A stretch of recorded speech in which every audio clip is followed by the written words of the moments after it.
ਵਾਹਿਗੁਰੂ ਜੀ ਕਾ ਖਾਲਸਾ ਵਾਹਿਗੁਰੂ ਜੀ ਕੀ ਫਤਿਹ ਅਸਲਾਮ ਵਾਲੇਕਮ ਆਦਾਬ ਵਰਜ਼ ਮੈਂ ਹਾਂ ਤੁਹਾਡੀ ਹੋਸਟ ਨੀਲਮ ਕੌਰ ਤੇ ਮੈਂ ਟੀਵੀ 84 ਸਾਰੇ ਦਰਸ਼ਕਾਂ ਤੇ ਸਰੋਤਿਆਂ ਨੂੰ ਜੀ ਆਇਆਂ ਕਹਿੰਦੀ ਹਾਂ ਪ੍ਰੋਗਰਾਮ ਸੱਚਾ ਸੱਚ ਵਿੱਚ ਜਿਹੜੇ ਇਸ ਪ੍ਰੋਗਰਾਮ ਨਾਲ ਦੇਸ਼ਾਂ ਵਿਦੇਸ਼ਾਂ ਤੋਂ ਜੁੜ ਚੁੱਕੇ ਨੇ ਖਾਲਸਾ ਅਫੇਅਰ ਸੈਂਟਰ ਦੇ ਸੰਚਾਲਕ ਡਾਕਟਰ ਅਮਰਜੀਤ ਸਿੰਘ ਦੀ ਸਟੂਡੀਓ 'ਚ ਮੇਰੇ ਨਾਲ ਸ਼ਾਮਲ ਨੇ ਉਹਨਾਂ ਨਾਲ ਗੱਲਬਾਤ ਕਰਕੇ ਅੱਜ ਦੇ ਵਿਸ਼ੇ ਉੱਪਰ ਉਹਨਾਂ ਤੋਂ ਉਹਨਾਂ ਦਾ ਤਬਸਰਾ ਜਾਣਦੇ ਹਾਂ ਜੀ ਡਾਕਟਰ ਸਾਹਿਬ ਵਾਹਿਗੁਰੂ ਜੀ ਕਾ ਖਾਲਸਾ ਵਾਹਿਗੁਰੂ ਜੀ ਕੀ ਫਤਿਹ। हाँ जी नीलम कौर जी ਤੁਹਾਨੂੰ ਵੀ ਤੇ ਦੁਨੀਆ ਭਰ ਚ ਬੈਠੇ ਸਾਡੇ ਬਹੁਤ ਹੀ ਪਿਆਰੇ ਸੋਹਣੇ ਸਿਆਣੇ ਟੀਵੀ 84 ਦੇ ਦਰਸ਼ਕਾਂ ਨੂੰ ਵੀ ਵਾਹਿਗੁਰੂ ਜੀ ਕਾ ਖਾਲਸਾ ਵਾਹਿਗੁਰੂ ਜੀ ਕੀ ਫਤਿਹ। ਸਾਡੇ ਬਹੁਤ ਹੀ ਪਿਆਰੇ ਮੁਸਲਮਾਨ ਭੈਣਾਂ ਭਰਾਵਾਂ ਨੂੰ ਅਸਲਾਮ ਅਲੈਕਮ। ਗੰਗਾ ਜਮਨੀ ਤਹਿਜ਼ੀਬ ਦੇ ਹਿੰਦੂ ਧਰਵੀਆਂ ਨੂੰ ਨਮੋ ਨਮः ਤੇ ਬਾਕੀ ਸਭ ਵੀਰਾਂ ਭੈਣਾਂ ਨੂੰ ਅਦਾਬਸ। ਜੀ ਡਾਕਟਰ ਸਾਹਿਬ ਜੀ ਆਇਆਂ ਨੂੰ ਪ੍ਰੋਗਰਾਮ ਸੱਚੋ ਸੱਚ ਵਿੱਚ ਬਹੁਤ ਧੰਨਵਾਦ ਜੀ ਡਾਕਟਰ ਸਾਹਿਬ। ਅੱਜ 28 ਮਈ 2025 14 ਜੇਠ ਨਾਨਕਸ਼ਾਹੀ ਸੰਮਤ 557 ਦਾ ਦਿਨ ਹੈ ਤੇ ਡਾਕਟਰ ਸਾਹਿਬ ਪ੍ਰੋਗਰਾਮ ਸ਼ੁਰੂ ਕਰਨ ਤੋਂ ਪਹਿਲਾਂ ਅਸੀਂ ਦਰਸ਼ਕਾਂ ਤੇ ਸਰੋਤਿਆਂ ਨੂੰ ਹਮੇਸ਼ਾ ਤਰ੍ਹਾਂ ਦੱਸਦੇ ਵਿਊਅਰਸ ਜੇ ਤੁਸੀਂ ਹੱਕ ਸੱਚ ਇਨਸਾਫ ਤੇ ਪੈਰਾ ਦਿਨ ਦਾ ਇੱਕੋ ਇੱਕ ਚੈਨਲ ਟੀਵੀ 84 ਨੂੰ ਦੇਖਣਾ ਚਾਹੁੰਦੇ ਹੋ ਤਾਂ ਤੁਸੀਂ ਦੇਖ ਸਕਦੇ ਹੋ ਸਪੈਕਟਰਮ ਕੇਬਲ ਆਰਸੀਐਨ ਕੇਬਲ ਵੈਲਫਨ ਕੈਨੇਡਾ ਰੋਕੂ ਜਾਦੂ ਬਾਕਸ ਸ਼ਾਵਾ ਫੇਸਬੁੱਕ ਟੀਵੀ 84 ਦੀ ਐਪ ਰਾਹੀਂ online streaming and IP box ਤੇ ਤੁਸੀਂ ਟੀਵੀ 84 ਨੂੰ ਦੇਖ ਸਕਦੇ ਹੋ। ਵਿਊਅਰਸ ਜੇ ਤੁਸੀਂ ਟੀਵੀ 84 ਦੇ ਪ੍ਰੋਗਰਾਮ ਸੱਚੋ ਸੱਚ ਨਾਲ ਫੇਸਬੁੱਕ ਰਾਹੀਂ ਜੁੜੇ ਹੋ ਤਾਂ ਇਸ ਨੂੰ ਵੱਧ ਲਾਈਕ ਕਰੋ ਤੇ ਸ਼ੇਅਰ ਕਰੋ ਅਤੇ ਨਾਲ ਹੀ YouTube ਤੇ ਸਬਸਕ੍ਰਾਈਬ ਵੀ ਕਰੋ। ਇਹ ਵੀ ਦੱਸ ਦਿਓ ਕਿ ਤੁਸੀਂ ਟੀਵੀ 84 ਦੀ ਐਪ ਨੂੰ ਐਂਡਰੋਇਡ ਐਂਡ ਐਪ ਸਟੋਰ ਤੇ ਡਾਊਨਲੋਡ ਕਰਕੇ ਜੋ ਟੀਵੀ 84 ਦੀ ਲਾਈਵ ਸਟ੍ਰੀਮ ਹੈ ਇਸ ਨੂੰ ਤੁਸੀਂ 24 ਆਵਰਸ ਦੇਖ ਸਕਦੇ ਹੋ। ਸੋ ਵਿਊਅਰਸ ਪ੍ਰੋਗਰਾਮ ਦੀ ਸ਼ੁਰੂਆਤ ਕਰਨ ਜਾ ਰਹੇ ਹਾਂ ਹਮੇਸ਼ਾ ਤਰ੍ਹਾਂ ਅੱਜ ਦੀ ਸਪਾਂਸਰਸ਼ਿਪ ਦੇ ਵਾਲੇ ਨਾਲ ਕਿ ਅੱਜ ਦੇ ਪ੍ਰੋਗਰਾਮ ਸੱਚੋ ਸੱਚ ਨੂੰ ਸਪਾਂਸਰ ਕੀਤਾ ਗਿਆ ਹੈ ਮੈਰੀਲੈਂਡ ਤੋਂ ਸਰਦਾਰ ਹਰਜੀਤ ਸਿੰਘ ਜੀ ਵੱਲੋਂ। ਸੋ ਇਹਨਾਂ ਨੇ ਟੀਵੀ 84 ਦੀ ਵੱਧ ਤੋਂ ਵੱਧ ਸਪੋਰਟ ਕਰਨ ਲਈ ਕਿਹਾ ਔਰ ਸਿੱਖ ਕੌਮ ਦੀ ਜਿਹੜੀ ਚੜ੍ਹਦੀ ਕਲਾ ਦੀ ਅਰਦਾਸ ਕੀਤੀ ਹੈ। ਸੋ ਅੱਜ ਦੀ ਸਪਾਂਸਰਸ਼ਿਪ ਲਈ ਅਸੀਂ ਸਰਦਾਰ ਹਰਜੀਤ ਸਿੰਘ ਜੀ ਦਾ ਤਹਿ ਦਿਲ ਤੋਂ ਧੰਨਵਾਦ ਕਰਦੇ ਹਾਂ ਔਰ ਤੁਹਾਨੂੰ ਵੀ ਅਪੀਲ ਤੇ ਬੇਨਤੀ ਕਰਦੇ ਹਾਂ ਕਿ ਤੁਸੀਂ ਪ੍ਰੋਗਰਾਮ ਸੱਚੋ ਸੱਚ ਨੂੰ ਵੱਧ ਤੋਂ ਵੱਧ ਸਪਾਂਸਰ ਕਰੋ। ਸਪਾਂਸਰਸ਼ਿਪ ਲਈ ਤੁਸੀਂ ਕਾਲ ਕਰ ਸਕਦੇ ਸਾਡੇ ਫੋਨ ਨੰਬਰ ਤੇ 5166191984 ਸੇਮ ਨੰਬਰ ਤੇ WhatsApp ਕਰ ਸਕਦੇ ਹੋ। ਤੁਸੀਂ ਈਮੇਲ ਵੀ ਕਰ ਸਕਦੇ ਹੋ info@tv84.tv ਤੇ। ਸੋ ਵਿਊਅਰਸ ਪਹਿਲੇ ਸੈਗਮੈਂਟ ਦੇ ਵਿੱਚ ਆਪਾਂ ਗੱਲਬਾਤ ਕਰਨ ਜਾ ਰਹੇ ਹਾਂ ਅੱਜ ਦੇ ਹਿਸਟੋਰੀਕਲ ਡੇ ਬਾਰੇ ਕਿ ਜਿਸ ਤਰ੍ਹਾਂ ਕਿ ਅੱਜ 28 ਮਈ ਦਾ ਦਿਨ ਸਾਊਥ ਏਸ਼ੀਆ ਲਈ ਤੇ ਖਾਸ ਕਰਕੇ ਪਾਕਿਸਤਾਨ ਲਈ ਖਾਸ ਅਹਿਮੀਅਤ ਵਾਲਾ ਦਿਨ ਹੈ। ਸੋ ਯਾਦ ਰਹੇ ਭਾਰਤ ਨੇ 11 ਤੇ 13 ਮਈ 1998 ਨੂੰ ਪੋਖਰਾਨ ਵਿੱਚ 5 ਨਿਊਕਲੀਅਰ ਧਮਾਕੇ ਕੀਤੇ ਸਨ ਔਰ ਪਾਕਿਸਤਾਨ ਨੇ ਇਸ ਦੇ ਜਵਾਬ ਵਿੱਚ 28 ਮਈ 1998 ਨੂੰ ਬਲੋਚਿਸਤਾਨ ਦੇ ਸ਼ੰਘਾਈ ਜ਼ਿਲ੍ਹੇ ਵਿੱਚ 5 ਨਿਊਕਲੀਅਰ ਧਮਾਕੇ ਕਰਕੇ ਨਿਊਕਲੀਅਰ ਮੁਲਕਾਂ ਵਿੱਚ ਆਪਣੀ ਥਾਂ ਜਿਹੜੀ ਹੈ ਦਰਜ ਕਰਵਾ ਲਈ ਸੀ। ਸੋ ਇਸ ਨੇ ਜਿੱਥੇ ਭਾਰਤ ਪਾਕਿਸਤਾਨ ਦੀ ਫੌਜੀ ਤਾਕਤ ਨੂੰ ਇੱਕੋ ਪੱਧਰ ਤੇ ਲਿਆ ਕੇ ਖੜਾ ਕਰ ਦਿੱਤਾ ਹੈ ਉੱਥੇ ਸਿੱਖ ਕੌਮ ਲਈ ਇਹ ਇੱਕ ਗੰਭੀਰ ਮੁਕਾਮ ਬਣ ਗਿਆ ਕਿਉਂਕਿ ਭਾਰਤ ਤੇ ਪਾਕਿਸਤਾਨ ਵਿੱਚ ਕੋਈ ਵੀ ਟਕਰਾਅ ਰਵਾਇਤੀ ਹਥਿਆਰਾਂ ਦੀ ਥਾਂ ਨਿਊਕਲੀਅਰ ਜੰਗ ਵਿੱਚ ਤਬਦੀਲ ਹੋ ਜਾਵੇਗਾ ਜਿਵੇਂ ਕਿ ਹਾਲ ਹੀ ਵਿੱਚ ਪ੍ਰੈਜ਼ੀਡੈਂਟ ਟਰੰਪ ਵੱਲੋਂ ਕਰਵਾਏ ਗਏ ਸੀਜ਼ਫਾਇਰ ਤੋਂ ਸਾਹਮਣੇ ਆਇਆ ਹੈ। ਸੋ ਪਾਕਿਸਤਾਨ ਨੇ ਇਸ ਦਿਨ ਨੂੰ ਯੋਮੇ ਤਕਬੀਰ ਯਾਨੀ ਕਿ ਡੇ ਆਫ ਗ੍ਰੇਟਨੈਸ ਐਲਾਨਿਆ ਹੋਇਆ ਹੈ ਕਿਉਂਕਿ ਇਹ ਨਿਊਕਲੀਅਰ ਡੈਟਰੈਂਟ ਪਾਕਿਸਤਾਨ ਦੀ ਗਰੰਟੀ ਦੀ ਜਿਹੜੀ ਗਰੰਟੀ ਹੈ ਉਹ ਜਿਹੜੀ ਸਲਾਮਤੀ ਜਿਹੜੀ ਗਰੰਟੀ ਹੈ ਉਹ ਦਿੰਦਾ ਹੈ। ਸੋ ਇਸ ਬਾਰੇ ਆਪਾਂ ਗੱਲਬਾਤ ਕਰਨ ਜਾ ਰਹੇ ਹਾਂ। ਸੋ ਅਸੀਂ ਚਾਹਾਂਗੇ ਕਿ ਤੁਸੀਂ ਇਸੇ ਤਰ੍ਹਾਂ ਬਣੇ ਰਹਿਣਾ ਦੇਖਣ ਸੁਣ ਲਈ ਤੁਹਾਡਾ ਸਭ ਦਾ ਬਹੁਤ ਬਹੁਤ ਧੰਨਵਾਦ ਜੀ। ਰਾਜ ਸਾਹਿਬ ਕੀ ਵਿਚਾਰਾਂ ਨੇ? ਸਭ ਤੋਂ ਪਹਿਲਾਂ ਤਾਂ ਅੱਜ ਦੇ ਪ੍ਰੋਗਰਾਮ ਨੂੰ ਸਪਾਂਸਰ ਕਰਨ ਲਈ ਅਸੀਂ ਆਪਣੇ ਕਿਰਤੀ ਵੀਰ ਹਰਜੀਤ ਸਿੰਘ ਜਿਹੜੇ ਅਮਰੀਕਾ ਦੀ ਮੈਰੀਲੈਂਡ ਸਟੇਟ 'ਚ ਰਹਿੰਦੇ ਨੇ ਉਹਨਾਂ ਦਾ ਸ਼ੁਕਰੀਆ ਅਦਾ ਕਰਦੇ। ਇਹ ਗੁਮਨਾਮ ਵੀਰ ਗੁਮਨਾਮ ਇਸ ਲਈ ਨਾਂ ਇਹਨਾਂ ਦਾ ਹਰਜੀਤ ਸਿੰਘ ਹੈ ਪਰ ਕਦੇ ਵੀ ਇਹਨਾਂ ਨੇ ਕਾਲ ਕਰਕੇ ਜਾਂ ਕੋਈ ਇਸ ਕਿਸਮ ਦਾ ਆਪਣੇ ਦਾ ਆਪੇ ਦਾ ਇਜ਼ਹਾਰ ਨਹੀਂ ਕੀਤਾ। ਇਹਨਾਂ ਨੂੰ ਹੀ ਅਸੀਂ ਨਿਸ਼ਕਾਮ ਸੇਵਕ ਕਹਿੰਦੇ ਹਾਂ ਜਿਹੜੇ ਸੈਲਫਲੈਸ ਹੁੰਦੇ ਨੇ ਜਿਨ੍ਹਾਂ ਨੂੰ ਕੌਮ ਦੇ ਨਾਲ ਪਿਆਰ ਹੈ ਪੰਥ ਦੇ ਨਾਲ ਪਿਆਰ ਹੈ ਜਿਨ੍ਹਾਂ ਨੂੰ ਲੱਗਦਾ ਹੈ ਕਿ ਟੀਵੀ 84 ਕੌਮੀ ਘਰ ਖਾਲਿਸਤਾਨ ਦੀ ਤਾਮੀਰ ਦੇ ਲਈ ਆਪਣਾ ਨੈਰੇਟਿਵ ਸਿਰਜਣ ਦੇ ਵਿੱਚ ਇੱਕ ਵੱਡਾ ਯੋਗਦਾਨ ਪਾ ਰਿਹਾ। ਸੋ ਮੇਰੀ ਚਾਹਨਾ ਹੋਏਗੀ ਜਦੋਂ ਵੀ ਕਦੇ ਮੈਰੀਲੈਂਡ ਜਾਂ DC ਕੋਈ ਸਮਾਗਮ ਹੋਏ ਤੇ ਹਰਜੀਤ ਸਿੰਘ ਆ ਕੇ ਸਾਨੂੰ ਮਿਲਣ ਔਰ ਆਪਣੇ ਆਪ ਨੂੰ ਘੱਟੋ ਘੱਟ ਸਾਨੂੰ ਦੀਦਾਰ ਜ਼ਰੂਰ ਦੇਣ ਤਾਂ ਕਿ ਅਸੀਂ ਇਸ ਨਿਸ਼ਕਾਮ ਵੀਰ ਦੇ ਦੀਦਾਰ ਕਰ ਸਕੀਏ। ਬਿਲਕੁਲ ਤੁਸੀਂ ਬਿਲਕੁਲ ਠੀਕ ਕਿਹਾ ਅੱਜ ਯੋਮੇ ਤਕਬੀਰ ਡੇ ਆਫ ਗ੍ਰੇਟਨੈਸ ਪਾਕਿਸਤਾਨ ਦੇ ਨੁਕਤਾ ਨਿਗਾਹ ਤੋਂ ਬਿਲਕੁਲ ਠੀਕ ਜਿਹੜਾ ਇਹ ਦਿਨ ਹੈ ਪਰ ਇਸ ਤੋਂ ਪਹਿਲਾਂ ਕਿ ਅਸੀਂ ਉਹਨਾਂ ਹਾਲਾਤਾਂ ਦਾ ਸਰਕਮਸਟੈਂਸਿਸ ਦਾ ਜਾਂ ਪਾਕਿਸਤਾਨ ਕਿਉਂ ਨਿਊਕਲੀਅਰ ਪਾਵਰ ਬਣਨ ਵੱਲ ਵਧਿਆ ਇਸ ਦੀ ਗੱਲ ਕਰੀਏ ਇਸ ਗੱਲ ਦਾ ਵੀ ਧਿਆਨ ਰਹੇ ਕਿ ਇਸ ਵੇਲੇ ਜਦੋਂ ਕਿ ਪਿਛਲੇ 7 8 9 ਮਈ ਨੂੰ ਆਲਮੋਸਟ 72 ਘੰਟੇ ਭਾਰਤ ਔਰ ਪਾਕਿਸਤਾਨ ਦੇ ਵਿਚਾਲੇ ਮਿਸਲ ਔਰ ਡਰੋਨ ਵਾਰਫੇਅਰ ਹੋਈ ਔਰ ਜੇ ਪ੍ਰੈਜ਼ੀਡੈਂਟ ਟਰੰਪ ਦੀ ਗੱਲ ਮੰਨੀਏ ਔਰ ਹੁਣ ਤਾਂ ਉਹਨਾਂ ਦੇ ਸੈਕਟਰੀ ਆਫ ਕਮਰਸ ਨੇ ਨਿਊਯਾਰਕ ਦੀ ਇੱਕ ਕੋਰਟ ਦੇ ਵਿੱਚ ਫੋਰਨ ਐਫੀਡੇਵਿਟ ਦੇ ਵਿੱਚ ਕਿਹਾ ਕਿ ਇਹ ਸੀਜ਼ਫਾਇਰ ਪ੍ਰੈਜ਼ੀਡੈਂਟ ਟਰੰਪ ਨੇ ਕਰਵਾਇਆ, ਨਹੀਂ ਤਾਂ ਇਹ ਬੜਾ ਭਿਅੰਕਰ ਨਿਊਕਲੀਅਰ ਯੁੱਧ ਹੋ ਜਾਣਾ ਸੀ ਜਿਸ ਦੇ ਵਿੱਚ ਮਿਲੀਅਨਸ ਲੋਕ ਮਾਰੇ ਜਾਣੇ ਸੀ। ਸੋ ਇਸ ਜੋ ਘਟਨਾਕ੍ਰਮ ਚੱਲ ਰਿਹਾ ਹੈ ਔਰ ਭਾਰਤ ਦੇ ਪ੍ਰਧਾਨ ਮੰਤਰੀ ਦਾ ਕਹਿਣਾ ਕਿ ਜੀ ਅਸੀਂ ਸੰਦੂਰ ਆਪਰੇਸ਼ਨ ਖਤਮ ਨਹੀਂ ਕੀਤਾ, ਪੌਜ਼ ਦਿੱਤਾ ਹੈ ਔਰ ਜਿਹੜੇ ਹੋਰ ਵੀ ਕੁਝ ਇੰਡੀਪੈਂਡੈਂਟ ਆਬਜ਼ਰਵਰ ਨੇ ਉਹ ਕਹਿ ਰਹੇ ਨੇ ਕਿ ਵੀ ਕਿਸੇ ਵੇਲੇ ਵੀ ਜਿਹੜੀ ਸਥਿਤੀ ਬਣੀ ਹੋਈ ਹੈ ਔਰ ਜਿਸ ਕਿਸਮ ਦੀ ਨਫ਼ਰਤੀ ਮੁਹਿੰਮ ਮੋਦੀ ਖੁਦ ਆਪਣੇ ਰੋਡ ਸ਼ੋਜ਼ ਦੇ ਰੂਪ 'ਚ ਔਰ ਉਸ ਦਾ ਅਮਲਾ ਫੈਲਾ ਵਿਦਨ ਕੰਟਰੀ ਪਲੱਸ ਜਿਵੇਂ ਲਗਭਗ 60 ਦੇ ਕਰੀਬ ਉਹਨਾਂ ਦੇ ਪਾਰਲੀਮੈਂਟ ਮੈਂਬਰਸ ਸਮੇਤ ਉਹਨਾਂ ਦੇ 7 ਡੈਲੀਗੇਸ਼ਨ ਜਿਹੜਾ ਨੇ ਦੁਨੀਆ ਦੇ 30-35 ਮੁਲਕਾਂ ਦੇ ਵਿੱਚ ਆਲਰੇਡੀ ਦੌਰੇ ਕਰ ਲਏ ਨੇ। ਉਹਨਾਂ ਦਾ ਆਬਜੈਕਟਿਵ ਕੀ ਹੈ ਉਸ 'ਚ ਜ਼ਾਹਰ ਹੈ ਇੱਕ ਆਬਜੈਕਟਿਵ ਤਾਂ ਇਹ ਸਾਰੇ 'ਚ UN ਜਨਰਲ ਅਸੈਂਬਲੀ ਦੇ ਵਿੱਚ ਕੋਈ ਮਤਾ ਲਿਆਉਣ ਦਾ ਹੋ ਸਕਦਾ ਹੈ, ਪਰ ਇੱਕ ਜਿਹੜੇ ਹਰ ਚੀਜ਼ ਨੂੰ ਸ਼ੱਕ ਦੀ ਬਿਨਾਂ ਤੇ ਦੇਖਣ ਵਾਲੇ ਨੇ ਜਾਂ ਬਿਯੋਂਡ ਕਰਟਨ ਵੀ ਦੇਖਦੇ ਨੇ ਪਰਦੇ ਦੇ ਪਿੱਛੇ ਕੀ ਹੋ ਰਿਹਾ, ਉਹਨਾਂ ਦਾ ਇਹ ਵੀ ਕਹਿਣਾ ਹੈ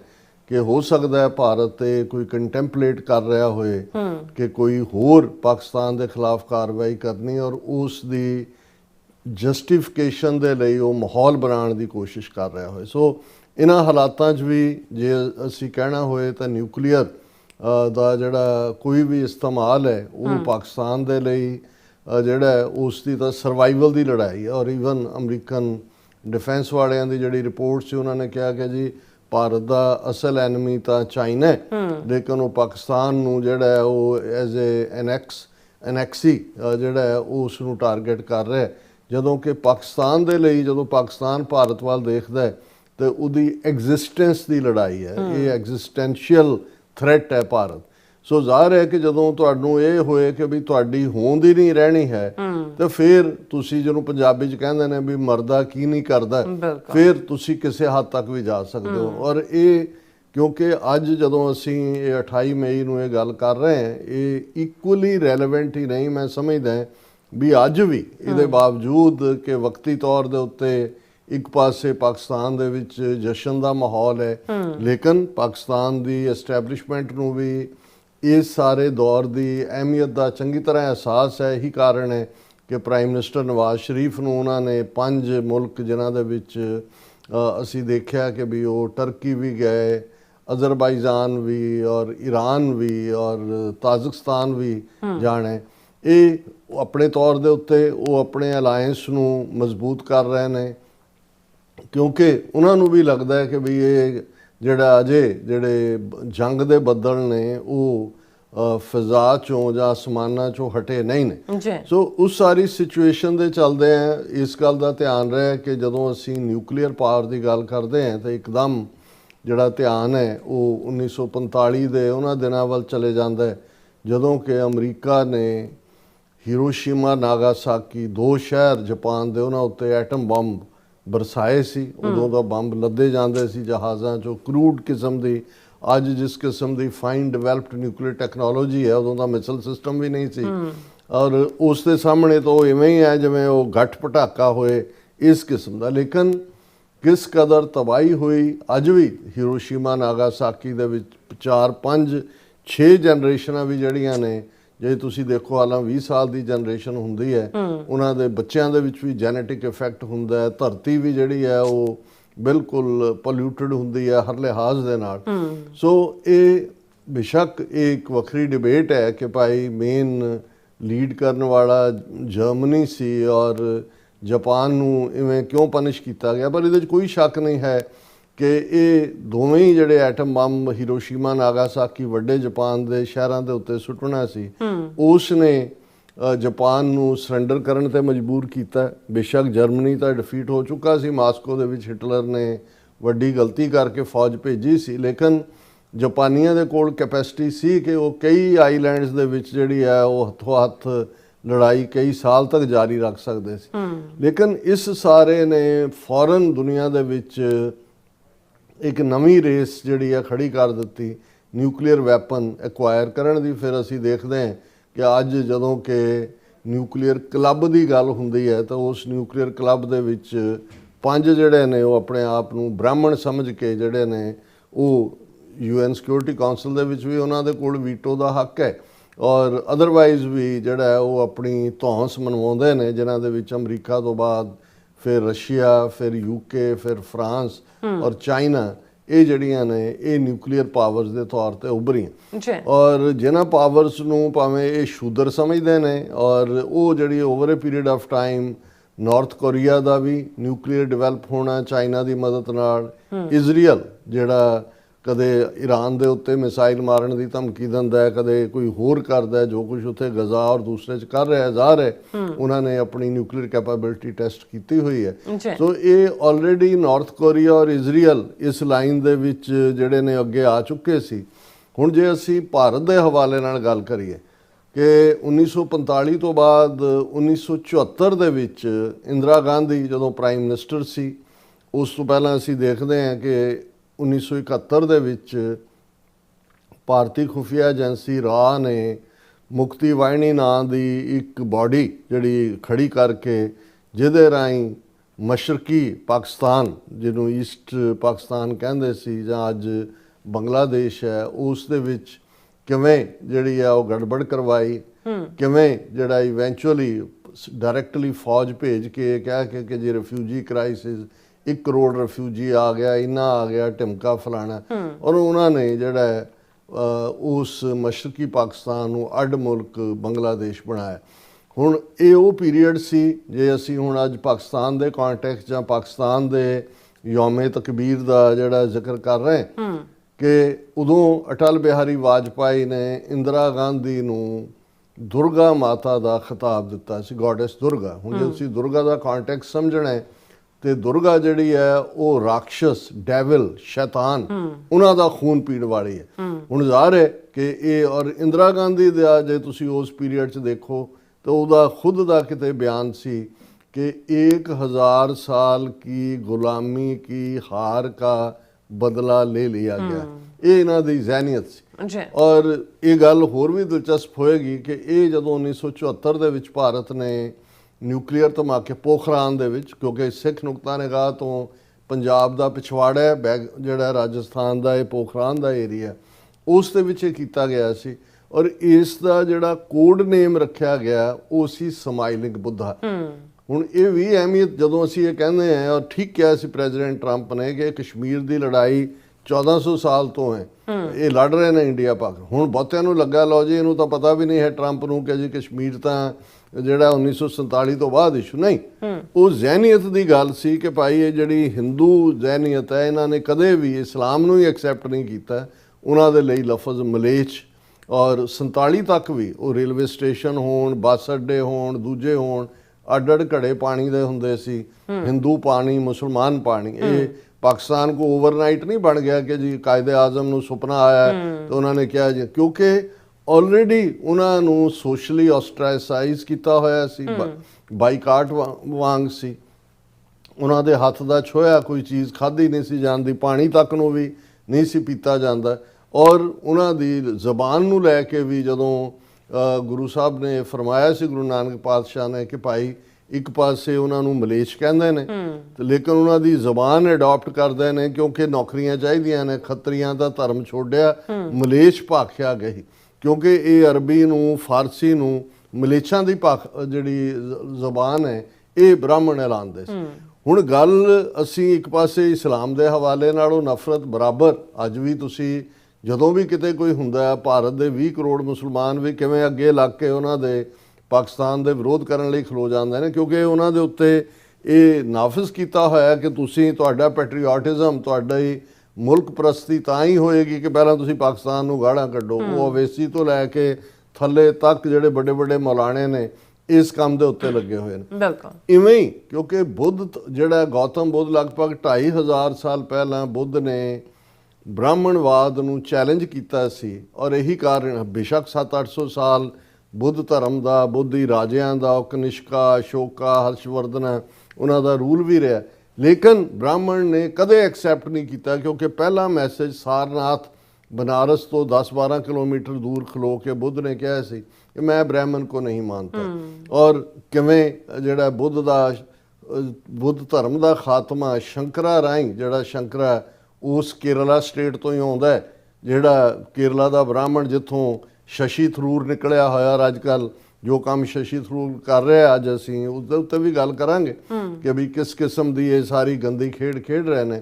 ਲੇਕਿਨ ਬੁੱਧ ਧਰਮ ਦਾ ਖਾਤਮਾ ਕਰਨ ਦੇ ਬਾਵਜੂਦ, ਜਿਸ ਨੂੰ ਅਲਾਮਾ ਇਕਬਾਲ ਨੇ ਜਦੋਂ ਨਾਨਕ ਨਜ਼ਮ ਬਾਂਗੇ ਦਰਾ ਦੇ ਵਿੱਚ ਲਿਖੀ, ਤੇ ਉਹਨਾਂ ਨੇ ਇਹ ਕਿਹਾ ਕਿ ਵੀ ਤੁਮਨੇ ਪੈਗਾਮੇ ਗੌਤਮ ਕੀ ਜ਼ਰਾ ਪਰਵਾਹ ਨਾ ਕੀ, ਕਦਰ ਜਾਨੀ ਨਾ ਆਪਣੇ ਗੌਹਰ ਯਕ ਦਾਨਾ ਕੀ।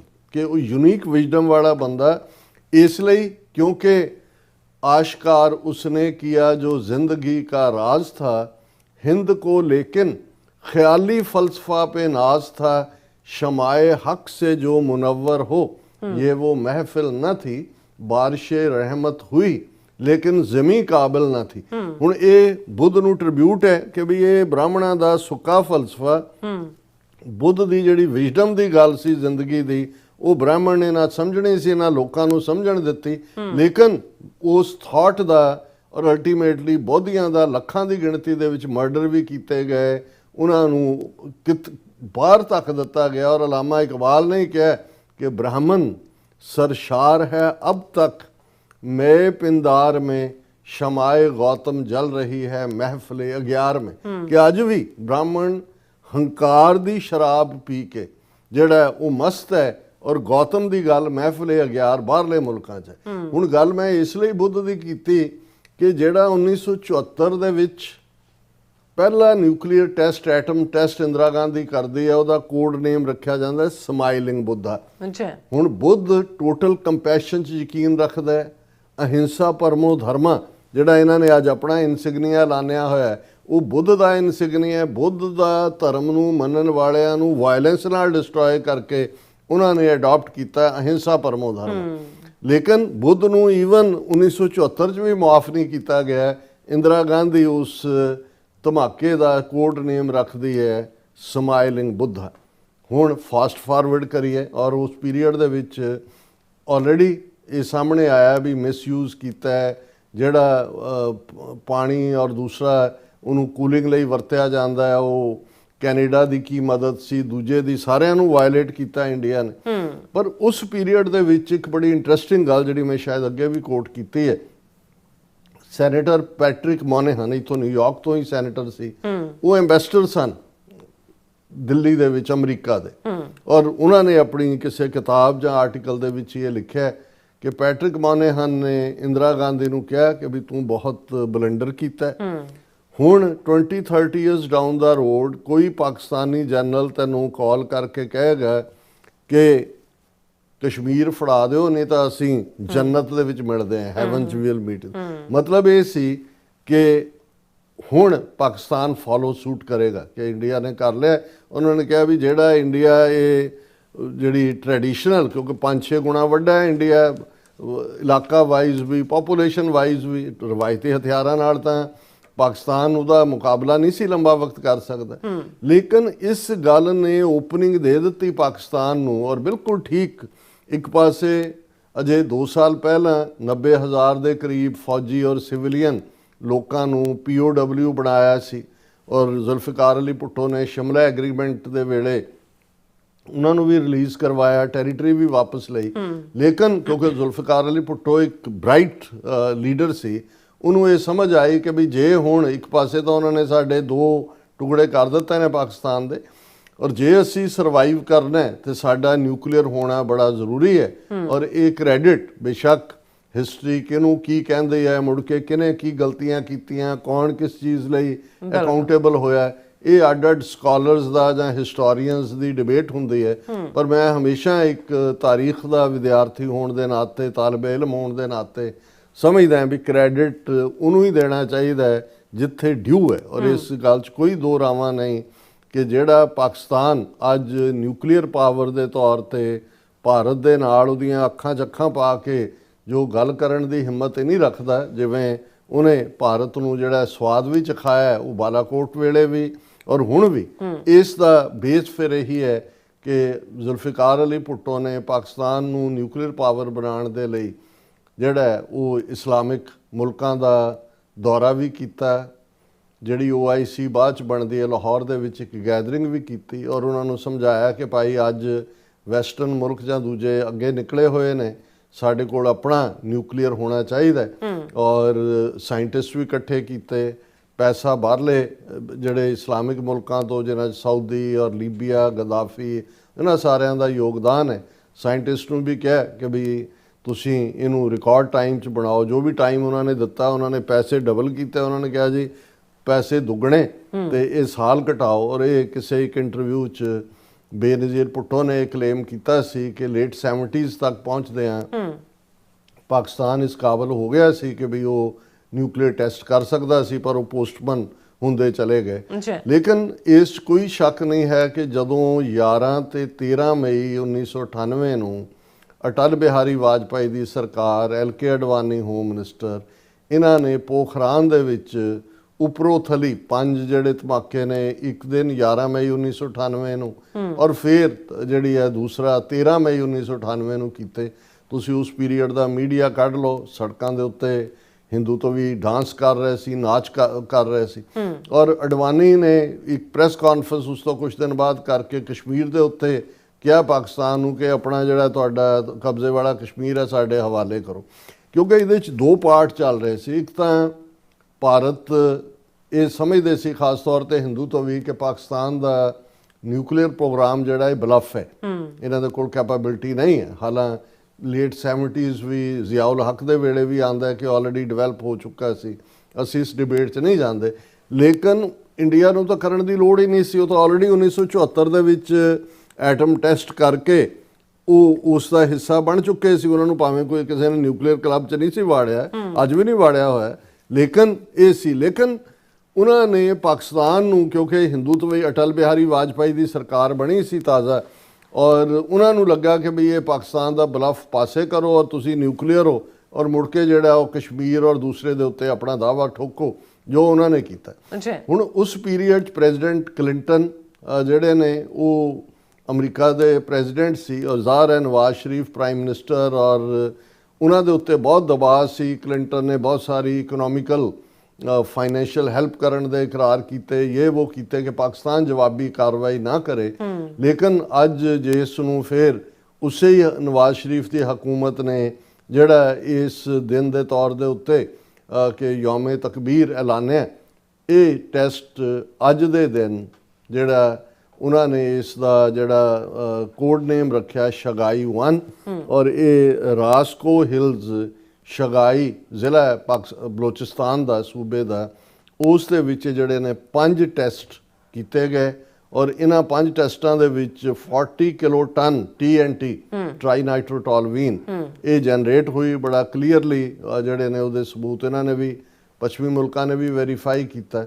ਔਰ ਫਿਰ ਉਹਨਾਂ ਨੇ 2 ਦਿਨ ਬਾਅਦ 30 ਮਈ ਨੂੰ ਇੱਕ ਹੋਰ ਟੈਸਟ ਕੀਤਾ। ਸੋ ਭਾਰਤ ਦੇ ਨਾਲ ਮੈਚਿੰਗ ਕਰ ਦਿੱਤੀ ਔਰ ਇਸ ਤਰੀਕੇ ਨਾਲ ਭਾਰਤ ਔਰ ਪਾਕਿਸਤਾਨ ਦੋਵੇਂ ਹੀ ਇੱਕ ਨਿਊਕਲੀਅਰ ਪਾਵਰ, ਭਾਰਤ ਤਾਂ ਪਹਿਲਾਂ ਹੀ ਸੀ ਜਿਵੇਂ 1974, ਔਰ ਇਸ ਸਾਰੇ ਨੇ ਤੁਸੀਂ ਉਸ ਪੀਰੀਅਡ 'ਚ 30 ਮਈ 28 ਔਰ 30 ਮਈ ਦੇ ਦੌਰਾਨ ਪਾਕਿਸਤਾਨ ਦਾ ਜਿਹੜਾ ਮਾਹੌਲ ਦੇਖੋ ਤਾਂ ਫਿਰ ਇਹ ਸੀ ਕਿ ਬਈ ਹੁਣ ਅਸੀਂ ਬਚ ਗਏ, ਕਿਉਂਕਿ 1971 ਦੀ ਜਿਹੜੀ ਬਿਲਕੁਲ ਇੱਕ ਸ਼ਰਮਨਾਕ ਹਾਰ ਸੀ, ਉਹਦੀ ਤਲਵਾਰ ਵੀ ਸਿਰ ਦੇ ਉੱਤੇ ਲਟਕ ਰਹੀ ਸੀ। ਔਰ ਇਸ ਸਾਰੇ ਦੇ ਚੱਲਦਿਆਂ ਜਿਹੜਾ ਪਾਕਿਸਤਾਨ ਨੇ over a period of time, ਹੁਣ ਇਹ ਗੱਲ ਜਿਹੜੀ ਇੰਟਰਨੈਸ਼ਨਲ ਜਿਹੜੀਆਂ ਇੰਸਟੀਚਿਊਟਸ ਨਜ਼ਰ ਰੱਖਦੀਆਂ ਨੇ ਕਿ ਕਿਹਦੇ ਕੋਲ ਕਿੰਨੇ ਨਿਊਕਲੀਅਰ ਵਾਰਹੈਡ ਨੇ, ਪਾਕਿਸਤਾਨ ਨੇ state of the art delivery system missile ਵਾਲਾ ਵੀ ਡਿਵੈਲਪ ਕੀਤਾ ਔਰ ਇਹਦੇ 'ਚ ਕੋਈ ਸ਼ੱਕ ਨਹੀਂ ਕਿ ਪਾਕਿਸਤਾਨ ਦੇ ਨਿਊਕਲੀਅਰ ਆਰਸੈਨਲ ਦੇ ਵਿੱਚ ਭਾਰਤ ਨਾਲੋਂ ਜ਼ਿਆਦਾ ਜਿਹੜੇ ਨੇ ਉਹ ਨਿਊਕਲੀਅਰ ਵਾਰਹੈਡ ਨੇ ਔਰ ਉਹਨਾਂ ਦੀ ਜਿਹੜੀ ਹੈ ਮਿਸਲ ਸਿਸਟਮ ਵੀ ਸਟੇਟ ਆਫ ਦਾ ਆਰਟ ਉਹਨਾਂ ਦੇ ਕੋਲ ਹੈ। ਸੋ ਇਹ ਜਦੋਂ ਅਸੀਂ ਇਸ ਗੱਲਬਾਤ ਨੂੰ ਕਰ ਰਹੇ ਹਾਂ ਵੀ ਇਹਦੇ ਇਸ ਸਾਰੇ ਨੇ ਜਿਹਨੂੰ ਵਾਰ ਥੀਏਟਰ ਕਹਿੰਦੇ ਆ, ਉਸ ਦੀਆਂ ਸਾਰੀਆਂ ਜ਼ਰੂਰਤਾਂ ਹੀ ਬਦਲ ਦਿੱਤੀਆਂ। ਹੁਣ ਜ਼ਾਹਰ ਹੈ ਕਿ ਵੀ ਅੱਗੇ ਭਾਰਤ ਔਰ ਪਾਕਿਸਤਾਨ, ਜਦੋਂ ਅਸੀਂ 47 ਤੋਂ ਬਾਅਦ ਦੇਖਦੇ ਹਾਂ, ਭਾਰਤ ਸੋਵੀਅਤ ਯੂਨੀਅਨ ਦੇ ਆਰਬਿਟ ਸੀ ਉਹਨਾਂ ਦੇ ਹਥਿਆਰ, ਉਹਨਾਂ ਦੀਆਂ ਚੀਜ਼ਾਂ, ਉਹਨਾਂ ਦੇ ਮਿਗ, ਉਹਨਾਂ ਦਾ ਫਲਾਣਾ। ਪਾਕਿਸਤਾਨ ਅਮਰੀਕਾ ਦੇ ਆਰਬਿਟ ਦੇ ਵਿੱਚ ਸੀ, ਸੋ ਜ਼ਾਹਰ ਹੈ ਕਿ ਅਮਰੀਕਾ ਦੇ ਸਾਈਬਰ ਜੈਟ ਹੋਣ, F-16 ਤਾਂ ਬਾਅਦ ਚ ਆਏ, ਜਾਂ ਉਹਨਾਂ ਦੇ ਪੈਟਰਨ ਟੈਂਕ ਹੋਣ, ਔਰ ਸਾਰਾ ਆਲਮੋਸਟ ਇੱਕ ਹੋਰ ਰਿਪੋਰਟ ਜਿਹੜੀ ਅੱਜ ਮੀਡੀਆ ਦੇ ਵਿੱਚ ਆਈ ਹੈ ਕਿ ਵੀ arms deal India moves away from Russia, Pakistan from the US, ਵੀ ਇੱਕ ਸਟੇਜ ਦੇ ਉੱਤੇ ਲਗਭਗ ਪਾਕਿਸਤਾਨ ਦੇ ਕੋਲ ਜਿਹੜੇ 80% ਹਥਿਆਰ ਨੇ ਉਹ ਅਮਰੀਕਾ ਦੇ ਬਣੇ ਹੁੰਦੇ ਸੀ, ਔਰ ਭਾਰਤ ਕੋਲ ਸੋਵੀਅਤ ਯੂਨੀਅਨ ਦੇ ਜਿਹੜੇ ਨੇ। ਔਰ ਹੁਣ ਇਹ ਜਿਹੜੀ ਇਹ ਫਿਗਰ ਬਹੁਤ ਸਾਰੀ ਘਟ ਕੇ ਭਾਰਤ ਤਾਂ ਜਿਹੜਾ ਹੈ ਉਹ ਅਜੇ ਵੀ ਰਸ਼ੀਆ ਦੇ ਉੱਤੇ ਕਾਫੀ ਡਿਪੈਂਡੈਂਟ ਹੈ, ਲੇਕਿਨ ਫਿਰ ਵੀ ਉਹਨੇ ਫਰਾਂਸ, ਇਜ਼ਰਾਈਲ ਔਰ ਅਮਰੀਕਾ ਵੱਲ ਰੁਖ ਕੀਤਾ। ਤੇ ਪਾਕਿਸਤਾਨ ਇਸ ਵੇਲੇ ਲਗਭਗ 75 ਤੋਂ 80% ਉਹ ਹਵਾਈ ਫੌਜ ਹੋਏ ਜਾਂ ਗਰਾਊਂਡ ਦੇ ਹੋਏ ਉਹ ਚਾਈਨਾ ਮੇਡ ਵੈਪਨ ਨੇ। ਪੂਰੇ ਚਾਰਟਸ ਦੇ ਨਾਲ ਇਹਨਾਂ ਨੇ ਐਕਸਪਲੇਨ ਕੀਤਾ ਕਿ ਵੀ ਪਾਕਿਸਤਾਨ ਕਿਵੇਂ ਹੌਲੀ ਹੌਲੀ ਅਮਰੀਕਾ ਦੇ ਆਰਬਿਟ ਚੋਂ ਨਿਕਲ ਕੇ ਜਿਹੜਾ ਹੈ ਇਸ ਵੇਲੇ ਪਾਕਿਸਤਾਨ ਦੇ 85% ਆਫ ਪਾਕਿਸਤਾਨ 에ਅਰ ਰਿਲੇਟਡ ਇੰਪੋਰਟਸ ਉਹ ਚਾਈਨਾ ਨਾਲ ਜੁੜੇ ਹੋਏ ਨੇ। ਔਰ ਇਹ ਜਿਹੜੇ ਨੇ ਭਾਰਤ ਵੀ ਜਿਹੜਾ ਰਸ਼ੀਆ ਜਿਹੜਾ ਹੁਣ ਰਹਿ ਗਿਆ ਇਸ ਨਾਲੋਂ ਪਾਸੇ ਖਿਸਕਿਆ ਹੋਇਆ। ਹੁਣ ਇਸ ਸਾਰੇ ਦੇ ਚੱਲਦੇ ਆ ਇਸ ਦਾ ਸਿੱਖ ਫੈਕਟਰ ਕੀ ਹੈ ਜਾਂ ਸਿੱਖ ਐਂਗਲ ਕੀ ਹੈ। ਜ਼ਾਹਰ ਹੈ ਵੀ ਅਸੀਂ ਉਦੋਂ ਵੀ ਜਿਹੜਾ ਇਸ ਗੱਲ ਨੂੰ ਦੇ ਉੱਤੇ ਡਿਸਕਸ ਕੀਤਾ ਸੀ ਕਿ ਭਾਈ ਦੋਨੋਂ ਮੁਲਕਾਂ ਨੇ ਇਸ ਟੈਸਟ ਤੋਂ ਬਾਅਦ 1998 ਤੋਂ ਬਾਅਦ ਬੇਸ਼ੱਕ ਕਿਸੇ ਨੇ ਹੋਰ ਅੱਗੋਂ ਫਰਦਰ ਨਹੀਂ ਕੀਤਾ, ਲੇਕਿਨ ਦੋਨਾਂ ਮੁਲਕਾਂ ਚੋਂ ਕਿਸੇ ਨੇ ਵੀ ਕੰਪਰੈਹੈਂਸਿਵ ਨਿਊਕਲੀਅਰ ਟੈਸਟ ਬੈਨ ਟ੍ਰੀਟੀ ਦੇ ਉੱਤੇ ਦਸਤਖਤ ਨਹੀਂ ਕੀਤੇ ਹੋਏ। ਨਾ ਇੰਡੀਆ ਨੇ ਕੀਤੇ ਨੇ, ਨਾ ਪਾਕਿਸਤਾਨ ਨੇ ਕੀਤੇ ਨੇ, ਨਾ ਹੀ NPT ਦੇ ਕੀਤੇ ਹੋਏ ਨੇ, ਨਾਨ ਪ੍ਰੋਲੀਫਰੇਸ਼ਨ ਟ੍ਰੀਟੀ ਦੇ ਉੱਤੇ ਨਾ ਇੰਡੀਆ ਨੇ ਕੀਤੇ ਨੇ, ਨਾ ਪਾਕਿਸਤਾਨ ਨੇ ਕੀਤੇ ਨੇ। ਪਾਕਿਸਤਾਨ ਦੀ ਸਿਧਾਂਤਕ ਪੋਜੀਸ਼ਨ ਦੋਨਾਂ ਮੁੱਦਿਆਂ ਤੇ ਇਹ ਰਹੀ ਹੈ ਕਿ ਜੇ ਇੰਡੀਆ ਸਾਈਨ ਕਰੇਗਾ ਇਸ ਦੇ ਉੱਤੇ ਤੇ ਅਸੀਂ ਵੀ ਕਰਾਂਗੇ, ਔਰ ਜ਼ਾਹਰ ਹੈ ਉਹਨਾਂ ਦੀ ਠੀਕ ਸਥਿਤੀ ਹੈ।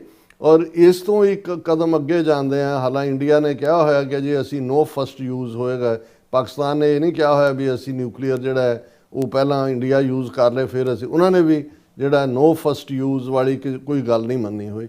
ਸੋ ਇਹ ਜਦੋਂ ਸਾਰਾ ਇਸ ਮਾਹੌਲ ਨੂੰ ਅਸੀਂ ਦੇਖਦੇ ਹਾਂ ਸਿੱਖ ਨੁਕਤਾ ਨਿਗਾਹ ਤੋਂ, ਅਸੀਂ ਹਮੇਸ਼ਾ ਇਹ ਗੱਲ ਕਰਦੇ ਹਾਂ ਕਿ ਦੋਵੇਂ ਹੀ ਪਾਸੇ ਪੰਜਾਬ ਉਧਰਲਾ ਹੋਏ ਇਧਰਲਾ ਹੋਏ, ਸਾਡੀ ਸਾਰੀ ਸਿਵਲਾਈਜੇਸ਼ਨ ਜਿਹੜੀ ਹੈ ਉਹ ਭਾਰਤ ਔਰ ਪਾਕਿਸਤਾਨ ਜਿਹੜੀਆਂ ਦੋ ਨਿਊਕਲੀਅਰ ਪਾਵਰਸ ਬਣੀਆਂ ਨੇ ਉਹਨਾਂ ਦੇ ਵਿਚਾਲੇ ਹੈ।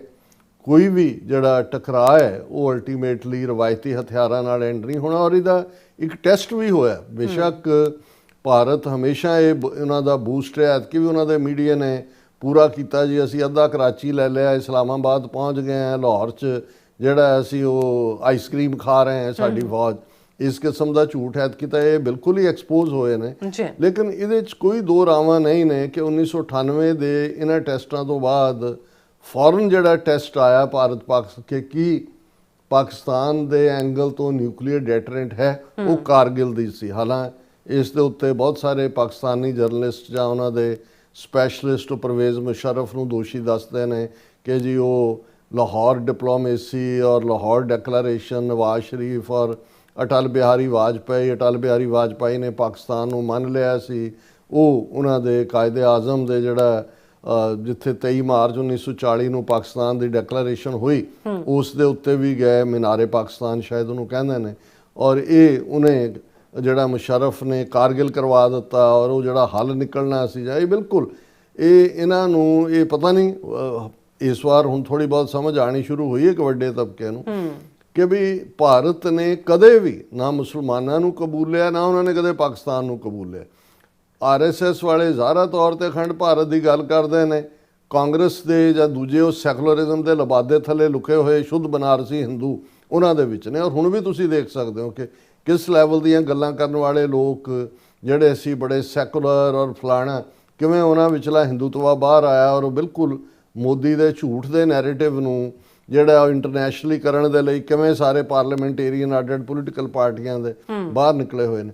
ਲੇਕਿਨ ਕਾਰਗਿਲ ਦਾ ਲੈਸਨ ਇਹ ਸੀ ਕਿ ਅਦਰਵਾਈਜ਼ 65 ਵੇਲੇ ਵੀ 71 ਵੇਲੇ ਵੀ ਭਾਰਤ ਜਿਹਨੂੰ ਵੈਸਟਰਨ ਬਾਰਡਰ ਦੇ ਉੱਤੇ ਥੋੜੀ ਸੁਪੀਰੀਅਰਿਟੀ ਹਾਸਲ ਹੈ ਜਿਓਗ੍ਰਾਫਿਕਲੀ ਔਰ ਉਹ ਬਾਰਡਰ ਖੋਲ ਦਿੰਦਾ ਸੀ ਕਿਉਂਕਿ ਲਾਹੌਰ ਵਲਨਰੇਬਲ ਹੋ ਜਾਂਦਾ ਹੈ ਦੂਸਰਾ।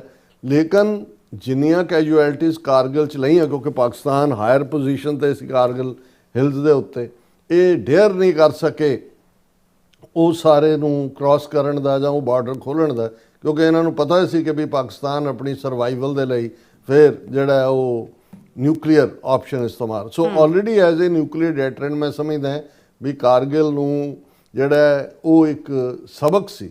ਇਸੇ ਤਰ੍ਹਾਂ ਹੁਣ ਵੀ ਅਸੀਂ ਇਹ ਦੇਖਦੇ ਹਾਂ ਕਿ ਭਾਵੇਂ ਇਹਨਾਂ ਨੇ ਜਿਹੜਾ ਉਹ ਰਾਫੇਲ ਵੀ ਚੜਾਏ ਤੇ ਮਿਜ਼ਾਈਲਾਂ ਵੀ ਤੇ ਡਰੋਨ ਵੀ, ਲੇਕਿਨ ਉਹਨਾਂ ਨੇ ਪਾਕਿਸਤਾਨ ਦੀ ਟੈਰੀਟੋਰੀਅਲ ਜਿਹੜੀ ਹੈ ਸੋਵਰਨਿਟੀ ਉਹ ਵਾਇਲੇਟ ਨਹੀਂ ਕੀਤੀ, ਕਿਉਂਕਿ ਉਹਨਾਂ ਨੇ ਬਾਲਾਕੋਟ ਵੇਲੇ ਵੀ ਦੇਖ ਲਿਆ ਸੀ ਔਰ ਗਰਾਊਂਡ ਦੇ ਉੱਤੇ ਕੋਈ ਟਰੂਪਸ ਦੀ ਮੂਵਮੈਂਟ ਨਹੀਂ ਹੋਈ। ਔਰ ਇਹ ਆਪਣੇ ਆਪ ਦੇ ਵਿੱਚ ਅਸੀਂ ਇੱਕ ਪਾਸੇ ਦਾ ਡੈਟਰੈਂਟ ਹੈ, ਪਰ ਜੇ ਕਿਤੇ ਵੀ ਕੋਈ ਭੂਤਰਿਆ ਹੋਇਆ ਕਿਸੇ ਵੀ ਪਾਸਿਓਂ, ਦੋਵੇਂ ਪਾਸਿਆਂ ਚੋਂ ਹੀ, ਔਰ ਜਿਵੇਂ ਉਹ ਸੈਨੇਟਰ ਪੈਟਰਿਕ ਮੋਨੇਹਨ ਦਾ ਮੈਂ ਜ਼ਿਕਰ ਕੀਤਾ ਹੈ ਕਿ ਵੀ ਹੁਣ ਪਾਕਿਸਤਾਨ ਦੇ ਕੋਲ ਉਹ ਸੁਪੀਰੀਅਰਟੀ ਹੈ ਜਿਹੜੀ ਉਹਨੇ 에ਅਰ ਸੁਪੀਰੀਅਰਟੀ ਵੀ ਪ੍ਰੂਵ ਕੀਤੀ ਹੈ, ਚਾਈਨੀਜ਼ ਵੈਪਨਸ ਦੀ ਰਿਟ ਵੀ ਐਸਟੈਬਲਿਸ਼ ਹੋਈ ਹੈ ਔਰ ਇੱਕਦਮ ਉਹਨਾਂ ਦੀ ਡਿਮਾਂਡ ਵੀ ਵਧੀ ਹੈ।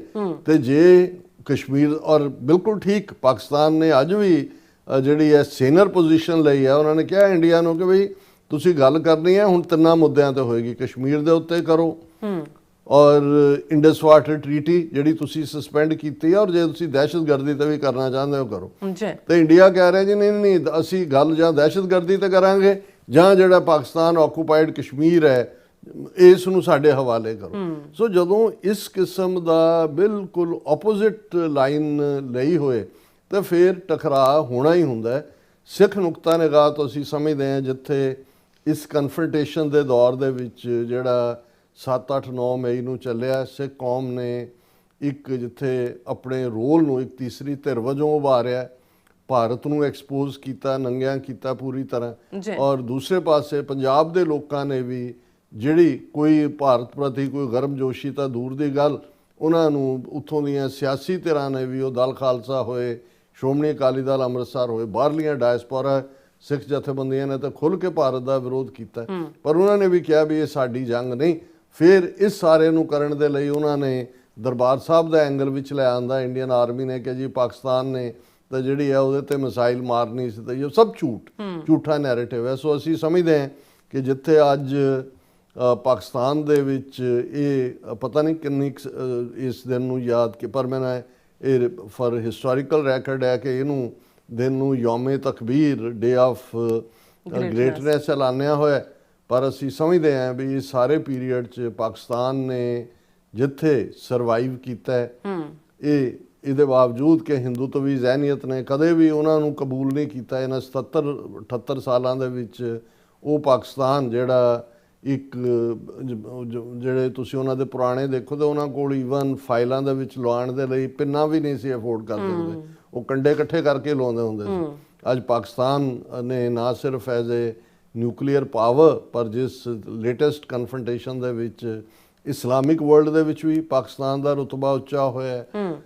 ਸਿੱਖ ਨੁਕਤਾ ਨਿਗਾਹ ਤੋਂ ਵੀ ਅਸੀਂ ਸਮਝਦੇ ਹਾਂ ਵੀ ਸਾਡੀ ਗੁੱਡਵਿਲ ਵੀ ਆਪਸ ਦੇ ਵਿੱਚ ਵਧੀ ਹੈ, ਔਰ ਇਸ ਦਾ ਅਲਟੀਮੇਟ ਸੋਲਿਊਸ਼ਨ, ਕਿਉਂਕਿ ਨਿਊਕਲੀਅਰ ਕਰਨਾ ਇਹ ਭਾਵੇਂ ਜਦੋਂ ਇੰਡੀਆ ਨੇ ਕੀਤੇ ਗਲੀਆਂ 'ਚ ਲੋਕ ਨੱਚ ਰਹੇ ਸੀ ਔਰ ਵੈਸਟਰਨ ਨੇ ਕਹਿ ਰਹੇ ਸੀ ਵੀ ਇਹ ਕੈਸੇ ਬੇਵਕੂਫ ਲੋਕ ਨੇ, ਇਹਨਾਂ ਨੂੰ ਇਹ ਨਜ਼ਰ ਨਹੀਂ ਆਉਂਦਾ ਵੀ ਇਹ ਤਬਾਹੀ ਦੀ ਗੱਲ ਹੈ।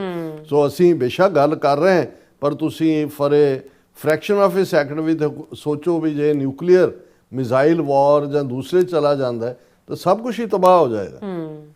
ਸੋ ਉਸ ਲਈ ਹੱਲ ਜੇ ਕਹਿਣਾ ਹੋਏ ਸੋਲੂਸ਼ਨ ਇਹੀ ਹੈ, ਬਫਰ ਸਟੇਟ ਆਫ ਖਾਲਿਸਤਾਨ। ਸੋ ਅਸੀਂ ਸਮਝਦੇ ਹਾਂ ਕਿ ਹੁਣ ਸਿੱਖ ਕੌਮ ਜਿੱਥੇ ਤੀਸਰੀ ਧਿਰ ਵਜੋਂ ਅਸੀਂ ਇਹਨਾਂ ਦੋਨੋਂ ਹੀ ਨਿਊਕਲੀਅਰ ਪਾਵਰਸ ਦੇ ਵਿਚਾਲੇ, ਉੱਥੇ ਇਹ ਫਰਜ਼ ਵੀ ਬਣਦਾ ਹੈ ਪਾਕਿਸਤਾਨ ਦੇ ਸਿਰ ਦੇ ਉੱਤੇ ਵੀ ਥੋੜ੍ਹੀ ਬਹੁਤ ਜਿਹੜੀ ਆ ਉਹਨਾਂ ਨੂੰ ਐਕਸਟਰਾ ਜ਼ਿੰਮੇਵਾਰੀ ਲੈਣੀ ਹੋਏਗੀ। ਔਰ ਇਹ ਗੱਲ ਜਿਹੜੀ ਇੱਕ ਦਾਨਿਸ਼ਵਰ ਨੇ ਬਹੁਤ ਪਹਿਲਾਂ ਕਹੀ ਸੀ, ਉਹ ਕਸ਼ਮੀਰ ਦੇ ਹਵਾਲੇ ਨਾਲ ਵੀ ਹੋਏ ਕਿ road from Lahore to Srinagar goes via Amritsar. ਮਕਸਦ ਕਿ ਖਾਲਿਸਤਾਨ ਦੀ ਆਜ਼ਾਦੀ ਨਾਲ ਕਸ਼ਮੀਰ ਦੀ ਆਜ਼ਾਦੀ ਜੁੜੀ ਹੋਈ ਹੈ। ਸੋ ਇਹ ਸਾਰਿਆਂ ਨੂੰ ਇੱਕ ਬਫਰ ਸਟੇਟ ਖਾਲਿਸਤਾਨ ਹੀ ਅਲਟੀਮੇਟ ਸੋਲਿਊਸ਼ਨ ਹੈ, ਜਿਹੜਾ ਉਸ ਖਿੱਤੇ ਦੇ ਵਿੱਚ ਕਿਸੇ ਵੀ ਭਵਿੱਖ ਦੀ ਕੋਈ ਵੀ ਐਸੀ ਖਤਰਨਾਕ ਸਥਿਤੀ ਜਿਹੜੀ ਨਿਊਕਲੀਅਰ ਚੈਂਡ ਹੋਏ ਉਹਨੂੰ ਰੋਕ ਸਕਦਾ ਹੈ। ਔਰ ਸਾਊਥ ਏਸ਼ੀਆ ਦੇ ਵਿੱਚ buffer state Khalistan stability, prosperity ਔਰ ਪਰਮਾਨੈਂਟ ਪੀਸ ਦੀ ਜਾਮਨੀ ਹੈ ਜੇ ਕੋਈ, ਤੇ ਉਹ ਖਾਲਿਸਤਾਨ ਦੀ ਕਾਇਮੀ ਹੈ। ਜੀ ਡਾਕਟਰ ਸਾਹਿਬ ਤੁਹਾਡਾ ਬਹੁਤ ਬਹੁਤ ਸ਼ੁਕਰੀਆ। ਸੋ ਇੱਥੇ ਲੈਣੇ ਬ੍ਰੇਕ, ਔਰ ਬ੍ਰੇਕ ਤੇ ਜਾਣ ਤੋਂ ਪਹਿਲਾਂ ਅਸੀਂ ਦਰਸ਼ਕਾਂ ਦੇ ਸਰੋਤਿਆਂ ਨੂੰ ਫਿਰ ਤੇ ਬੇਨਤੀ ਕਰਦੀ ਹੈ ਵਿਊਅਰਸ, ਜਿਸ ਤਰ੍ਹਾਂ ਕਿ ਤੁਸੀਂ ਜਾਣਦੇ ਹੋ ਕਿ ਟੀਵੀ 84 ਹੱਕ ਸੱਚ ਇਨਸਾਫ ਦੀ ਆਵਾਜ਼ ਬੁਲੰਦ ਕਰ ਰਿਹਾ ਹੈ। ਇਹ ਆਵਾਜ਼ ਤੁਹਾਡੇ ਪਿਆਰ ਸਦਕਾ, ਤੁਹਾਡੇ ਵਿਸ਼ਵਾਸ ਸਦਕਾ, ਤੁਹਾਡੇ ਡੋਨੇਸ਼ਨ ਸਦਕਾ ਹੀ ਹੋ ਸਕਦੀ ਹੈ। ਸੋ ਅਸੀਂ ਚਾਹਾਂਗੇ ਕਿ ਤੁਸੀਂ ਟੀਵੀ 84 ਦੀ ਚੜ੍ਹਦੀ ਕਲਾ ਦੀ ਵੱਧ ਤੋਂ ਵੱਧ ਡੋਨੇਟ ਕਰੋ। ਡੋਨੇਟ ਕਰਨ ਲਈ ਸਾਡੀ ਵੈਬਸਾਈਟ tv84.tv ਤੇ ਜਾ ਕੇ ਪੇਪਲ ਦੀ ਵਰਤੋਂ ਕਰਕੇ ਵਨ ਟਾਈਮ ਡੋਨੇਟ ਕਰ ਸਕਦੇ ਹੋ, ਮੰਥਲੀ ਡੋਨੇਟ ਵੀ ਕਰ ਸਕਦੇ ਹੋ। ਤੁਸੀਂ ਟੀਵੀ 84 ਦੇ ਨਾਮ ਤੇ ਚੈੱਕ ਬਣਾ ਕੇ ਸਾਨੂੰ ਮੇਲ ਵੀ ਕਰ ਸਕਦੇ ਹੋ ਸਾਡੇ ਇਸ ਪਤੇ ਤੇ 36-01 37th Avenue, Long Island City, New York 11101 USA, ਜਾਂ ਫਿਰ ਤੁਸੀਂ ਸਾਨੂੰ ਫੋਨ ਰਾਹੀਂ ਵੀ ਸੰਪਰਕ ਕਰ ਸਕਦੇ ਹੋ 5166191984। ਤੁਸੀਂ ਸਾਨੂੰ ਈਮੇਲ ਵੀ ਕਰ ਸਕਦੇ ਹੋ info@tv84.tv ਤੇ। ਅਸੀਂ ਤੁਹਾਡੇ ਤਹਿ ਦਿਲ ਤੋਂ ਸ਼ੁਕਰਗੁਜ਼ਾਰ ਹੋਵਾਂਗੇ। ਸੋ ਇੱਥੇ ਲੈਣੇ ਬ੍ਰੇਕ ਵਿਊਅਰਸ, ਤੁਸੀਂ ਇਸ ਤਰ੍ਹਾਂ ਬਣੇ ਰਹਿਣਾ। ਮਿਲਦੇ ਆਫਟਰ ਦਿਸ ਸ਼ਾਰਟ ਬ੍ਰੇਕ।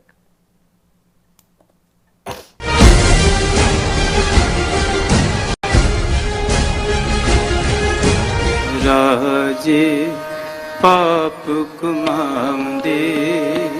ਆਓ ਘੱਲੂਘਾਰਾ 1984 ਦੀ ਵਰ੍ਹੇਗੰਢ ਮੌਕੇ ਭਾਰਤੀ ਹਕੂਮਤ ਦੇ ਜ਼ੁਲਮਾਂ ਅਤੇ ਟਰਾਂਸਨੈਸ਼ਨਲ ਰਿਪਰੈਸ਼ਨ ਖਿਲਾਫ ਆਵਾਜ਼ ਬੁਲੰਦ ਕਰੀਏ। ਪੰਥਕ ਜਥੇਬੰਦੀਆਂ ਅਤੇ ਗੁਰਦੁਆਰਾ ਪ੍ਰਬੰਧਕ ਕਮੇਟੀਆਂ ਵੱਲੋਂ 7 ਜੂਨ 2025 ਦਿਨ ਸ਼ਨੀਵਾਰ ਨੂੰ ਸਵੇਰੇ 11 ਵਜੇ ਵਾਸ਼ਿੰਗਟਨ ਡੀਸੀ ਸਥਿਤ ਇੰਡੀਅਨ ਅੰਬੈਸੀ ਸਾਹਮਣੇ ਭਾਰੀ ਰੋਸ ਮੁਜ਼ਾਹਰਾ ਕੀਤਾ ਜਾ ਰਿਹਾ ਹੈ। ਸਮੂਹ ਜਥੇਬੰਦੀਆਂ ਵੱਲੋਂ ਮੈਟਰੋਪੋਲੀਟਨ ਏਰੀਆ ਦੀ ਸਿੱਖ ਸੰਗਤ ਨੂੰ ਇਸ ਰੋਸ ਵਿਖਾਵੇ ਵਿੱਚ ਵੱਧ ਚੜ੍ਹ ਕੇ ਪਹੁੰਚਣ ਲਈ ਬੇਨਤੀ ਕੀਤੀ ਜਾਂਦੀ ਹੈ। ਵਧੇਰੇ ਜਾਣਕਾਰੀ ਲਈ ਆਪ ਹੇਠ ਦਿੱਤੇ ਨੰਬਰਾਂ ਤੇ ਸੰਪਰਕ ਕਰ ਸਕਦੇ ਹੋ। ਰਾਜੇ ਪਾਪ ਕਮਾਉਂਦੇ।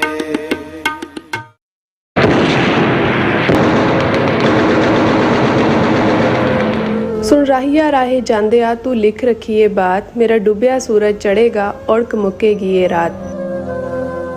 7 ਜੂਨ ਦਿਨ ਸ਼ਨੀਚਰਵਾਰ ਨੂੰ ਸ਼ਹੀਦਾਂ ਦੇ ਸਰਤਾਜ ਸ੍ਰੀ ਗੁਰੂ ਅਰਜਨ ਦੇਵ ਜੀ ਅਤੇ ਜੂਨ 1984 ਦੇ ਸ਼ਹੀਦਾਂ ਨੂੰ ਸਮਰਪਿਤ ਵਿਸ਼ਾਲ ਨਗਰ ਕੀਰਤਨ ਅਤੇ ਪਾਤਸ਼ਾਹੀ ਰੈਲੀ ਕੱਢੀ ਜਾ ਰਹੀ ਹੈ।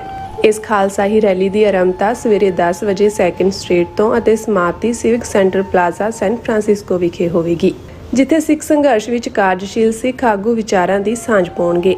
ਸਮੂਹ ਸਿੱਖ ਸੰਗਤਾਂ ਨੂੰ ਬੇਨਤੀ ਕੀਤੀ ਜਾਂਦੀ ਹੈ ਕਿ ਪਰਿਵਾਰਾਂ ਸਮੇਤ ਇਸ ਪਾਤਸ਼ਾਹੀ ਰੈਲੀ ਵਿੱਚ ਸ਼ਾਮਿਲ ਹੋ ਕੇ ਗੁਰੂ ਘਰ ਦੀਆਂ ਖੁਸ਼ੀਆਂ ਪ੍ਰਾਪਤ ਕਰੋ ਅਤੇ ਨਵੀਂ ਪੀੜ੍ਹੀ ਨੂੰ ਖਾਲਸੇ ਦੀਆਂ ਪਰੰਪਰਾਵਾਂ ਤੋਂ ਜਾਣੂ ਕਰਵਾਉਂਦਿਆਂ ਸਿੱਖ ਰਾਜ ਖਾਲਿਸਤਾਨ ਦੇ ਸੰਘਰਸ਼ ਵਿੱਚ ਯੋਗਦਾਨ ਪਾਉਣ ਲਈ ਪ੍ਰੇਰਿਤ ਕਰੋ ਜੀ। ਵਧੇਰੇ ਜਾਣਕਾਰੀ ਲਈ ਤੁਸੀਂ ਸਕਰੀਨ ਤੇ ਦਿੱਤੇ ਨੰਬਰਾਂ ਤੇ ਸੰਪਰਕ ਕਰ ਸਕਦੇ ਹੋ।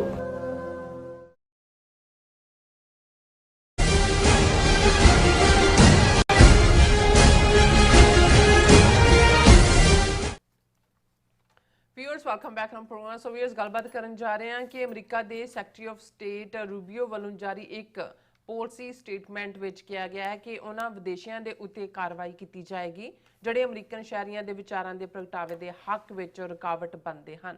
ਇਹਨਾਂ ਵਿਦੇਸ਼ੀ ਅਧਿਕਾਰੀਆਂ ਦੇ ਅਮਰੀਕਾ ਵਿੱਚ ਆਉਣ ਤੇ ਪਾਬੰਦੀ ਲਾਈ ਜਾਏਗੀ ਤੇ ਇਹਨਾਂ ਨੂੰ ਜਵਾਬਦੇਹ ਬਣਾਇਆ ਜਾਏਗਾ। ਵੇਖਣਾ ਇਹ ਹੋਵੇਗਾ ਕਿ ਸਿੱਖਾਂ ਦੇ ਖਿਲਾਫ ਟਰਾਂਸਨੈਸ਼ਨਲ ਰਿਪਰੈਸ਼ਨ ਲਈ ਜ਼ਿੰਮੇਵਾਰ ਅਜੀਤ ਡੋਵਲ, ਅਮਿਤ ਸ਼ਾਹ, ਸਮਿਤ ਗੋਇਲ ਆਦਿ ਕੀ ਇਸ ਪਾਲਿਸੀ ਦੇ ਦਾਇਰੇ ਵਿੱਚ ਆਉਣਗੇ। ਸੋ ਇਸ ਬਾਰੇ ਆਪਾਂ ਗੱਲਬਾਤ ਕਰਨ ਜਾ ਰਹੇ ਹਾਂ। ਸੋ ਅਸੀਂ ਚਾਹਾਂਗੇ ਕਿ ਤੁਸੀਂ ਇਸੇ ਤਰ੍ਹਾਂ ਬਣੇ ਰਹਿਣਾ। ਦੇਖਣ ਸੁਣ ਲਈ ਐਨ ਲਿਖਣ ਲਈ ਤੁਹਾਡਾ ਸਭ ਦਾ ਬਹੁਤ ਬਹੁਤ ਧੰਨਵਾਦ ਜੀ। ਡਾਕਟਰ ਸਾਹਿਬ ਕੀ ਵਿਚਾਰਾਂ ਨੇ? ਦੇਖੋ, ਬੜੀਆਂ ਅਮੇਜ਼ਿੰਗ ਔਰ ਕੁਇਕ ਸਕਸੈਸ਼ਨ ਦੇ ਨਾਲ ਡਿਵੈਲਪਮੈਂਟਸ ਹੋ ਰਹੀਆਂ ਜਿਹੜੀਆਂ ਸਾਡੇ ਲਈ ਉਤਸ਼ਾਹ ਦਾ ਕਾਰਨ ਵੀ ਨੇ।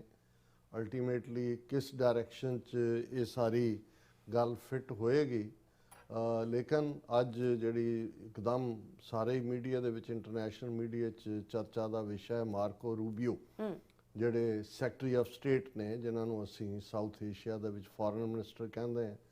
ਔਰ ਜੇ ਇਹਨਾਂ ਦੇ ਇਹ ਕਹਿਣਾ ਹੋਏ ਕਿ ਬਹੁਤ ਸਾਰੇ ਜਿਹੜੇ ਸੈਕਟਰੀ ਹੋਰ ਵੀ ਟਰੰਪ ਨੇ ਲਾਏ ਜਾ ਰਹੇ ਲਾਇਲਿਸਟ ਨੇ, ਮਾਰਕੋ ਰੂਬੀਓ ਵੀ ਲਾਇਲਿਸਟ ਹੈ, ਲੇਕਿਨ ਮਾਰਕੋ ਰੂਬੀਓ ਘੱਟੋ ਘੱਟ ਕਿਉਂਕਿ US ਕਾਂਗਰਸ, ਸੈਨੇਟ ਉਹ ਸਾਰੇ 'ਚੋਂ ਗਿਆ ਹੋਇਆ। ਜੇ ਕਹਿਣਾ ਹੋਏ ਕਿ ਇਹਨਾਂ ਸਾਰਿਆਂ 'ਚ ਸੇਨਰ ਢੰਗ ਨਾਲ ਕੋਈ ਫੋਰਨ ਪਾਲਿਸੀ ਦੀਆਂ ਨੁਆਂਸਿਸ ਨੂੰ ਸਮਝਦਾ ਹੈ ਤੇ ਉਹ ਮਾਰਕੋ ਰੂਬੀਓ ਹੈ। ਦੂਸਰੇ ਪਾਸੇ ਤਾਂ ਟਰੰਪ, ਚਲੋ ਉਹ ਤਾਂ ਆਪਣੇ ਐਗਜ਼ੈਕਟਿਵ ਆਰਡਰਸ ਦੇ ਨਾਲ, ਟਵੀਟ ਦੇ ਨਾਲ ਹੀ ਪ੍ਰੈਜ਼ੀਡੈਂਸੀ ਰਨ ਕਰਦੇ ਨੇ। ਇਸੇ ਤਰ੍ਹਾਂ ਐਲਨ ਮਸਕ, ਉਹਨਾਂ ਦੀ ਫਿਕਸੇਸ਼ਨ ਵੀ ਆਪਣੇ ਢੰਗ ਨਾਲ ਹੀ ਹੈ। ਇਹੀ ਕਾਰਨ ਹੈ ਕਿ ਜਿਹੜਾ ਬਿੱਲ US ਹਾਊਸ ਦੇ ਵਿੱਚ ਬਜਟ ਪਾਸ ਹੋਇਆ, ਜਿਹਨੂੰ ਪ੍ਰੈਜ਼ੀਡੈਂਟ ਟਰੰਪ ਨੇ ਕਿਹਾ ਕਿ ਵੀ it is beautiful and great and all Elon Musk ਨੇ ਕਿਹਾ, ਉਸਨੇ ਡਿਸਐਗਰੀ ਕੀਤਾ ਕਿਉਂਕਿ ਐਲਨ ਮਸਕ ਸਾਊਥ ਅਫਰੀਕਾ ਮੂਲ ਦਾ। ਉਹਨੇ ਹਾਲਾਂ ਪ੍ਰੈਜ਼ੀਡੈਂਟ ਟਰੰਪ ਨੇ ਐਲਨ ਮਸਕ ਨੂੰ ਖੁਸ਼ ਕਰਨ ਦੇ ਲਈ ਜਿਵੇਂ ਸਾਊਥ ਅਫਰੀਕਾ ਦੇ ਪ੍ਰੈਜ਼ੀਡੈਂਟ ਨੂੰ ਸੱਦ ਕੇ ਔਰ ਉਸ ਦੇ ਪ੍ਰੈਜ਼ੀਡੈਂਟ ਨੂੰ ਵੀ ਸੱਦਣ ਤੋਂ ਪਹਿਲਾਂ 50 ਵਾਈਟ ਗੋਰੇ ਜਿਹੜੇ ਸਾਊਥ ਅਫਰੀਕਾ ਤੋਂ ਆਏ ਉਹਨਾਂ ਨੂੰ ਅਸਾਈਲਮ ਦਿੱਤੀ ਹੈ, ਕਹਿ ਕੇ ਜੀ ਉੱਥੇ ਹੁਣ ਕਾਲੇ ਜਿਹੜੇ ਨੇ ਉਹ ਗੋਰਿਆਂ ਦੇ ਖਿਲਾਫ ਜੈਨੋਸਾਈਡ ਕਰ ਰਹੇ ਨੇ ਔਰ ਦੂਸਰਾ ਕਰ ਰਹੇ ਨੇ। ਔਰ ਉਹਨੂੰ ਸਾਊਥ ਅਫਰੀਕਾ ਦੇ ਪ੍ਰੈਜ਼ੀਡੈਂਟ ਨੂੰ ਰਾਮਫੋਸਾ ਨੂੰ ਉੱਥੇ ਬਿਠਾ ਕੇ ਉਹ ਜਿਹੜੀਆਂ ਜਾਲੀ ਜਿਹੀਆਂ ਵੀਡੀਓਜ਼ ਦਿਖਾ ਕੇ ਵੀ ਐਮਬੈਰਸ ਕਰਨ ਦੀ ਕੋਸ਼ਿਸ਼ ਕੀਤੀ। ਪਰ ਇਸ ਤਰ੍ਹਾਂ ਲੱਗਦਾ ਹੈ ਵੀ ਐਲਨ ਮਸਕ ਹੌਲੀ ਉਹਨਾਂ ਨੂੰ ਇਹ ਸਮਝ ਆ ਰਿਹਾ ਕਿ ਵੀ ਵਪਾਰ ਦੇ ਵਿੱਚ ਟੈਸਲਾ ਵਰਗੀ ਜਿਹੜੀ ਹੈ ਉਹ ਇਕੱਠਾ ਕਰਕੇ ਕਾਢ ਤਾਂ ਨਹੀਂ ਕੱਢੀ, ਉਹ ਤਾਂ ਉਹ ਸਾਰੇ ਟੈਕਨੋਲੋਜੀ ਨੂੰ ਇਸਤੇਮਾਲ ਕੀਤਾ ਜਾਂ ਦੂਸਰੀਆਂ ਥਾਵਾਂ ਦੇ ਉੱਤੇ ਜਿਹੜਾ ਉਹ ਕੌਲੋਨੀਆਂ ਬਣਾਉਣ ਲਈ ਅਗਲੇ ਦੂਸਰੇ ਪਲੈਨਟਸ ਨੂੰ ਲੱਭਣਾ। ਇਹ ਦੁਨੀਆ ਹੋਰ ਹੈ ਤੇ ਜਿਹਨੂੰ ਰੀਅਲ ਪੋਲਿਟਿਕ ਕਹਿੰਦੇ ਨੇ ਉਹ ਹੋਰ ਹੈ। ਲੇਕਿਨ ਮਾਰਕੋ ਰੂਬੀਓ ਜਿਹੜੇ ਸੈਕਟਰੀ ਆਫ ਸਟੇਟ ਨੇ ਉਹ ਬਿਲਕੁਲ ਬੇਰੋਕ ਟੋਕ ਜਿਹੜਾ ਵੀ ਏਜੰਡਾ ਟਰੰਪ ਦਾ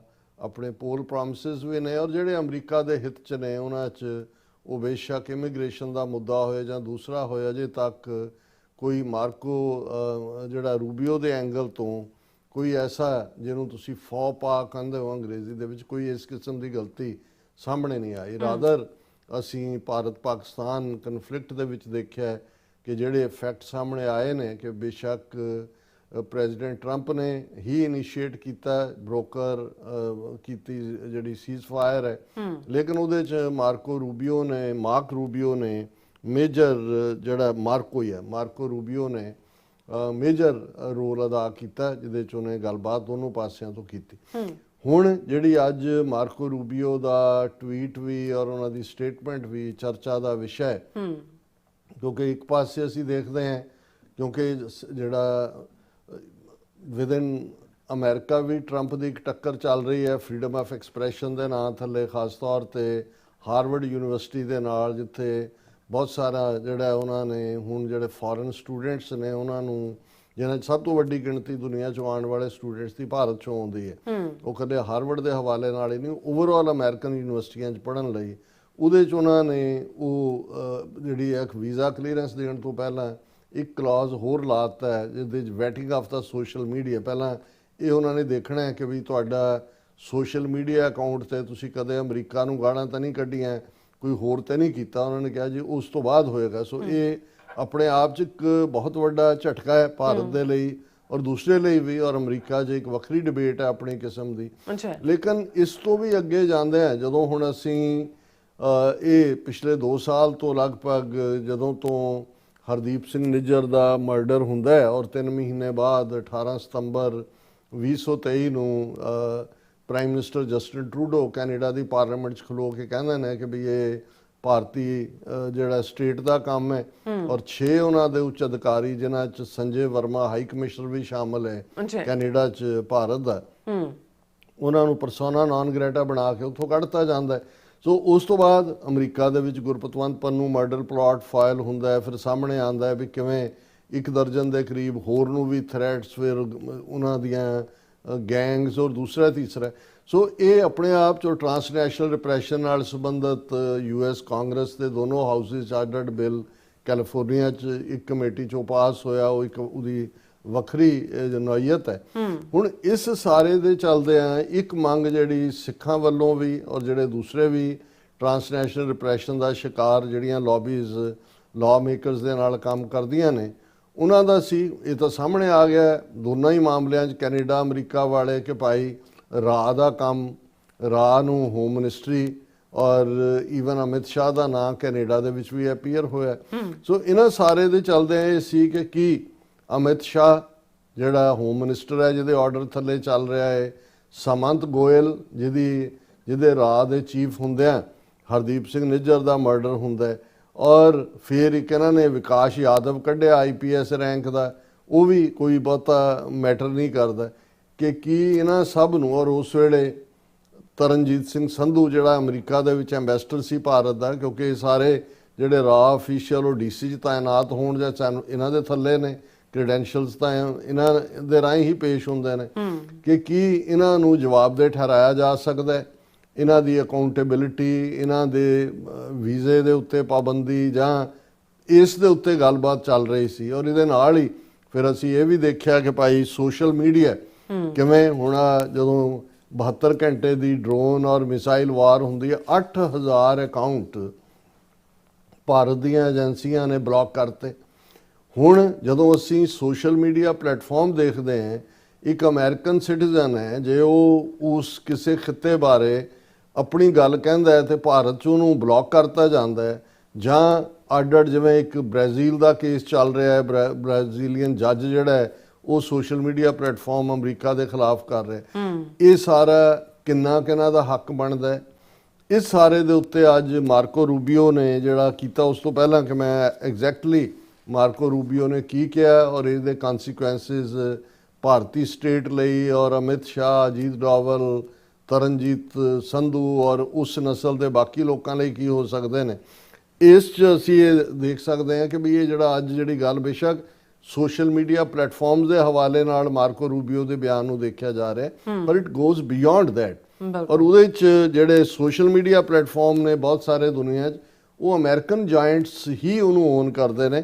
ਜਿਵੇਂ ਅਸੀਂ ਦੇਖਦੇ ਹਾਂ ਕਿ ਜਿਹੜਾ ਟਵਿੱਟਰ ਸੀ, ਜਿਹਨੂੰ ਅੱਜ ਐਕਸ ਕਹਿੰਦੇ ਨੇ, ਇਹ ਐਲਨ ਮਸਕ ਨੂੰ ਓਨ ਕਰਦਾ, ਤੇ ਭਾਰਤ ਨੇ ਜਿਹੜਾ ਉਹ ਕਿਵੇਂ ਫਾਰਮਰ ਮੂਵਮੈਂਟ ਦੇ ਚੱਲਦਿਆਂ ਵੀ ਟਵਿੱਟਰ ਦੇ ਉੱਤੇ ਕਿਵੇਂ ਹਟਾਏ, ਕਿਵੇਂ ਬਲੌਕ ਕੀਤਾ, ਔਰ ਐਲਨ ਮਸਕ ਨੂੰ ਜਿਹੜਾ ਉਹ ਕੋਰਟ ਦੇ ਵਿੱਚ ਵੀ ਘੜੀਸਿਆ। ਤਾਂ ਉਹਦੇ 'ਚ ਬਾਅਦ 'ਚ ਉਹਨੇ ਜਿਹੜਾ ਇਹ ਕਿਹਾ ਸੀ ਕਿ ਜੀ ਅਸੀਂ ਇਹ ਦੇਖਣਾ ਹੈ ਕਿ ਵੀ ਅਸੀਂ ਬਿਜ਼ਨਸ ਕਿਵੇਂ ਕਰਨੀ ਹੈ ਕਿ ਨਹੀਂ ਕਰਨੀ। ਇਸੇ ਤਰ੍ਹਾਂ ਫੇਸਬੁੱਕ ਔਰ ਇੰਸਟਾਗ੍ਰਾਮ, ਜਿਸ ਨੂੰ ਮਾਰਕ ਜ਼ਰਕਸਬਰਗ, ਜਿਹਨੂੰ ਅੱਜ ਮੈਟਾ ਕਹਿੰਦੇ ਨੇ, ਉਹ ਓਨ ਕਰਦਾ। ਉਹਨਾਂ ਤੋਂ ਕਿੰਨੀਆਂ ਪੋਸਟਾਂ ਡਿਲੀਟ ਕਰਵਾਈਆਂ ਗਈਆਂ ਔਰ ਬੀਜੇਪੀ ਨੇ ਆਪਣੇ ਹਿੰਦੂਤਵੀ ਨਫ਼ਰਤ ਵਾਲੀਆਂ ਪੋਸਟਾਂ ਪ੍ਰਮੋਟ ਕਰਵਾਈਆਂ। ਫਿਰ ਇਸੇ ਤਰ੍ਹਾਂ YouTube ਜਿਹੜੀ ਹੈ ਉਹਨੂੰ ਗੂਗਲ ਓਨ ਕਰਦਾ। ਹੁਣ ਜਿਵੇਂ ਅਸੀਂ TV 84 ਦੇ ਹਵਾਲੇ ਨਾਲ ਦੇਖਦੇ ਹਾਂ ਵੀ 2020 ਤੋਂ ਅੱਜ 5 ਸਾਲ ਹੋ ਗਏ ਨੇ ਸਾਨੂੰ ਪੂਰੀ ਤਰ੍ਹਾਂ ਬਲੌਕ ਕੀਤਾ ਹੋਇਆ। ਹੁਣ ਅਸੀਂ as a American citizen, American entity ਜੇ ਆਪਣੀ ਗੱਲ ਨਹੀਂ ਕਹਿ ਸਕਦੇ ਤੇ ਇਸ ਦਾ ਮਤਲਬ ਹੈ ਕਿ ਵੀ ਉਹ ਉਹਨਾਂ ਰਾਈਟਸ ਨੂੰ ਦੇ ਉੱਤੇ ਇਨਫ੍ਰਿੰਜ ਕਰ ਰਹੇ ਨੇ। ਇਸੇ ਤਰ੍ਹਾਂ ਟਰੂਥ ਸੋਸ਼ਲ, ਜਿਸ ਨੂੰ ਟਰੰਪ ਮੀਡੀਆ ਹੀ ਹੁਣ ਔਨ ਕਰਦਾ ਹੈ ਉਹਨਾਂ ਨੇ, ਔਰ ਇਸੇ ਤਰ੍ਹਾਂ ਬਲੂ ਸਕਾਈ, ਜਿਹਨੂੰ ਜੈਕ ਡਾਰਸੀ, ਇਹ ਫਾਰਮਰ ਓਨਰ ਸੀ, ਹੁਣ ਜਦੋਂ ਟਵਿੱਟਰ ਵੇਚਿਆ ਐਲਨ ਮਸਕ ਨੂੰ, ਤੇ ਇਸ ਨੇ ਜੈਕ ਡਾਰਸੀ ਨੇ ਫਿਰ ਬਲੂ ਸਕਾਈ ਸ਼ੁਰੂ ਕੀਤਾ। ਹੁਣ ਮੈਂ ਸੈਕਟਰੀ ਮਾਰਕੋ ਰੂਬੀਓ ਦੇ ਉਸ ਬਿਆਨ ਵੱਲ ਆਉਂਦਾ ਜਿਸ ਨੂੰ ਜਿਹੜੀ ਉਹਨਾਂ ਦੀ ਪ੍ਰੋਮੀਨੈਂਟ ਪਬਲਿਕੇਸ਼ਨ ਹੈ ਵਾਸ਼ਿੰਗਟਨ DC ਦੀ, ਦਾ ਹਿਲ ਦੀ ਹੈਡਲਾਈਨ ਉਹਨਾਂ ਨੇ ਲਾਈ ਹੈ, Rubio issues policy against foreigners responsible for censorship of protected expression in US।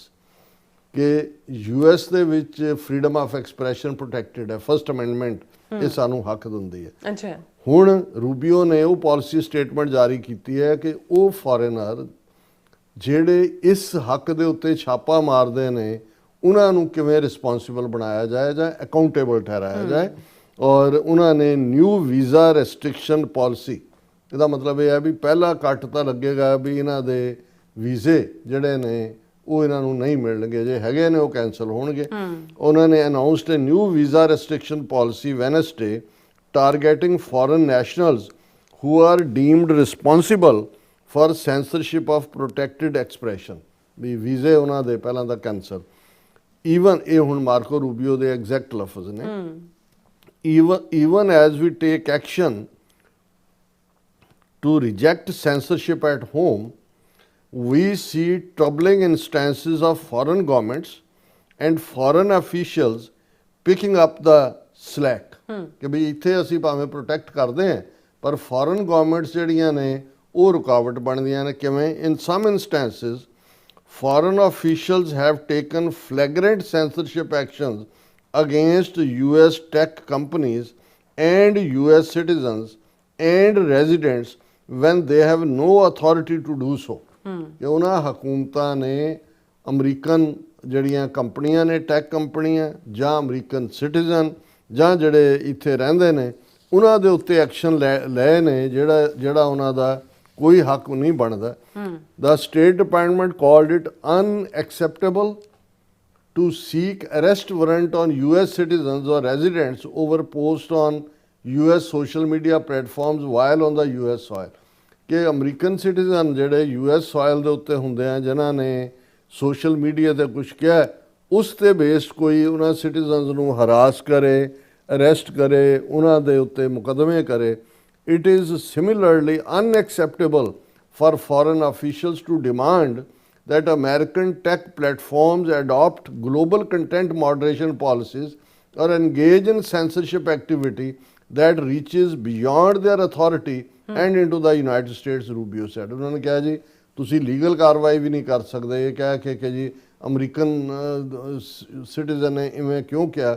ਔਰ ਇਹ ਆਲਰੇਡੀ ਐਲਨ ਮਸਕ ਔਰ ਬ੍ਰਾਜ਼ੀਲੀਅਨ ਸੁਪਰੀਮ ਕੋਰਟ ਜੱਜ ਅਲੈਗਜ਼ੈਂਡਰ ਡੀ ਮੋਰਿਸ ਦੇ ਵਿਚਾਲੇ ਇੱਕ ਕੇਸ ਚੱਲ ਰਿਹਾ ਹੈ ਜਿਸ ਦੇ ਵਿੱਚ ਉਸ ਜੱਜ ਨੇ ਆਰਡਰ ਕੀਤਾ ਐਲਨ ਮਸਕ ਨੂੰ, ਬ੍ਰਾਜ਼ੀਲ ਦੇ ਨੇ, ਕਿ ਵੀ ਆਹ ਪੋਸਟਾਂ ਜਿਹੜੀਆਂ ਨੇ ਉਹ ਰਿਮੂਵ ਕਰੋ.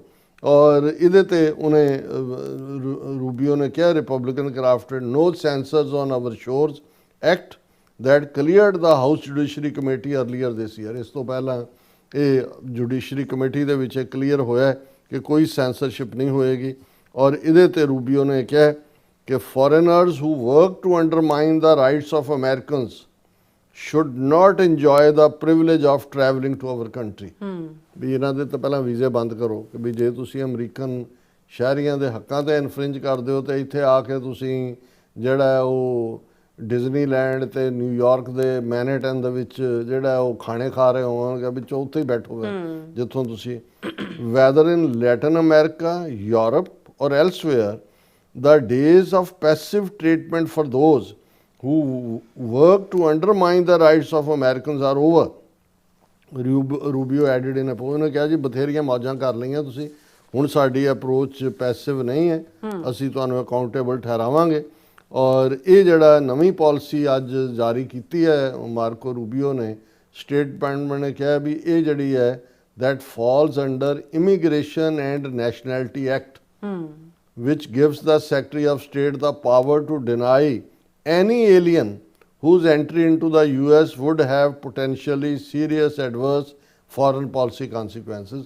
ਉਹਨਾਂ ਨੇ ਐਕਟ ਵੀ ਦੱਸਤਾ ਵੀ ਇਹਦੇ ਥੱਲੇ ਅਸੀਂ ਜਵਾਬਦੇਹੀ ਕਰ ਰਹੇ ਹਾਂ. ਔਰ ਇਸ ਤੋਂ ਫੌਰਨ ਬਾਅਦ US ਕਾਂਗਰੈਸ਼ਨਲ ਜਿਹੜੀ ਸਿੱਖ ਕਾਕਸ ਦੀ ਜਾਂ ਫਰੈਂਡਸ ਆਫ US ਕਾਂਗਰਸ ਉਹਨਾਂ ਦੇ ਡਾਕਟਰ ਪ੍ਰਿਤਪਾਲ ਸਿੰਘ ਹੋਰਾਂ ਨੇ ਵੀ ਵਧਾਈ ਦਿੱਤੀ ਹੈ ਮਾਰਕੋ ਰੂਬੀਓ ਨੂੰ ਔਰ ਉਹਨਾਂ ਨੇ ਥੈਂਕ ਯੂ ਵੀ ਕੀਤਾ. ਇਸੇ ਤਰ੍ਹਾਂ ਸਿੱਖਸ ਫਾਰ ਜਸਟਿਸ ਨੇ ਇਸ ਦੇ ਉੱਤੇ ਜਿਹੜਾ thank you secretary Rubio for ordering a ban on foreign officials who not only suppress freedom of speech but also orchestrate assassinations of US citizens on American soil. ਵੀ ਇਹੀ ਨਹੀਂ ਹੈ ਵੀ ਉਹਨਾਂ ਨੇ ਸਾਡੇ ਉੱਤੇ ਆਵਾਜ਼ ਦਬਾਈ ਹੋਈ ਹੈ, ਪਰ ਉਹਨਾਂ ਨੇ ਤਾਂ ਅਮਰੀਕਾ ਦੀ ਧਰਤੀ ਦੇ ਉੱਤੇ ਅਮਰੀਕਨ ਸਿਟੀਜ਼ਨਸ ਨੂੰ ਮਾਰਨ ਦੇ ਪਲਾਟ ਕੀਤੇ ਨੇ. ਔਰ ਉਹਨਾਂ ਨੇ ਆਲਰੇਡੀ ਡਿਮਾਂਡ ਕੀਤੀ ਹੈ ਜਿਹੜਾ ਟਰੰਪ ਐਡਮਿਨਿਸਟ੍ਰੇਸ਼ਨ ਤੋਂ ਕਿ ਵੀ ਇੰਡੀਅਨ ਆਫੀਸ਼ੀਅਲ ਜਿਹੜੇ ਮਰਡਰ ਫਾਰ ਹਾਇਰ ਪਲਾਟ ਲਈ ਜ਼ਿੰਮੇਵਾਰ ਨੇ ਉਹਨਾਂ ਦੇ ਖਿਲਾਫ ਕਾਰਵਾਈ ਕੀਤੀ ਜਾਏ. ਔਰ ਉਹਦੇ 'ਚ ਉਹਨਾਂ ਦਾ ਖਾਸ ਤੌਰ 'ਤੇ ਹੈ ਕਿ ਜਿਹੜੀ ਵੀਜ਼ਾ ਰੈਸਟ੍ਰਿਕਸ਼ਨ ਪਾਲਿਸੀ ਹੈ ਉਹਦੇ ਥੱਲੇ Ajit Doval national security adviser of India ਇਹਨੂੰ ਜਵਾਬਦੇਹ ਬਣਾਇਆ ਜਾਏ. Taranjit Sandhu former Indian ambassador to US and Samant Goel former head of India's research and analysis wing. So ਅਸੀਂ ਜਿਹੜਾ ਮਾਰਕੋ ਰੂਬੀਓ ਦੇ ਨਾ ਸਿਰਫ ਉਸ ਨੂੰ ਮੁਬਾਰਕਬਾਦ ਦਿੰਦੇ ਹਾਂ, ਅਸੀਂ ਸਮਝਦੇ ਹਾਂ ਕਿ ਇਹ ਗੱਲ ਸਿਰਫ ਵੀਜ਼ਾ ਡਿਨਾਈ ਤੱਕ ਜਾਂ ਕੈਂਸਲੇਸ਼ਨ ਤੱਕ ਹੀ ਮਹਿਦੂਦ ਨਹੀਂ ਹੋਣੀ ਚਾਹੀਦੀ. ਇਹਨੂੰ ਅੱਗੇ ਲਿਜਾ ਕੇ ਇਹ ਸਾਰੇ ਜਿਹੜੇ ਨੇ ਜਿਨ੍ਹਾਂ ਨੇ ਅਮਰੀਕਾ ਦੀ ਧਰਤੀ 'ਤੇ ਟਰਾਂਸਨੈਸ਼ਨਲ ਰਿਪਰੈਸ਼ਨ ਕਰਨ ਦੀ ਕੋਸ਼ਿਸ਼ ਕੀਤੀ ਹੈ ਇਹਨਾਂ ਨੂੰ ਜਿਹੜਾ ਹੈ ਉਹ ਐਕਸਟਰਾਡਾਈਟ ਕਰਕੇ ਅਮਰੀਕਾ 'ਚ ਲਿਆਂਦਾ ਜਾਏ ਔਰ ਅਮਰੀਕਨ ਲੀਗਲ ਸਿਸਟਮ ਦੇ ਸਾਹਮਣੇ ਫੇਸ ਕਰਾਇਆ ਜਾਏ. ਜੀ ਰਾਜ ਸਾਹਿਬ ਤੁਹਾਡਾ ਬਹੁਤ ਸ਼ੁਕਰੀਆ. ਸੋ ਥਲੇ ਨਾ ਬ੍ਰੇਕ ਵਿਊਅਰਸ ਤੁਸੀਂ ਇਸੇ ਤਰ੍ਹਾਂ ਬਣੇ ਰਹਿਣਾ, ਮਿਲਦੇ ਹਾਂ ਛੋਟੇ ਜਿਹੇ ਵਕਫੇ ਤੋਂ ਬਾਅਦ.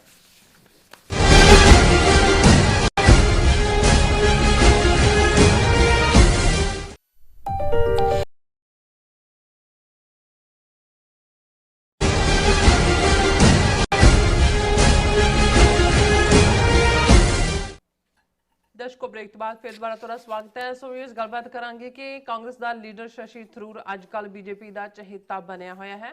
ਉਸ ਨੂੰ ਅਖੌਤੀ ਆਪਰੇਸ਼ਨ ਸੰਦੂਰ ਦੀ ਜਸਟੀਫਿਕੇਸ਼ਨ ਲਈ ਵੱਡੇ ਡੈਲੀਗੇਸ਼ਨ ਦਾ ਮੁਖੀ ਬਣਾ ਕੇ ਕਈ ਦੇਸ਼ਾਂ ਵੱਲ ਤੋਰਿਆ ਹੋਇਆ ਹੈ. ਇਸ ਵੇਲੇ ਉਸ ਦੀ ਇੱਕ ਵੀਡੀਓ ਜਿਹੜੀ ਹੈ ਉਹ ਗਰਦਿਸ਼ ਕਰ ਰਹੀ ਹੈ, ਜਿਸ ਵਿੱਚ ਉਸ ਨੇ ਪ੍ਰੈਜ਼ੀਡੈਂਟ ਟਰੰਪ ਦੇ ਖਿਲਾਫ ਬੜੀ ਸਖਤ ਟਿੱਪਣੀ ਜਿਹੜੀ ਹੈ ਕੀਤੀ ਹੋਈ ਹੈ। ਸੋ ਉਹ ਵੀ ਨਿਊਯਾਰਕ ਦੀ ਧਰਤੀ ਤੇ ਏਸ਼ੀਆ ਸੁਸਾਇਟੀ ਦੇ ਇੱਕ ਸਮਾਗਮ ਵਿੱਚ ਸ਼ਸ਼ੀ ਥਰੂਰ ਦੇ ਅਮਰੀਕਾ ਦਾਖਲੇ ਤੇ ਪਾਬੰਦੀ ਲਾਉਣੀ ਚਾਹੀਦੀ ਹੈ। ਸੋ ਇਸ ਬਾਰੇ ਆਪਾਂ ਗੱਲਬਾਤ ਕਰਨ ਜਾ ਰਹੇ ਹਾਂ। ਸੋ ਅਸੀਂ ਚਾਹਾਂਗੇ ਕਿ ਤੁਸੀਂ ਇਸੇ ਤਰ੍ਹਾਂ ਬਣੇ ਰਹਿਣਾ। ਦੇਖਣ ਸੁਣ ਲਈ ਲਿਖਣ ਲਈ ਤੁਹਾਡਾ ਸਭ ਦਾ ਬਹੁਤ ਬਹੁਤ ਧੰਨਵਾਦ ਜੀ। ਡਾਕਟਰ ਸਾਹਿਬ ਕੀ ਕਹਿਣਾ ਚਾਹੋਗੇ?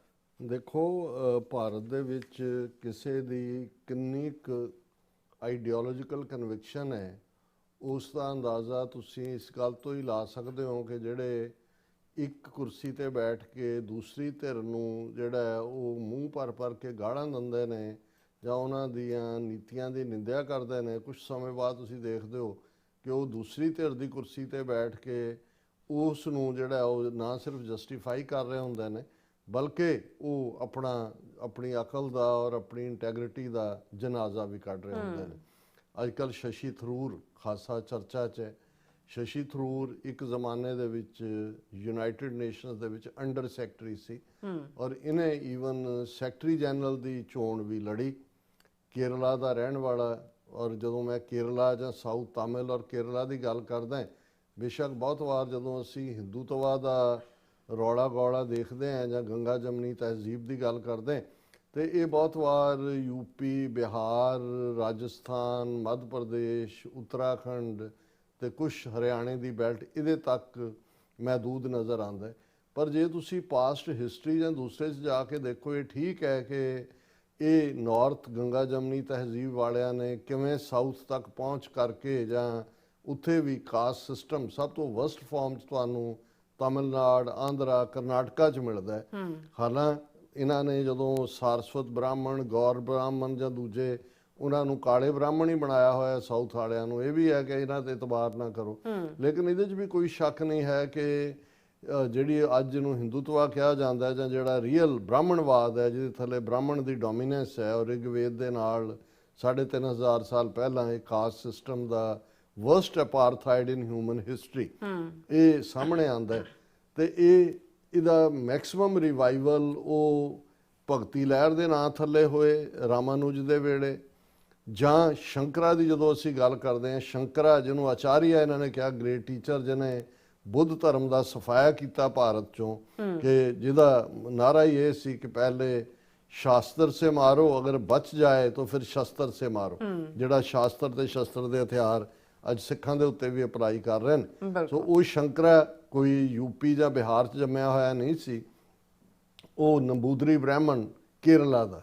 ਇਸੇ ਤਰ੍ਹਾਂ ਅਸੀਂ ਹੋਰ ਵੀ ਕਈ ਨੇਮ ਲੈ ਸਕਦੇ ਹਾਂ, ਪਰ ਅੱਜ ਕੱਲ੍ਹ ਸ਼ਸ਼ੀ ਥਰੂਰ ਚਰਚਾ 'ਚ ਹੈ। ਬੜਾ ਲਰਨਡ, ਅੰਗਰੇਜ਼ੀ ਵੀ ਬੋਲ ਮਰੋੜ ਕੇ ਬ੍ਰਿਟਿਸ਼ ਐਕਸੈਂਟ 'ਚ ਬੋਲਦਾ ਹੈ, 25-30 ਕਿਤਾਬਾਂ ਦਾ ਰਾਈਟਰ ਵੀ ਹੈ, ਔਰ ਬੜਾ ਉਹਨੇ ਆਪਣੇ ਆਪ ਨੂੰ ਸੈਕੂਲਰ ਜਿਹੜਾ ਇਮੇਜ ਦੇਣ ਦੀ ਕੋਸ਼ਿਸ਼ ਕੀਤੀ ਸਾਰੇ ਸਾਲਾਂ ਦੇ ਵਿੱਚ, ਔਰ ਬੜਾ ਜਿਹੜਾ ਉਹ ਸਟੈਂਡ ਅਪ ਕਮੇਡੀਅਨ ਵਾਂਗ ਜਿਹੜਾ ਫਿਲਮ ਦੀ ਗੱਲ ਵੀ ਕਰਦਾ। ਔਰ ਬ੍ਰਿਟਿਸ਼ ਦੇ ਉੱਤੇ ਵੀ ਉਹਨੇ ਲਿਖਿਆ ਕਿ ਜੀ ਤੁਸੀਂ ਇੰਨੇ ਸਾਲ ਉੱਥੇ 200 ਸਾਲ ਭਾਰਤ 'ਚ ਰਹੇ, ਇੰਨਾ ਸਾਨੂੰ ਲੁੱਟਿਆ, ਇੰਨੇ $1000 ਬਿਲੀਅਨ ਜਿਹੜੇ ਨੇ ਤੁਸੀਂ ਸਾਡੇ ਲਏ ਨੇ, ਤੁਸੀਂ ਇਹ ਹੋ, ਤੁਸੀਂ ਉਹ। ਯਾਨੀ ਉਹ ਜਿਹੜੀ ਇੱਕ ਆਦਤ ਹੈ ਬ੍ਰਾਹਮਣਵਾਦੀਆਂ ਦੀ ਕਿ ਹਰ ਚੀਜ਼ ਦਾ ਜਿਹੜਾ ਦੋਸ਼ ਹੈ ਉਹ ਦੂਸਰੇ ਦੇ ਵਿੱਚ ਲੱਭਣਾ। ਔਰ ਇਸੇ ਤਰ੍ਹਾਂ ਇਹੀ ਸ਼ਸ਼ੀ ਥਰੂਰ ਜਿਹਨੇ ਜਿਹੜਾ ਇੱਕ ਸਟੇਜ ਦੇ ਉੱਤੇ ਇੱਕ ਸ਼ਿਕੰਜੇ 'ਚ ਵੀ ਫਸਿਆ, ਕਿਉਂਕਿ ਜਿਹਦੇ ਨਾਲ ਇਹਨੇ ਵਿਆਹ ਕੀਤਾ ਉਹ ਸ਼ੱਕੀ ਹਾਲਾਤ ਦੇ ਵਿੱਚ ਉਹਦੀ ਮੌਤ ਹੋਈ ਹੋਟਲ ਦੇ ਵਿੱਚ। ਸ਼ਾਇਦ ਇਹਨੂੰ ਕਿਉਂਕਿ ਉਹਦੇ 'ਚ ਫਸ ਰਿਹਾ ਸੀ ਇਸ ਸਾਰੇ ਦਾ, ਉਦੋਂ ਕੋਈ ਮੋਦੀ ਦੇ ਨਾਲ ਡੀਲ ਹੋਈ ਜਾਂ ਕੀ ਹੋਇਆ ਵੀ ਉਹਨੂੰ ਉਸ ਮੁਕੱਦਮੇ 'ਚੋਂ, ਕਸ਼ਮੀਰ ਦੀ ਰਹਿਣ ਵਾਲੀ ਸੀ ਬੀਬੀ, ਔਰ ਇਹ ਵੀ ਸਬੰਧ ਸੀ ਕਿ ਵੀ ਉਹਦਾ ਦਾਊਦ ਗੈਂਗ ਕੇ ਫਲਾਣਿਆਂ ਦੇ ਨਾਲ ਵੀ ਸਬੰਧ ਸੀ। ਜਦੋਂ ਵੀ ਤੁਸੀਂ ਗੂਗਲ ਕਰੋਗੇ ਉਹ ਸਾਰਾ ਉਹਦੇ 'ਚੋਂ ਬਾਹਰ ਆ ਜਾਏਗਾ। ਉਸ ਪੀਰੀਅਡ ਦੀ ਕੋਈ ਡੀਲ ਹੋਈ ਕਿ ਅਚਾਨਕ, ਹਾਲਾਂਕਿ ਸ਼ਸ਼ੀ ਥਰੂਰ ਬੀਇੰਗ ਇਨ ਕਾਂਗਰਸ ਉਹਨੂੰ ਉੱਚ ਅਹੁਦੇ ਤੇ ਹੁਣ ਵੀ ਸਿਟਿੰਗ ਐਮਪੀ ਜਿਹੜਾ ਹੈ ਕੇਰਲਾ 'ਚੋਂ ਕਾਂਗਰਸ ਦੀ ਸੇਫ ਸੀਟ 'ਚੋਂ ਇਹਨੂੰ ਜਿਤਾਇਆ ਹੁੰਦਾ। ਪਰ ਇਹ ਜਦੋਂ ਹੁਣ ਜੋ ਕੁਝ 7-8-9 ਮਈ ਨੂੰ ਹੋਇਆ, ਭਾਰਤ ਦੀ ਟੋਟਲ ਕਲੈਪਸ ਹੋਇਆ, ਮਿਲੀਟੈਰਲੀ ਵੀ, 에ਅਰਫੋਰਸ ਵਾਈਜ਼ ਵੀ, ਨੈਰੇਟਿਵ ਵੀ, ਔਰ ਅਚਾਨਕ ਸ਼ਸ਼ੀ ਥਰੂਰ ਜਿਹੜਾ ਉਹ ਚਹੇਤਾ ਬਣ ਗਿਆ ਬੀਜੇਪੀ ਦਾ। ਉਹਨੇ ਮੋਦੀ ਸਰਕਾਰ ਨੇ ਕਿਹਾ ਜੀ ਅਸੀਂ ਜਿਹੜਾ ਉਹ 30-35 ਮੁਲਕਾਂ ਦੇ ਵਿੱਚ ਡੈਲੀਗੇਸ਼ਨ ਭੇਜਣੇ ਨੇ, ਪਾਰਲੀਮੈਂਟੇਰੀਅਨਸ ਵੀ ਚਾਹੀਦੇ ਨੇ ਔਰ ਦੂਸਰੇ ਵੀ, ਔਰ ਆਪੋਜੀਸ਼ਨ ਪਾਰਟੀ ਜਿਹੜੀ ਹੈ ਉਹ ਲਿਸਟ ਦੇ ਕਾਂਗਰਸ ਨੇ 4 ਨਾਂ ਦਿੱਤੇ ਕਿਉਂਕਿ ਮੇਨ ਆਪੋਜੀਸ਼ਨ ਪਾਰਟੀ ਕਾਂਗਰਸ ਹੈ। ਜੀ ਰਾਹੁਲ ਗਾਂਧੀ ਦੇ ਕੋਲ ਕੈਬਨਿਟ ਮਿਨਿਸਟਰ ਦਾ ਰੈਂਕ ਹੈ being the leader of the opposition, ਪਰ ਬੀਜੇਪੀ ਉਹਦੇ ਸ਼ਸ਼ੀ ਥਰੂਰ ਦਾ ਨਾਂ ਨਹੀਂ ਸੀ। ਲੇਕਿਨ ਕਿਉਂਕਿ ਇਹ ਬਿਲਕੁਲ ਇਹ ਜੁਆਇਨ ਕਰੇਗਾ ਬੀਜੇਪੀ, ਔਰ ਇਸ ਵੇਲੇ ਜਿੰਨਾ ਮੋਦੀ ਦੇ ਲਈ ਇਸ ਸਾਰੀ ਜਿਹੜੀ ਲਾਈਨ ਹੈ, ਇਸ ਸਾਰੇ ਝੂਠੇ ਨੈਰੇਟਿਵ ਨੂੰ ਸ਼ਸ਼ੀ ਥਰੂਰ ਜਿਹੜਾ ਹੈ ਉਹ ਵੇਚ ਰਿਹਾ, ਉਹਨਾਂ ਕੋਈ ਵੀ ਨਹੀਂ ਵੇਚ ਰਿਹਾ। ਔਰ ਇਸ ਸਾਰੇ ਦੇ ਬਾਵਜੂਦ ਕਿ ਇਹਦਾ ਨਾਂ ਵੀ ਕਾਂਗਰਸ ਨੇ ਨਹੀਂ ਦਿੱਤਾ, ਜਿਹੜੇ 4 ਨੂੰ ਲੀਡ ਕਰਾਉਣ ਲਈ ਕਿਹਾ ਸੀ, ਪਰ ਬੀਜੇਪੀ ਨੇ ਆਊਟ ਆਫ ਦਾ ਵੇ ਜਾ ਕੇ ਜਿਹੜਾ ਉਹਨੂੰ ਸ਼ਸ਼ੀ ਥਰੂਰ ਨੂੰ ਨਾ ਸਿਰਫ ਚੁਣਿਆ, ਉਹਨੂੰ ਉਸ ਵੱਡੇ ਡੈਲੀਗੇਸ਼ਨ ਦਾ ਹਿੱਸਾ ਵੀ ਬਣਾਇਆ। 59 ਦੇ ਕਰੀਬ ਮੈਂਬਰ ਪਾਰਲੀਮੈਂਟ ਨੇ 30 ਕਿ 35 ਮੁਲਕਾਂ 'ਚ ਉਹਨਾਂ ਨੇ ਜਾਣਾ, ਔਰ ਇਹ ਜਿਹੜਾ ਇਹਨੇ parliamentary delegation Shashi Tharoor lead ਕਰ ਰਿਹਾ ਹੈ, 5 ਮੁਲਕਾਂ 'ਚ ਉਹਨੇ ਜਾਣਾ, ਜਿਹਦੇ 'ਚ ਅਮਰੀਕਾ 'ਚੋਂ ਹੋ ਕੇ ਗਿਆ, ਔਰ ਅੱਜ ਕੱਲ੍ਹ ਪਨਾਮਾ ਔਰ ਜਿਹੜਾ ਉਹ ਗਾਵਾ ਕੀ ਹੈ ਜਿਹੜਾ ਉਸ ਦੇ ਵਿੱਚ ਵੀ, ਔਰ ਪਨਾਮਾ ਦੇ ਹਵਾਲੇ ਨਾਲ ਤਾਂ ਉਹਨੇ ਕਿਹਾ ਜੀ Panama assures India of its support for war against terror. ਕਿ ਜੀ ਪਨਾਮਾ ਜਿਹੜਾ ਉਹ ਇੱਕ ਟਰੰਪ ਨੇ ਦਬਕਾ ਮਾਰਿਆ, ਉਹਨਾਂ ਨੇ ਸਭ ਜੋ ਵੀ ਪਨਾਮਾ ਕੇ ਨਾਲ ਦੇ ਵਿੱਚ ਚਾਈਨੀਜ਼ ਫਰਮਾਂ ਸਭ ਕੱਢ ਕੇ ਬਾਹਰ ਮਾਰੀਆਂ ਉਹਨੇ। ਪਨਾਮਾ ਦੀ ਸਪੋਰਟ ਇੰਡੀਆ ਜਿਹੜਾ ਲੈ ਕੇ ਉਹ ਬਹੁਤ ਜਿਹੜਾ, ਲੇਕਿਨ ਜਿਹੜਾ ਸ਼ਸ਼ੀ ਥਰੂਰ ਨੇ ਸਾਰਾ ਨੈਰੇਟਿਵ ਬੀਜੇਪੀ ਨੂੰ ਜਸਟੀਫਾਈ ਕਰਨ ਦਾ, ਇਸ ਮੋਦੀ ਦੇ ਐਕਸ਼ਨਸ ਨੂੰ ਔਰ ਪਾਕਿਸਤਾਨ ਦੇ ਬਾਰੇ ਜਿਸ ਕਿਸਮ ਦਾ ਉਸ ਦਾ ਰਵੱਈਆ, ਉਸ ਦੇ ਮੱਦੇਨਜ਼ਰ ਇਹ ਦੇਖਣਾ ਵੀ ਜ਼ਰੂਰੀ ਹੈ। ਔਰ ਕਿਉਂਕਿ ਅਮਰੀਕਾ ਤੋਂ ਹੁਣੇ ਹੀ ਹੋ ਕੇ ਗਿਆ ਔਰ ਉਹੀ ਨੈਰੇਟਿਵ ਨੇ ਇੱਥੇ ਪੁਸ਼ ਕਰਨ ਦੀ ਕੋਸ਼ਿਸ਼ ਕੀਤੀ, ਲੇਕਿਨ ਬਾਅਦ ਦੇ ਵਿੱਚ ਇਹ ਸਾਹਮਣੇ ਆਇਆ ਕਿ ਸਪਟੈਂਬਰ 2024 'ਚ ਜਸਟ ਪਿਛਲੇ ਸਾਲ ਹੀ, ਜਦੋਂ ਕਿ ਸ਼ਸ਼ੀ ਥਰੂਰ ਜੈਪੁਰ ਲਿਟਰੇਰੀ ਫੈਸਟੀਵਲ ਜਿਹੜਾ ਨਿਊਯਾਰਕ ਦੇ ਵਿੱਚ ਹੋਇਆ, ਏਸ਼ੀਆ ਸੁਸਾਇਟੀ ਨੇ ਕੀਤਾ, ਉਸ ਦੇ ਵਿੱਚ ਆਇਆ ਸੀ, ਤਾਂ ਉਹਦਾ ਇੱਕ ਇੰਟਰਵਿਊ ਜਿਹੜਾ ਕਿ ਅਰੁਣ ਪੁਰੀ ਉਸ ਏਸ਼ੀਆ ਸੁਸਾਇਟੀ ਨਾਲ ਸੰਬੰਧਿਤ ਹੈ ਉਹਦੇ ਨਾਲ ਸਾਹਮਣੇ ਆਇਆ। ਤੇ ਉਹਦੇ 'ਚ ਹੁਣ ਮੈਂ ਐਗਜ਼ੈਕਟ ਮੈਂ ਉਹ ਸਾਰਾ ਰਿਕਾਰਡ ਕੱਢਿਆ, ਔਰ ਉਹਦੇ 'ਚ ਜੈਪੁਰ ਲਿਟਰੇਰੀ ਫੈਸਟੀਵਲ ਦੇ ਉਸ ਇੰਟਰਵਿਊ 'ਚ ਇਹ ਕਹਿੰਦਾ ਹੈ ਕਿ ਵੀ ਤੁਹਾਡੇ ਟਰੰਪ ਬਾਰੇ ਕੀ ਖਿਆਲ ਨੇ। ਸਵਾਲ ਉਹ ਅਰੁਣ ਪੁਰੀ ਪੁੱਛਦਾ ਕਿਉਂਕਿ ਆਲਰੇਡੀ ਅਜੇ ਇਲੈਕਸ਼ਨਾਂ ਹੋਣੀਆਂ ਸੀ, ਔਰ ਇਹਦੇ ਉਹਨੇ ਜਵਾਬ 'ਚ ਕਿਹਾ, Tharoor says, while he should not be commenting on political leaders in foreign countries on their soil,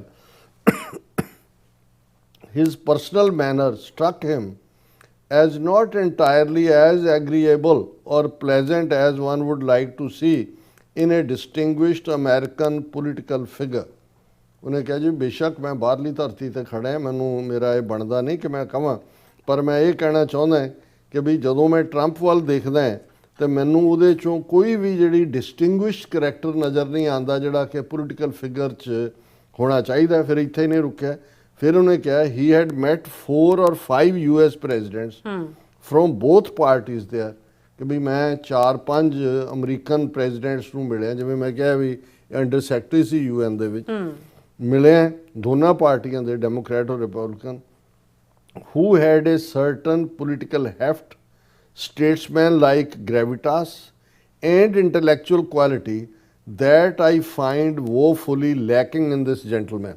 ਕਿ ਮੈਂ ਜਿਹੜੇ 4-5 ਅਮਰੀਕਨ ਪ੍ਰੈਜ਼ੀਡੈਂਟਸ ਨੂੰ ਮਿਲਿਆ ਉਹਨਾਂ ਦੇ ਵਿੱਚ ਸਿਆਸੀ ਸ਼ਹੂਰ ਵੀ ਸੀ, ਉਹ ਸਟੇਟਸਮੈਨ ਵਾਂਗ ਬਿਹੇਵ, ਉਹਨਾਂ 'ਚ ਖਿੱਚ ਸੀ ਜਾਂ ਉਹਨਾਂ 'ਚ ਬੌਧਿਕਤਾ ਸੀ, ਇੰਟੈਲੈਕਚੁਅਲ ਕੁਆਲਿਟੀ ਸੀ, ਜਿਹੜੀ ਮੈਨੂੰ ਲੱਗਦਾ ਵੀ ਇਸ ਬੰਦੇ ਦੇ ਵਿੱਚ ਨਹੀਂ ਹੈ। ਔਰ ਇਹ ਬਿਲਕੁਲ ਇਸ ਨੂੰ ਫੈਕਟ ਚੈੱਕ ਦੇ ਥੱਲੇ ਵੀ ਅਸੀਂ ਦੇਖ ਲਿਆ, ਔਰ ਇਹੀ ਫਿਰ ਜਿਹੜੀ ਉਹਦਾ ਨੈਰੇਟਿਵ ਹੈ ਇੰਸਟਾਗ੍ਰਾਮ ਦੇ ਉੱਤੇ ਵੀ 24 ਸਤੰਬਰ 2024 ਨੂੰ ਇਹ ਪੋਸਟ ਹੁੰਦਾ ਹੈ। ਔਰ ਇਸ ਸਾਰੇ ਦੇ ਚੱਲਦੇ ਹੁਣ ਮਾਰਕੋ ਰੂਬੀਓ ਨੇ ਤਾਂ ਕਹਿ ਦਿੱਤਾ ਕਿ ਭਾਈ ਅਸੀਂ ਇਹ ਦੇਖਣਾ ਕਿ ਬਈ ਤੁਸੀਂ ਇਹ ਕੀ ਕਰਦੇ ਹੋ, ਸੋ ਅਸੀਂ ਸਮਝਦੇ ਹਾਂ ਵੀ ਇਹ ਉਹਨਾਂ ਦੇ ਆਫਿਸ ਤੱਕ ਜਿਹੜਾ ਉਹ ਪਹੁੰਚਾ ਦਿੱਤਾ ਜਾਏਗਾ ਕਿ ਭਾਈ ਇਸ ਸਭ ਤੋਂ ਪਹਿਲਾਂ ਤੇ ਜਿਹੜੀ ਵੀਜ਼ਾ ਬੰਦ ਕਰਨਾ ਹੈ ਉਹ ਇਹਦਾ ਸ਼ਸ਼ੀ ਥਰੂਰ ਦਾ ਕਰੋ, ਵੀ ਨਿਊਯਾਰਕ 'ਚ ਖਲੋ ਕੇ ਉਸ ਨੇ ਜਿਹੜਾ ਹੈ ਇਸ ਕਿਸਮ ਦੀ ਬਿਆਨਬਾਜ਼ੀ ਕੀਤੀ ਹੈ। ਔਰ ਇਸ ਸਾਰੇ ਦੇ ਚੱਲਦਿਆਂ ਅਸੀਂ ਇਹ ਸਮਝਦੇ ਹਾਂ ਕਿ ਵੀ ਇਹ ਉਸ ਕਿਸਮ ਦੇ ਓਪਰਚੁਨਿਸਟ ਲੋਕ ਨੇ। ਔਰ ਅਗੇਨ ਅਰੁਣ ਪੁਰੀ ਦੇ ਸਵਾਲ ਦੇ ਜਵਾਬ 'ਚ ਉਹਨਾਂ ਨੇ ਕਿਹਾ ਇਹ ਸਾਰੇ ਅਸੀਂ ਇਸ ਦੇ ਡਾਕੂਮੈਂਟ ਕੱਢੇ ਨੇ, ਔਰ ਇਹ ਆਪਣੇ ਆਪ ਦੇ ਵਿੱਚ ਜਿਹੜਾ ਉਹਨੇ ਹੁਣ ਜਦੋਂ ਉਹ ਆਉਂਦਾ ਮਈ 24 2025 ਨੂੰ, ਹੁਣ ਤੁਸੀਂ ਸ਼ਸ਼ੀ ਥਰੂਰ ਦਾ ਪਾਕਿਸਤਾਨ ਬਾਰੇ ਨੈਰੇਟਿਵ ਦੇਖੋ, ਉਹਨੇ ਇੱਥੇ ਨਿਊਯਾਰਕ ਦੇ ਵਿੱਚ ਕੌਂਸੂਲੇਟ ਜਨਰਲ ਆਫ ਇੰਡੀਆ ਦੇ ਦਫ਼ਤਰ ਦੇ ਵਿੱਚ ਉਸ ਨੇ ਸਿਲੈਕਟ ਗਰੁੱਪ ਦੇ ਨਾਲ ਗੱਲਬਾਤ ਕੀਤੀ ਔਰ ਉਹਦੇ 'ਚ ਉਹਨੇ ਜੋ ਕਿਹਾ ਵੀ ਹੈਵ ਟਰਾਈਡ ਐਵਰੀਥਿੰਗ, ਇਹ ਹੁਣ ਪਾਕਿਸਤਾਨ ਦੇ ਕੰਟੈਕਸਟ ਕਹਿ ਰਿਹਾ, ਅੱਛਾ we have tried everything, international dossiers, complaints, everything has been tried, he said, adding, Pakistan had remained in denial with no convictions, no serious criminal prosecutions and no genuine attempt to dismantle the terror infrastructure. ਔਰ ਉਹ ਕਹਿੰਦਾ ਜੀ ਅਸੀਂ ਸਾਰਾ try ਕਰ ਲਿਆ। ਮਤਲਬ ਇਹ ਹੈ ਕਿ ਇਸ ਵੇਲੇ ਮੈਨੂੰ ਕੋਈ ਹੈਰਾਨੀ ਨਹੀਂ ਹੋਏਗੀ ਕਿ ਐਸ ਜੈ ਸ਼ੰਕਰ ਤਾਂ ਬੁਰੀ ਤਰ੍ਹਾਂ ਪਿੱਟਿਆ ਹੋਇਆ, ਉਹਦਾ ਸ਼ਕਲ ਕ੍ਰੋਨਿਕ ਕਨਸਟੀਪੇਸ਼ਨ, ਕਬਜ਼ ਤਾਂ ਉਹਨੂੰ ਪੈਸੇ ਹੀ ਰਹਿੰਦੇ ਹੀ ਹੈ, ਪਰ ਅੱਜ ਕੱਲ੍ਹ ਤਾਂ ਇਵੇਂ ਹੀ ਲੱਗਦਾ ਕਿ ਵੀ ਉਹਨੂੰ ਬਾਹਰ ਨਹੀਂ ਕੱਢਿਆ ਹੈ। ਆਪ ਮੋਦੀ ਰੋਡ ਸ਼ੋਅ ਕਰ ਰਿਹਾ ਹੈ, ਐਸ ਜੈ ਸ਼ੰਕਰ ਜਿਹੜਾ ਉਹ ਬਿਲਕੁਲ ਲੁਕਿਆ ਹੋਇਆ, ਕਿਉਂਕਿ ਹਰ ਚੀਜ਼ ਝੂਠ ਸਾਹਮਣੇ ਆ ਰਿਹਾ, ਕੁੱਟ ਵੀ ਸਾਹਮਣੇ ਆ ਰਹੀ ਹੈ। ਔਰ ਮੈਨੂੰ ਕੋਈ ਹੈਰਾਨੀ ਨਹੀਂ ਹੋਏਗੀ ਕਿ ਸ਼ਸ਼ੀ ਥਰੂਰ ਜਿਹੜਾ ਹੈ ਅਲਟੀਮੇਟਲੀ ਇਹਨੂੰ ਹੀ ਮੋਦੀ ਜਿਹੜਾ ਹੈ ਉਹ ਫੋਰਨ ਮਿਨਿਸਟਰ ਬਣਾਏ। ਔਰ ਇਹ ਸਾਰੇ ਦੇ ਚੱਲਦੇ ਆ ਇਹ ਜਿਹੜਾ ਮੋਦੀ ਦੀ ਵੌਇਸ ਬਣ ਕੇ ਆਇਆ। ਅਸੀਂ ਸਮਝਦੇ ਹਾਂ ਕਿ ਜੇ ਮਾਰਕੋ ਰੂਬੀਓ ਦਾ ਜਿਹੜਾ ਅੱਜ ਦੀ ਉਹਨਾਂ ਦੀ ਨਵੀਂ ਪਾਲਿਸੀ ਸਟੇਟਮੈਂਟ ਹੈ ਉਹਦੇ 'ਚ ਜੇ ਕਿਸੇ ਤੇ ਪਾਬੰਦੀ ਲੱਗਣੀ ਚਾਹੀਦੀ ਹੈ, ਸਭ ਤੋਂ ਪਹਿਲਾਂ ਅਮਰੀਕਾ ਜਿਹਨੇ ਅਮਰੀਕਨ ਸੋਇਲ ਤੇ ਆ ਕੇ ਪ੍ਰੈਜ਼ੀਡੈਂਟ ਟਰੰਪ ਨੂੰ ਬੇਇੱਜ਼ਤ ਕੀਤਾ ਤੇ ਇਹ ਸਭ ਤੋਂ ਪਹਿਲੀ ਪਾਬੰਦੀ ਇਸ ਸ਼ਸ਼ੀ ਥਰੂਰ ਤੇ ਲੱਗਣੀ ਚਾਹੀਦੀ। ਜੀ ਡਾਕਟਰ ਸਾਹਿਬ ਤੁਹਾਡਾ ਬਹੁਤ ਬਹੁਤ ਸ਼ੁਕਰੀਆ। ਸੋ ਥਲੇ ਬ੍ਰੇਕ ਵਿਊਅਰਸ, ਤੁਸੀਂ ਇਸ ਤਰ੍ਹਾਂ ਬੜੇ ਰਹਿਣਾ, ਮਿਲਦੇ ਹਾਂ ਛੋਟੇ ਜਿਹੇ ਵਕਫੇ ਤੋਂ ਬਾਅਦ।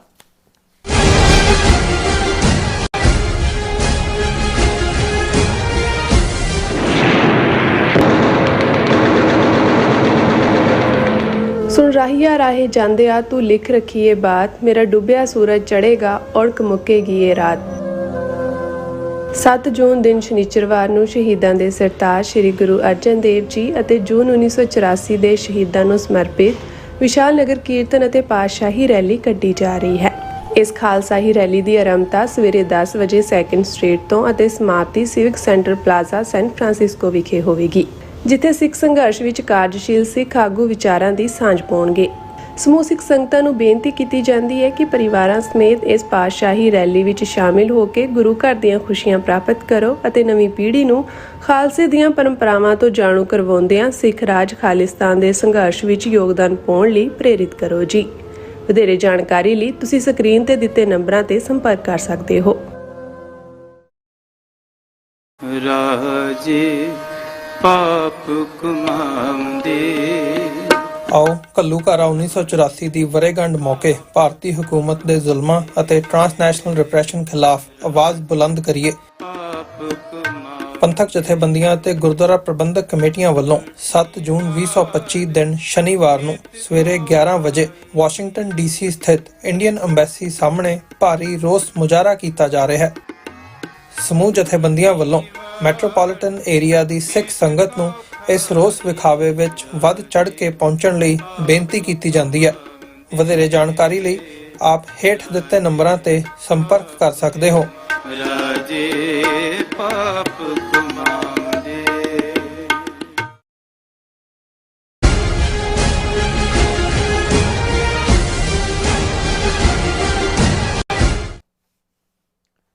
Viewers welcome back to program. So viewers ਗੱਲਬਾਤ ਕਰਨ ਜਾ ਰਹੇ ਹਾਂ ਕਿ ਭਾਰਤ ਲਈ ਅੱਜ ਕੱਲ੍ਹ 60 ਸਤੀ ਦੇ ਦਿਨ ਚੱਲ ਰਹੇ ਨੇ ਔਰ ਅਮਰੀਕਾ ਦੇ ਕਮਰਸ ਸੈਕਟਰੀ ਹਾਵਰਡ ਲਿਓਨਿਕ ਨੇ ਨਿਊਯਾਰਕ ਦੀ ਇੱਕ ਅਦਾਲਤ ਨੂੰ ਦੱਸਿਆ ਹੈ ਕਿ ਭਾਰਤ ਤੇ ਪਾਕਿਸਤਾਨ ਵਿਚਾਲੇ ਜੰਗਬੰਦੀ ਪ੍ਰੈਜ਼ੀਡੈਂਟ ਟਰੰਪ ਨੇ ਕਰਵਾਈ, ਨਹੀਂ ਤਾਂ ਇਹ ਇੱਕ ਭਿਅੰਕਰ ਨਿਊਕਲੀਅਰ ਜੰਗ ਬਣ ਜਾਣੀ ਸੀ।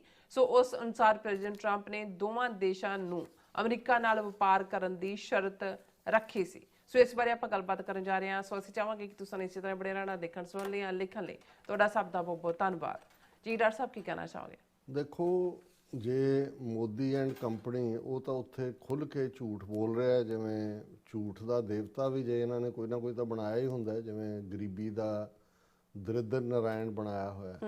ਉਹ ਵੀ ਕਹਿੰਦਾ ਹੋਣਾ ਵੀ ਮੈਂ ਆਪਣਾ ਝੋਲਾ ਛੱਡ ਦਿਆਂ ਤੇ ਮੋਦੀ ਨੂੰ ਆਪਣੀ ਥਾਂ ਖੜਾ ਕਰ ਦਿਆਂ। ਔਰ ਫਿਰ ਸ਼ਸ਼ੀ ਥਰੂਰ ਤੋਂ ਲੈ ਕੇ ਇਹਨਾਂ ਦੀ ਸਾਰੀ ਫੋਰਨ ਮਿਨਿਸਟਰੀ, ਇਹਨਾਂ ਦਾ ਵਿਕਰਮ ਮਿਸ਼ਰੀ ਜਿਹੜਾ ਖਾਸ ਤੌਰ ਦੇ ਉੱਤੇ ਜਿਸ ਨੂੰ ਟ੍ਰੇਡ ਮਿਸ਼ਨ ਦੇ ਉੱਤੇ ਗੱਲਬਾਤ ਕਰਨ ਲਈ ਅਮਰੀਕਾ ਭੇਜਿਆ ਹੋਇਆ ਪਿਛਲੇ 2 ਦਿਨਾਂ ਤੋਂ, ਔਰ ਉਹਨੇ ਇਹ ਕਲੇਮ ਵੀ ਕੀਤਾ ਵੀ ਸ਼ਾਇਦ ਜੂਨ 25 ਤੱਕ ਟ੍ਰੇਡ ਡੀਲ ਅਮਰੀਕਾ ਦੇ ਨਾਲ ਸਾਈਨ ਹੋ ਜਾਏ। ਫੋਰਨ ਸੈਕਟਰੀ ਹੈ ਕਿ ਜੀ ਹਾਈ ਲੈਵਲ ਗੱਲਬਾਤ ਚੱਲ ਰਹੀ ਹੈ ਔਰ ਅਗਲੇ ਮਹੀਨੇ ਤੱਕ, ਔਰ ਇਧਰੋਂ ਈਵਨ ਅਮਰੀਕਾ ਦਾ ਅੰਡਰ ਸੈਕਟਰੀ ਜੈਫਰੀ ਕੈਸਲਰ ਵੀ ਅਗਲੇ ਨੈਕਸਟ ਮੰਥ ਭਾਰਤ ਜਾ ਰਿਹਾ।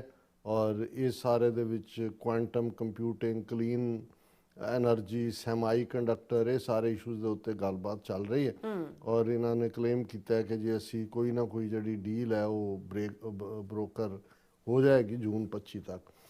ਪਰ ਗੱਲ ਜਿਹੜੀ ਅਗੇਨ ਜਿਸ ਨੂੰ ਦਬੀ ਆਵਾਜ਼ ਦੇ ਵਿੱਚ ਐਸ ਜੈਸ਼ੰਕਰ ਨੇ ਕਹਿਣ ਦੀ ਕੋਸ਼ਿਸ਼ ਕੀਤੀ ਕਿ ਜੀ ਨਹੀਂ, ਇਹ ਤਾਂ ਦੋਨੋਂ ਪਾਸਿਆਂ ਦੇ ਫੌਜੀ ਕਮਾਂਡਰਾਂ ਨੇ ਹੀ ਆਪਸ ਦੇ ਵਿੱਚ ਗੱਲਬਾਤ ਕਰਕੇ ਸੀਜ਼ਫਾਇਰ ਕੀਤਾ। ਮੋਦੀ ਨੇ ਤਾਂ ਬਿਲਕੁਲ ਹੀ ਚੁੱਪ ਵੱਟੀ ਹੋਈ ਹੈ। ਉਹ ਤਾਂ ਹੁਣ ਜਿਹੜਾ ਉਹ ਰੋਡ ਸ਼ੋਅ ਆਪਣੇ ਤਾਂ ਫੁੱਲਾਂ ਦੀ ਵਰਖਾ ਹੀ ਕਰਵਾ ਰਿਹਾ।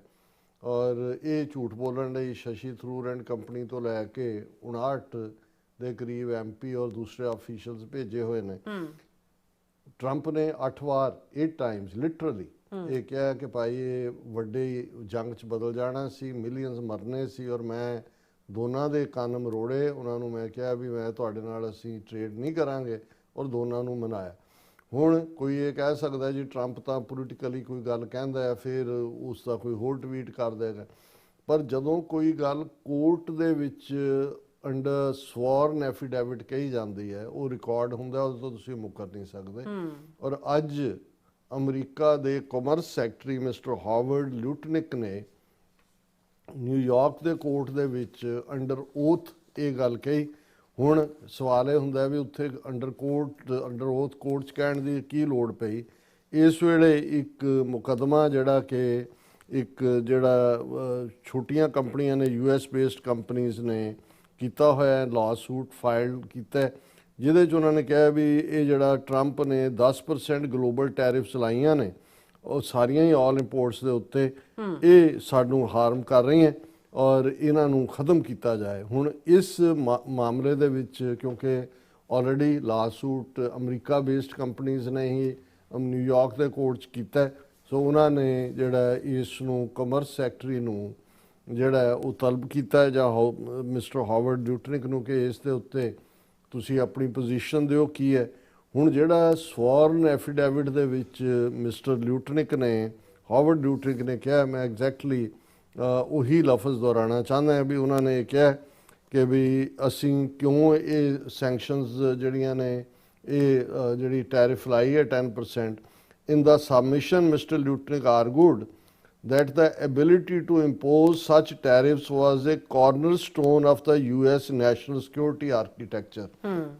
ਕਿ ਸਾਡੀ ਸਿਕਿਉਰਿਟੀ ਦੇ ਐਂਗਲ ਤੋਂ ਵੀ ਇਹ ਸਾਡੀ ਮੂਲ ਨੀਤੀ ਦਾ ਹਿੱਸਾ ਹੈ। ਫਿਰ ਉਹਨੇ ਕਿਹਾ for example India and Pakistan, two nuclear powers engaged in combat operations just 13 days ago, reached a tenuous ceasefire on May 10, 2025। ਉਹਨੇ ਕਿਹਾ ਜੀ ਇਹ ਅਜੇ 13 ਦਿਨ ਪਹਿਲਾਂ ਹੀ ਜੰਗਬੰਦੀ ਹੋਈ ਹੈ, ਇਹਨਾਂ ਨੇ ਬਹੁਤ ਖਤਰਨਾਕ ਇਹਨਾਂ ਦੀ ਆਪਸੀ ਜੰਗ ਸੀ।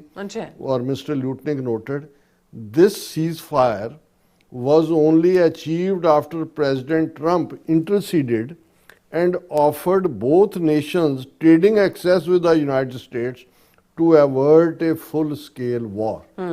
ਉਹਨੇ ਕਿਹਾ ਕਿ ਜੀ ਇਹ ਜੰਗਬੰਦੀ ਤਾਂ ਹੀ ਹੋਈ ਕਿ ਪ੍ਰੈਜ਼ੀਡੈਂਟ ਟਰੰਪ ਨੇ ਦੋਨਾਂ ਮੁਲਕਾਂ ਨੂੰ ਕਿਹਾ ਕਿ ਅਸੀਂ ਤੁਹਾਨੂੰ ਜਿਹੜਾ ਹੈ ਉਹ ਟ੍ਰੇਡਿੰਗ ਐਕਸੈਸ ਦੇਵਾਂਗੇ ਅਮਰੀਕਾ ਨੂੰ, ਅਦਰਵਾਈਜ਼ ਇਹ ਫੁੱਲ ਸਕੇਲ ਵਾਰ ਹੋਣੀ ਸੀ। An adverse ruling that constrains presidential powers in this case could lead India and Pakistan to question the validity of President Trump's offer, threatening the security of an entire region and lives of millions। ਹੁਣ millions ਦੀ ਮੌਤ ਦੀ ਗੱਲ commerce secretary ਵੀ ਕਰ ਰਿਹਾ mister Harvard, ਉਹ court ਦੇ ਵਿੱਚ ਕਹਿ ਰਿਹਾ ਕਿ ਵੀ ਜੇ ਪ੍ਰੈਜ਼ੀਡੈਂਟ ਦੇ ਕੋਲੇ ਪਾਵਰ ਨਾ ਹੁੰਦੀ ਜਿਵੇਂ ਉਹਨੇ ਟੈਰਿਫ ਲਾਈ ਹੈ ਤੇ ਇਹ ਜਿਹੜੀ ਹੈ ਇਹਨੇ ਜੰਗ ਨੇ ਅੱਗੇ ਵੱਧ ਜਾਣਾ ਸੀ ਔਰ ਇਹ ਮੁਲਕ ਦੀ ਸਿਕਿਉਰਿਟੀ ਤਾਂ ਹੈ ਹੀ ਸੀ ਪ੍ਰਭਾਵਿਤ ਹੋਣੀ, ਪਰ ਇੰਟਾਇਰ ਰੀਜਨ ਵੀ, ਸਾਰਾ ਖਿੱਤਾ ਵੀ ਜਿਹੜਾ ਉਹ ਉਸ ਜੰਗ ਦੇ ਜਿਹੜਾ ਉਹ ਬੂਥੇ ਵਿੱਚ ਧੱਕਿਆ ਜਾਣਾ ਸੀ and the lives of millions ਜਿਹੜੀਆਂ ਨੇ ਉਹ ਇਸ ਦੇ ਨਾਲ ਪ੍ਰਭਾਵਿਤ ਹੋਣੀਆਂ ਸੀ। ਔਰ ਇਸ ਦੇ ਉੱਤੇ ਜਦੋਂ ਇਹ ਪੁੱਛਿਆ ਗਿਆ ਹੁਣ ਮਿਸਟਰ ਜੈਸਵਾਲ ਨੂੰ, ਫੋਰਨ ਮਿਨਿਸਟਰੀ ਵਾਲਿਆਂ ਨੂੰ, ਕਿ ਭਾਈ ਆਹ ਤਾਂ ਹੁਣ ਕੋਰਟ ਦੇ ਰੈਕਡ 'ਚ ਵੀ ਆ ਗਿਆ, ਤੁਹਾਡਾ ਕੀ ਕਹਿਣਾ ਹੈ? ਤਾਂ ਉਹਨੇ ਚੁੱਪ ਵੱਟਣ 'ਚ ਹੀ ਭਲਾ ਸਮਝਿਆ। ਸੋ ਇਹ ਹੁਣ ਰਿਪੀਟਡਲੀ ਔਨ ਰੈਕਰਡ ਆ ਗਿਆ ਹੈ ਕਿ ਪ੍ਰੈਜ਼ੀਡੈਂਟ ਟਰੰਪ ਦੀ ਇੰਟਰਵੈਂਸ਼ਨ ਦੇ ਉੱਤੇ ਹੀ ਇਹ ਜਿਹੜੀ ਹੈ ਜੰਗ ਰੁਕੀ ਹੈ ਔਰ ਟ੍ਰੇਡ ਦਾ ਜਿਹੜਾ ਹਥਿਆਰ ਹੈ ਉਹ ਵਰਤਿਆ ਗਿਆ। ਇੰਡੀਆ ਨੂੰ ਕੀ ਕਿਹਾ ਵੀ ਡੋਂਟ ਨੋ, ਪਰ ਇਹ on the court record mister Howard Lutnick ਨੇ ਉਸ ਦੇ ਉੱਤੇ ਮੋਹਰ ਲਾ ਦਿੱਤੀ ਹੈ, ਜਿਹੜੀ ਗੱਲ 8 ਵਾਰ ਪ੍ਰੈਜ਼ੀਡੈਂਟ ਟਰੰਪ ਆਪਣੇ ਜਿਹੜਾ ਉਸ ਦੇ ਵਿੱਚ ਕਹਿ ਚੁੱਕੇ ਨੇ। ਔਰ ਇਸ ਦੇ ਉੱਤੇ ਈਵਨ ਕਾਂਗਰਸ ਨੇ ਵੀ ਅੱਜ ਤਿੱਖਾ ਹਮਲਾ ਕੀਤਾ ਬੀਜੇਪੀ ਤੇ। Break your silence, Congress to Prime Minister on US repeated claims about India-Pakistan ceasefire. Congress General Secretary questioned whether US Commerce Secretary Lutnick's statement in the US Court of International Trade on May 23rd claims President Trump used tariff power to broker a tenuous ceasefire. ਉਹਨੂੰ ਕਿਹਾ ਮੂੰਹ ਖੋਲੋ ਹੁਣ ਤਾਂ court ਰੈਕਡ ਦੇ ਵਿੱਚ ਵੀ ਕਿਹਾ, ਪਰ ਇੱਥੇ ਤਾਂ ਝੂਠ ਤੋਂ ਬਿਨਾਂ ਹੈ ਹੀ ਕੁਝ ਨਹੀਂ ਹੈ। ਜੀ ਡਾਕਟਰ ਸਾਹਿਬ ਤੁਹਾਡਾ ਬਹੁਤ ਬਹੁਤ ਧੰਨਵਾਦ। ਸੋ ਇੱਥੇ ਲੈਣੇ ਬ੍ਰੇਕ। ਵਿਊਅਰਸ ਤੁਸੀਂ ਕਿਤੇ ਨਹੀਂ ਜਾਣਾ, ਮਿਲਦੇ ਹਾਂ ਛੋਟੇ ਜਿਹੇ ਬ੍ਰੇਕ ਤੋਂ ਬਾਅਦ।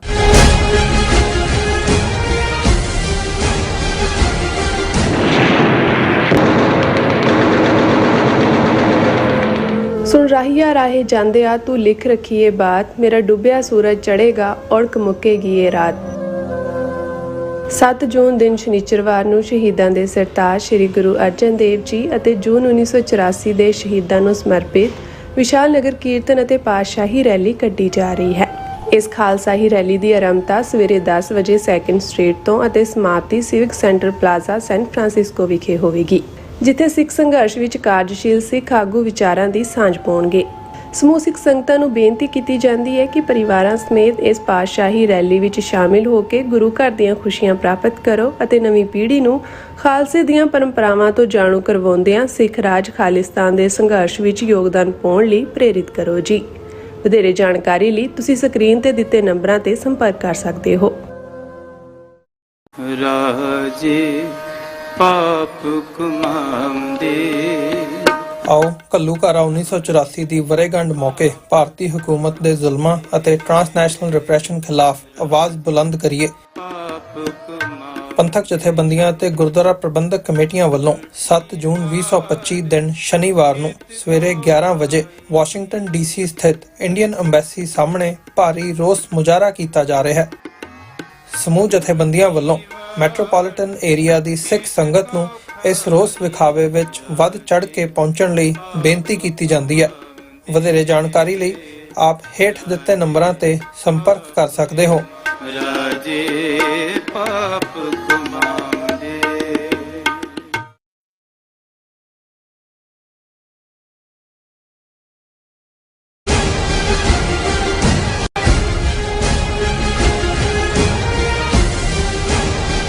Welcome back on programme. So viewers, ਅਖੀਰਲੇ ਸੈਗਮੈਂਟ ਦੇ ਵਿੱਚ ਆਪਾਂ ਇੱਕ ਲੈਟਰ ਤੇ ਇੱਕ ਨਜ਼ਮ ਜਿਹੜੀ ਹੈ ਉਹ ਤੋਂ ਨਾਲ ਸਾਂਝੀ ਕਰਨ ਜਾ ਰਹੇ ਹਾਂ। ਲੈਟਰ ਜਿਹੜਾ ਹੈ ਸਾਨੂੰ ਵਰਜੀਨੀਆ ਤੋਂ ਸਰਦਾਰ ਤਲਵੋਰਚੰਦ ਸਿੰਘ ਜੀ ਉਹਨਾਂ ਦਾ ਵਸੂਲ ਹੋਇਆ ਹੈ, ਔਰ ਜਿਹੜੀ ਸ਼ੇਰਬਾਜ਼ ਸਿੰਘ ਢਿੱਲੋਂ ਜੀ ਉਹਨਾਂ ਦੀ ਆਪਾਂ ਇੰਗਲਿਸ਼ ਦੀ ਜਿਹੜੀ ਨਜ਼ਮ ਹੈ ਉਹ ਸਾਂਝੀ ਕਰਨ ਜਾ ਰਹੇ ਹਾਂ। ਸੋ ਅਸੀਂ ਚਾਹਾਂਗੇ ਕਿ ਤੁਸੀਂ ਇਸੇ ਤਰ੍ਹਾਂ ਬਣੇ ਰਹਿਣਾ। ਦੇਖਣ ਸੁਣ ਲਿਆ, ਲਿਖਣ ਲਈ ਤੁਹਾਡਾ ਸਭ ਦਾ ਬਹੁਤ ਬਹੁਤ ਧੰਨਵਾਦ ਹੈ ਜੀ। ਡਾਕਟਰ ਸਾਹਿਬ ਕੀ ਕਹਿਣਾ ਚਾਹੋਗੇ? ਦੇਖੋ, ਅਸੀਂ ਉਹਨਾਂ ਸਾਰੇ ਹੀ ਆਪਣੇ ਵੀਰਾਂ ਭੈਣਾਂ ਦੇ ਬਹੁਤ ਮਸ਼ਕੂਰ ਹੈ, ਧੰਨਵਾਦੀ ਹੈ, ਜਿਹੜੇ ਸਾਨੂੰ ਰੈਗੂਲਰ ਲਾਈਵ ਚੈਟ 'ਤੇ ਵੀ ਲਿਖਦੇ ਨੇ, ਸਿਫਤ ਕਰਦੇ ਨੇ। ਅਸੀਂ ਤਾਂ ਜਿਵੇਂ ਮੈਂ ਬਾਰ-ਬਾਰ ਕਹਿੰਦਾ ਵੀ ਹਰ ਰੋਜ਼ ਇੱਕ ਤਾਲਿਬੇ ਇਲਮ ਵਾਂਗ ਮੈਂ ਸਿੱਖਣ ਦੀ ਕੋਸ਼ਿਸ਼ ਕਰਦਾ ਹਾਂ। ਜੋ ਥੋੜ੍ਹਾ ਬਹੁਤ ਪੜ੍ਹਿਆ ਹੈ ਜਾਂ ਕੁਛ ਤਜਰਬੇ 'ਚੋਂ ਹੈ ਉਹ ਅਸੀਂ ਸ਼ੇਅਰ ਵੀ ਕਰਦੇ ਹਾਂ। ਪਰ ਸਾਡੇ ਵਿਊਅਰਸ ਜਿਹੜੇ ਖਾਸ ਤੌਰ 'ਤੇ ਪੂਰੀ ਈਮੇਲ ਡਰਾਫਟ ਕਰਦੇ ਨੇ ਜਾਂ ਵਟਸਐਪ ਮੈਸੇਜ ਡਿਟੇਲ 'ਚ ਹੁੰਦਾ ਹੈ, ਮੈਨੂੰ ਇਹ ਹੁੰਦਾ ਵੀ ਉਹਨਾਂ ਨੂੰ ਖਾਸ ਤੌਰ 'ਤੇ ਰੈਕਗਨਾਈਜ਼ ਕਰਨਾ ਬਣਦਾ।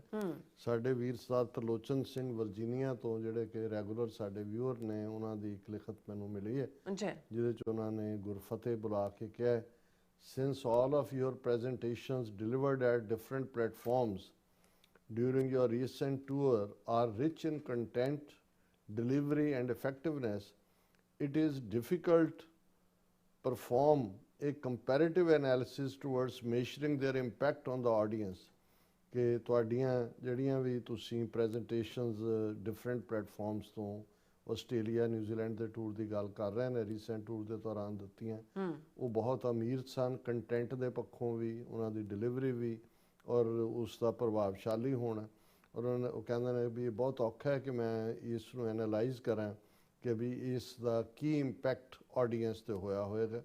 However, if analyzed strictly from the standpoint of their alignment with the convincing factors necessitating creation of our homeland, the referred piece certainly stands out to be best of all। ਕਿ ਜੇ ਕਹਿਣਾ ਹੋਏ ਕਿ ਤੁਹਾਡੀਆਂ presentations 'ਚੋਂ ਜਿਹੜੀ convincing factor ਨੇ ਜਿਹੜੇ ਕਿ ਆਪਣੇ ਘਰ ਖਾਲਿਸਤਾਨ ਬਣਾਉਣ ਦੀ ਲੋੜ ਦੇ ਉੱਤੇ ਫੋਕਸ ਨੇ, ਤੇ ਇਸ ਸਾਰੇ 'ਚ ਜਿਹੜਾ ਤੁਸੀਂ ਆਪਣੀ ਬੈਸਟ ਪਰਫਾਰਮੈਂਸ ਦਿੱਤੀ ਹੈ। Unquestionably, its no unambiguous words encapsulates the case for creating Khalistan and leaves no room for further discussions or even to raise a dissenting view। ਕਿ ਵੀ ਬਿਨਾਂ ਕੋਈ ਸਵਾਲ ਤੋਂ ਇਹ ਮੈਂ ਕਹਿ ਸਕਦਾ ਕਿ ਜਿਵੇਂ ਤੁਸੀਂ ਖਾਲਿਸਤਾਨ ਦੇ ਕੇਸ ਨੂੰ ਜਿਹੜਾ ਉਹ ਪ੍ਰੈਜ਼ੈਂਟ ਕੀਤਾ ਹੈ ਜਾਂ ਉਹ ਸਾਰੇ ਦੇ ਲਈ ਦਲੀਲਾਂ ਦਿੱਤੀਆਂ ਨੇ, ਉਹਦੇ 'ਚ ਅੱਗੋਂ ਕਿਸੇ ਵੀ ਹੋਰ ਬਹਿਸ ਜਾਂ ਗੱਲਬਾਤ ਦੀ ਕੋਈ ਥਾਂ ਬਚਦੀ ਨਹੀਂ ਹੈ।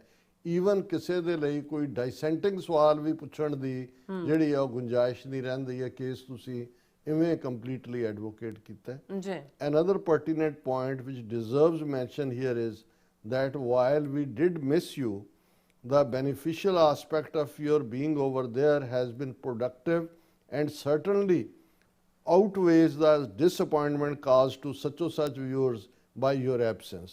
ਉਹਨਾਂ ਨੇ ਕਿਹਾ ਵੀ ਇੱਕ ਹੋਰ ਜਿਹੜਾ ਅਹਿਮ ਨੁਕਤਾ ਇਹ ਹੈ ਕਿ ਵੀ ਭਾਵੇਂ ਤੁਸੀਂ ਇੱਥੇ ਨਹੀਂ ਸੀ ਜਿਸ ਕਰਕੇ ਅਸੀਂ ਤੁਹਾਨੂੰ ਮਿਸ ਵੀ ਕੀਤਾ, ਪਰ ਇਸ ਦਾ ਜਿਹੜਾ ਲਾਹੇਵੰਦਾ ਪਾਰਟ ਇਹ ਹੈ ਕਿ ਜਿੱਥੇ ਤੁਸੀਂ ਗਏ ਉਹਨਾਂ ਦੇ ਲਈ ਇਹ ਤੁਹਾਡਾ ਜਾਣਾ ਉੱਥੇ ਬਹੁਤ ਪ੍ਰੋਡਕਟਿਵ ਸੀ।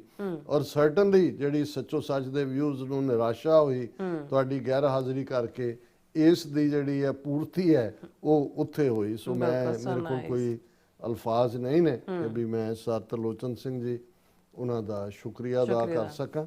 ਔਰ ਜਿਵੇਂ ਅਸੀਂ ਇਹ ਕਿਹਾ ਸੀ ਕਿ ਜਿਹੜੀਆਂ ਨਜ਼ਮਾਂ ਔਰ ਖਾਸ ਤੌਰ 'ਤੇ ਸ਼ੇਰਬਾਜ਼ ਸਿੰਘ ਢਿੱਲੋਂ ਜੀ ਦੀ ਇੱਕ ਨਜ਼ਮ ਅਸੀਂ ਅੱਜ ਹੋਰ ਸਾਂਝੀ ਕਰ ਰਹੇ ਹਾਂ। ਹਾਲਾਂਕਿ ਇਹ ਮੋਰ ਰੂਹਾਨੀਅਤ ਦਾ ਆਸਪੈਕਟ ਹੈ, ਰੂਹਾਨੀਅਤ ਦਾ ਵੀ ਇਸ ਪੱਖ ਤੋਂ ਕਿ ਵਾਹਿਗੁਰੂ ਤੇ ਭਰੋਸਾ ਰੱਖ ਕੇ ਗੱਲ ਅਲਟੀਮੇਟਲੀ ਆਪਣੇ ਸੰਘਰਸ਼ ਦੀ ਪ੍ਰਾਪਤੀ ਦੀ ਹੈ, ਪਰ ਇਸ ਦੀ ਜਿਹੜੀ ਸ਼ਬਦਾਵਲੀ ਹੈ ਜਾਂ ਇਸ ਦਾ ਓਵਰਆਲ ਬਣਤਰ ਹੈ ਉਹ ਜ਼ਿਆਦਾ ਰੂਹਾਨੀਅਤ, ਈਮਾਨ, ਫੇਥ ਦੇ ਉੱਤੇ ਖਲੋ ਕੇ ਜਿਹੜਾ ਇਸ ਸੰਘਰਸ਼ ਨੂੰ ਅੱਗੇ ਤੋਰਨ ਦੀ ਹੈ। ਔਰ ਉਹਨਾਂ ਨੇ ਇਸ ਦਾ ਨਾਂ ਵੀ ਨਜ਼ਮ ਦਾ ਲੀਪ ਆਫ ਗ੍ਰੇਸ ਦਿੱਤਾ ਹੈ। ਜਦੋਂ ਅਸੀਂ ਗ੍ਰੇਸ ਲਫ਼ਜ਼ ਇਸਤੇਮਾਲ ਕਰਦੇ ਹਾਂ ਤੇ ਇਸ ਦੇ ਵਿੱਚ ਬਖਸ਼ਿਸ਼ ਵੀ ਹੈ, ਨਦਰ ਵੀ ਹੈ, ਉਸ ਦੀ ਕਰਮ ਵੀ ਹੈ, ਦਾਤ ਵੀ ਹੈ। ਔਰ ਇਹੀ ਲੀਪ ਅਸੀਂ ਉਸ ਜਿਹੜਾ ਪੁਲਾਂਗ ਨੂੰ ਕਹਿੰਦੇ ਹਾਂ ਕਿ ਭਾਈ ਅਸੀਂ ਉਸ ਪਾਸੇ ਪੁਲਾਂਗ ਪੁੱਟਣੀ ਹੈ। Van I look around I see hearts turned cold, grudges held tight, and silences bold. Words unspoken build walls so wide, and spiteful minds watch love subside। ਇਹ ਹਕੀਕਤ ਦੀ ਗੱਲ ਕਿ ਜਦੋਂ ਮੈਂ ਚਾਰ ਚੁਫੇਰੇ ਦੇਖਦਾ ਮੈਨੂੰ ਲੱਗਦਾ ਵੀ ਦਿਲ ਜਿਵੇਂ ਨੇ ਉਹ ਸੁੰਨ ਹੋਏ ਪਏ ਨੇ, ਜਿਵੇਂ ਜਿਹੜਾ ਲੈ ਦੇ ਕੇ ਸ਼ਿਕਵਿਆਂ ਦੀ ਕਹਾਣੀ ਜ਼ਿਆਦਾ ਬਿਆਨ ਕੀਤੀ ਜਾਂਦੀ ਹੈ ਤੇ ਜਾਂ ਚੁੱਪੀ ਧਾਰੀ ਹੋਈ ਹੈ। ਔਰ ਇਹ ਜਿਹੜੇ ਅਸੀਂ ਲਫ਼ਜ਼ ਬੋਲਦੇ ਵੀ ਨਹੀਂ ਹੈ, ਅਸੀਂ ਦੋ ਫਰਕੇ ਦੀਆਂ ਕੰਧਾਂ ਖੜੀਆਂ ਕੀਤੀਆਂ ਹੋਈਆਂ ਨੇ। ਔਰ ਇਸ ਸਾਰੇ ਦੇ ਵਿੱਚ ਇਵੇਂ ਲੱਗਦਾ ਹੈ ਕਿ ਵੀ ਦਿਮਾਗ ਸ਼ੰਕਿਆਂ ਨਾਲ ਭਰੇ ਹੋਏ ਨੇ ਔਰ ਪਿਆਰ ਜਿਹੜਾ ਉਹ ਕਿਤੇ ਗਾਇਬ ਹੈ। When I look around, I see hearts turned cold, grudges held tight, and silences bold.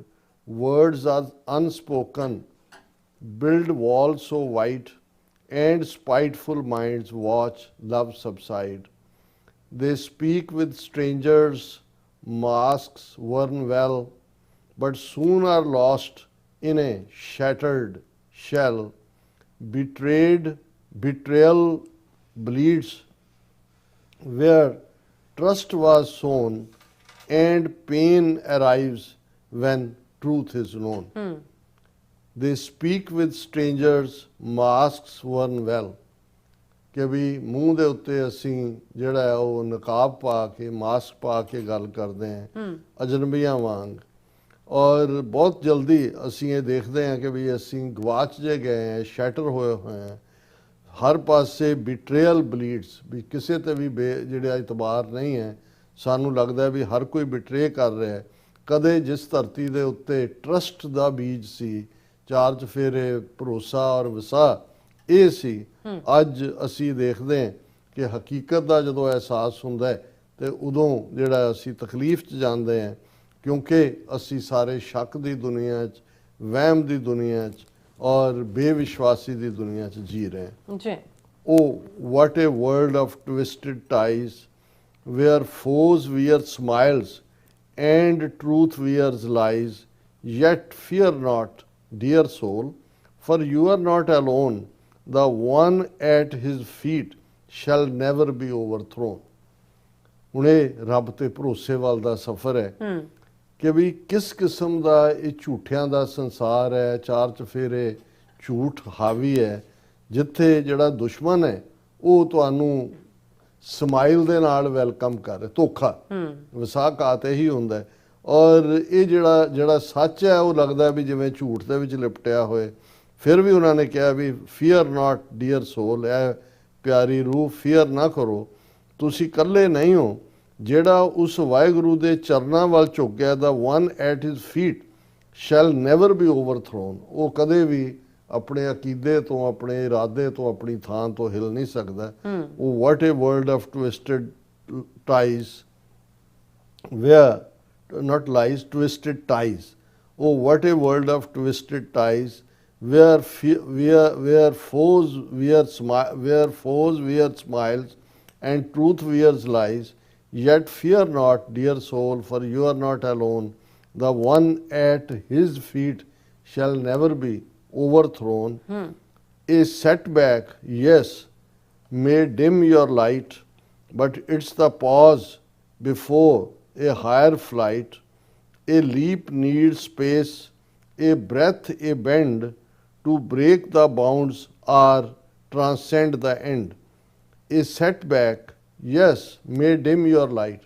ਕਿ ਜਦੋਂ ਤੁਸੀਂ ਦੇਖਦੇ ਹੋ ਕਿ ਇੱਕ ਧੱਕਾ ਲੱਗਾ ਹੈ, ਤੁਹਾਡੇ ਅੰਦਰ ਜਿਹੜਾ ਚਾਨਣ ਹੈ ਜਾਂ ਜਿਹੜੀ ਹੋਪ ਹੈ ਉਹਨੂੰ ਲੱਗੇ ਥੋੜਾ ਉਹ ਡਿਮ ਹੋਏ, ਪਰ ਇਹ ਤਾਂ ਹਾਇਰ ਉਚਾਈ ਤੇ ਜਾਣ ਤੋਂ ਪਹਿਲਾਂ ਦਾ ਇੱਕ ਪੌਜ਼ ਹੈ, ਇੱਕ ਇੰਤਜ਼ਾਰ ਹੈ। ਉਸ ਤੁਸੀਂ ਸਪੇਸ ਦੇ ਵਿੱਚ ਲੀਪ ਕਰਨਾ ਹੈ ਜਿੱਥੇ ਤੁਸੀਂ ਇਕਸਾਹ ਹੋ ਕੇ ਉਹਨਾਂ ਜਿਹੜੇ ਸਾਰੀਆਂ ਰੁਕਾਵਟਾਂ ਨੇ, to break the bounds and transcend the end, ਤੁਸੀਂ ਉਸ ਲੰਬੀ ਯਾਤਰਾ ਤੇ ਟ੍ਰਾਂਸੈਂਡ ਕਰਨਾ ਹੈ, ਅਸੈਂਡੈਂਸੀ 'ਚ ਜਾਣਾ ਹੈ, ਥੱਲੇ ਵੱਲ ਨਹੀਂ ਜਾਣਾ ਹੈ। ਇਹ setback, yes, may dim your light, but it's the pause before a higher flight, ਉੱਚੀ ਉਡਾਣ ਤੋਂ ਪਹਿਲਾਂ ਦਾ ਇਹ ਪੌਜ਼ ਹੈ। ਇਹ ਲੀਪ ਨੀਡ ਸਪੇਸ, ਇਹ ਬ੍ਰੈਥ, ਇਹ ਬੈਂਡ, ਕਿਉਂਕਿ ਜੰਪ ਕਰਨ ਤੋਂ ਪਹਿਲਾਂ ਤੁਹਾਨੂੰ ਸਪੇਸ ਚਾਹੀਦਾ ਹੈ, ਸਾਹ ਚਾਹੀਦਾ ਹੈ, ਇੱਕ ਜਿਹੜਾ ਬੈਂਡ ਚਾਹੀਦਾ ਹੈ, to break the bounds and transcend the end. Do not let worry be your guide, do not let worry be your guide, it clouds the truth and sways your stride. Hold fast the robe of the Holy One, and you will walk where miracles are done.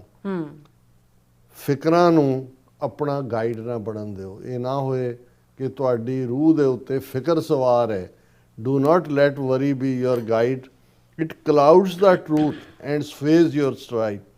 ਕਿਉਂਕਿ ਜਦੋਂ ਤੁਸੀਂ ਫਿਕਰਾਂ ਦੇ ਵਿੱਚ ਫੈਸਲੇ ਲੈਂਦੇ ਹੋ ਜਾਂ ਫਿਕਰਾਂ 'ਚ ਗਲਤਾਨ ਹੁੰਦੇ ਹੋ, ਫਿਰ ਸੱਚ ਦੇ ਉੱਤੇ ਇੱਕ ਪਰਦਾ ਚੜ੍ਹ ਜਾਂਦਾ ਹੈ ਔਰ ਤੁਹਾਡੀ ਚਾਲ ਜਿਹੜੀ ਹੈ ਉਸ ਦੇ ਵਿੱਚ ਰੁਕਾਵਟ ਹੁੰਦੀ ਹੈ। ਉਸ ਵਾਹਿਗੁਰੂ ਦੇ ਪੱਲੇ ਨੂੰ ਘੁੱਟ ਕੇ ਫੜ ਲਓ। Hold fast the robe of the holy one and you will walk where miracles are done. ਜੇ ਤੁਸੀਂ ਅੰਚਲ ਗਿਆ ਕੇ ਸਾਧਕਾ, ਔਰ ਜਦੋਂ ਤੁਸੀਂ ਗੁਰੂ ਦਾ ਪੱਲਾ, ਗੁਰੂ ਦਾ ਦਾਮਨ, ਗੁਰੂ ਦਾ ਅੰਚਲ ਘੁੱਟ ਕੇ ਫੜ ਲਓਗੇ, ਫਿਰ ਜਿਹੜਾ ਹੈ ਮਿਰੈਕਲਸ ਆਰ ਡਨ, ਫਿਰ ਕਰਾਮਾਤ, ਕ੍ਰਿਸ਼ਮੇ, ਗੁਰੂ ਦੀ ਕਲਾ ਵਾਪਰਦੀ ਹੈ। ਅੱਛਾ। He sees it all, each trap, each snare, and crafts your path with tender care. Your enemy walks the road of fall while he prepares to lift you tall. He sees it all, each trap, each snare. ਉਹ ਵਾਹਿਗੁਰੂ ਜਾਣੀ ਜਾਣ ਅੰਤਰਜਾਮੀ ਦੇਖ ਰਿਹਾ ਹੈ ਹਰ ਜਿਹੜਾ ਸ਼ਿਕੰਜਾ ਦੁਸ਼ਮਣ ਦਾ, ਔਰ and craft your path with tender care. ਉਹ ਤੁਹਾਡਾ ਰਾਹ ਵੀ ਬੜੀ ਬਰੀਕੀ ਦੇ ਨਾਲ, ਬੜੇ ਪਿਆਰ ਦੇ ਨਾਲ ਤੁਹਾਡੇ ਰਾਹ ਨੂੰ ਜਿਹੜਾ ਉਹ ਸੁਖਾਲਾ ਕਰ ਰਿਹਾ। ਤੁਹਾਡਾ ਐਨਮੀ ਅਲਟੀਮੇਟਲੀ ਡਿੱਗੇਗਾ ਸਿਰ ਪਰਨੇ, while he prepares to lift you tall. ਉਹ ਵਾਹਿਗੁਰੂ ਤੁਹਾਨੂੰ ਉਚਾਈਆਂ ਦੇ ਉੱਤੇ, ਬੁਲੰਦੀਆਂ ਦੇ ਉੱਤੇ ਲੈ ਕੇ ਜਾਏਗਾ। ਬਿਲਕੁਲ। Rise now child, collect your might, step into faith and embrace the light. The time has come to shine, to strive, for with his grace you are alive. Rise now child, ਉਹ ਗੁਰੂ ਦੇ ਬਾਲਕੇ ਬੱਚੇ, ਉੱਠ ਖੜਾ ਹੋ, ਆਪਣੀ ਤਾਕਤ, collect your might, ਆਪਣੀ ਸਾਰੀ ਤਾਕਤ ਇਕੱਠੀ ਕਰ, ਫੇਥ ਦੇ ਦਾਇਰੇ 'ਚ ਆ, ਈਮਾਨ ਲਿਆ ਔਰ ਉਸ ਗੁਰੂ ਦੇ ਨੂਰ, ਉਸ ਰੋਸ਼ਨੀ ਦੇ ਨੂੰ ਜਿਹੜਾ ਆਪਣਾ, ਉਸ ਨੂੰ ਐਮਬ੍ਰੇਸ ਕਰ, ਗੱਲ ਵੱਖਰੀ ਪਾ। ਹੁਣ ਵਕਤ ਆ ਗਿਆ ਤੇਰੇ ਜਿਹੜਾ ਸ਼ਾਈਨ ਕਰਨ ਦਾ, ਤੇਰੇ ਅੱਗੇ ਵਧਣ ਦਾ। For with his grace you are alive. ਉਹਦੀ ਗ੍ਰੇਸ ਦੀ ਬਦੌਲਤ, ਉਹਦੇ ਕਰਮ ਦੀ ਬਦੌਲਤ ਹੀ ਤੂੰ ਹੁਣ ਤੱਕ ਸਰਵਾਈਵ ਕੀਤਾ ਹੈ, ਤੂੰ ਅਲਾਈਵ ਹੈ। Why curse the storm or blame the rain, each thorn has shaped your strength from pain.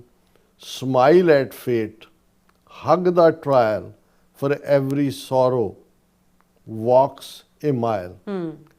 ਨਾ ਤਾਂ ਮੁਸ਼ਕਲਾਂ ਨੂੰ ਕਰਸ ਕਰੋ, ਸਰਾਫ ਦਿਓ ਜਾਂ ਸ਼ਿਕਵਾ ਕਰੋ। ਉਹ ਭਾਵੇਂ ਤੂਫਾਨ ਹੈ ਜਾਂ ਮੀਂਹ ਹੈ, ਉਹ ਉਸ ਦੇ ਉੱਤੇ ਕਾਹਦਾ ਗਿਲਾ। ਇਹ ਜ਼ਿੰਦਗੀ ਦੇ ਸਟੋਰਮਸ ਦੀ ਗੱਲ ਹੈ, ਕਿਉਂਕਿ ਹਰ ਜਿਹੜਾ ਕੰਡਾ ਪੁੜਿਆ ਆ ਕੇ ਉਸ ਨੇ ਤੁਹਾਨੂੰ ਪੇਨ ਚੋਂ ਕੱਢਣ ਦੀ ਸਟਰੈਂਥ ਦਿੱਤੀ ਹੈ। ਤੁਸੀਂ ਉਹ ਪੇਨ ਨੂੰ ਸਹਾਰਦੇ ਹੋ ਔਰ ਤੁਸੀਂ ਫਿਰ ਉਸ ਪੇਨ ਨੂੰ ਮਹਿਸੂਸ ਨਹੀਂ ਕਰਦੇ, ਉਹਨੂੰ ਤੁਸੀਂ ਜਿੱਤ ਲੈਂਦੇ ਹੋ। ਇਹ ਜੋ ਤੁਹਾਡੇ ਸਾਹਮਣੇ ਹੈ ਉਸ ਦੇ ਉੱਤੇ ਸਮਾਈਲ ਕਰੋ। ਜਿਹੜੀ ਤੁਹਾਡੀ ਪ੍ਰੀਖਿਆ ਹੈ ਉਸ ਨੂੰ ਖੁਸ਼ੀ-ਖੁਸ਼ੀ ਆਪਣੇ ਗਲ ਨਾਲ ਲਾਓ, ਕਿਉਂਕਿ for every sorrow walks a mile. ਜਦੋਂ ਤੁਸੀਂ ਤਕਲੀਫ 'ਚ ਹੁੰਦੇ ਹੋ, ਐਕਚੁਅਲੀ ਤੁਹਾਡੀ ਮੁਸ਼ਕਲ ਹੱਲ ਹੋ ਰਹੀ ਹੁੰਦੀ। ਜਿਵੇਂ ਉਹ ਇੱਕ ਕਪਲਟ ਹੈ ਉਰਦੂ ਦਾ, ਮੁਸ਼ਕलें ਸਿਰ ਪਰ ਪੜੀ ਇਤਨੀ ਕਿ ਆਸਾਨ ਹੋ ਗਈ। ਕਿ ਜਦੋਂ ਇੰਨੀਆਂ ਮੁਸ਼ਕਲਾਂ ਹੁੰਦੀਆਂ ਨੇ ਫਿਰ ਤੁਸੀਂ ਸਮਾਈਲ ਤੋਂ ਬਿਨਾਂ, ਔਰ ਤੁਹਾਨੂੰ ਲੱਗਦਾ ਵੀ ਆਪਣੇ ਆਪ ਹੀ ਹੱਲ ਹੁੰਦਾ ਚਲਾ ਜਾ ਰਿਹਾ। Why curse the storm or blame the rain, each thorn has shaped your strength from pain. Smile at fate, hug the trial, for every sorrow walks a mile. Last paragraph ਹੈ, ਲਾਸਟ ਕਪਲੇਟ ਹੈ। ਜੀ। Only to gift you joy in return, a fire in you that forever will burn.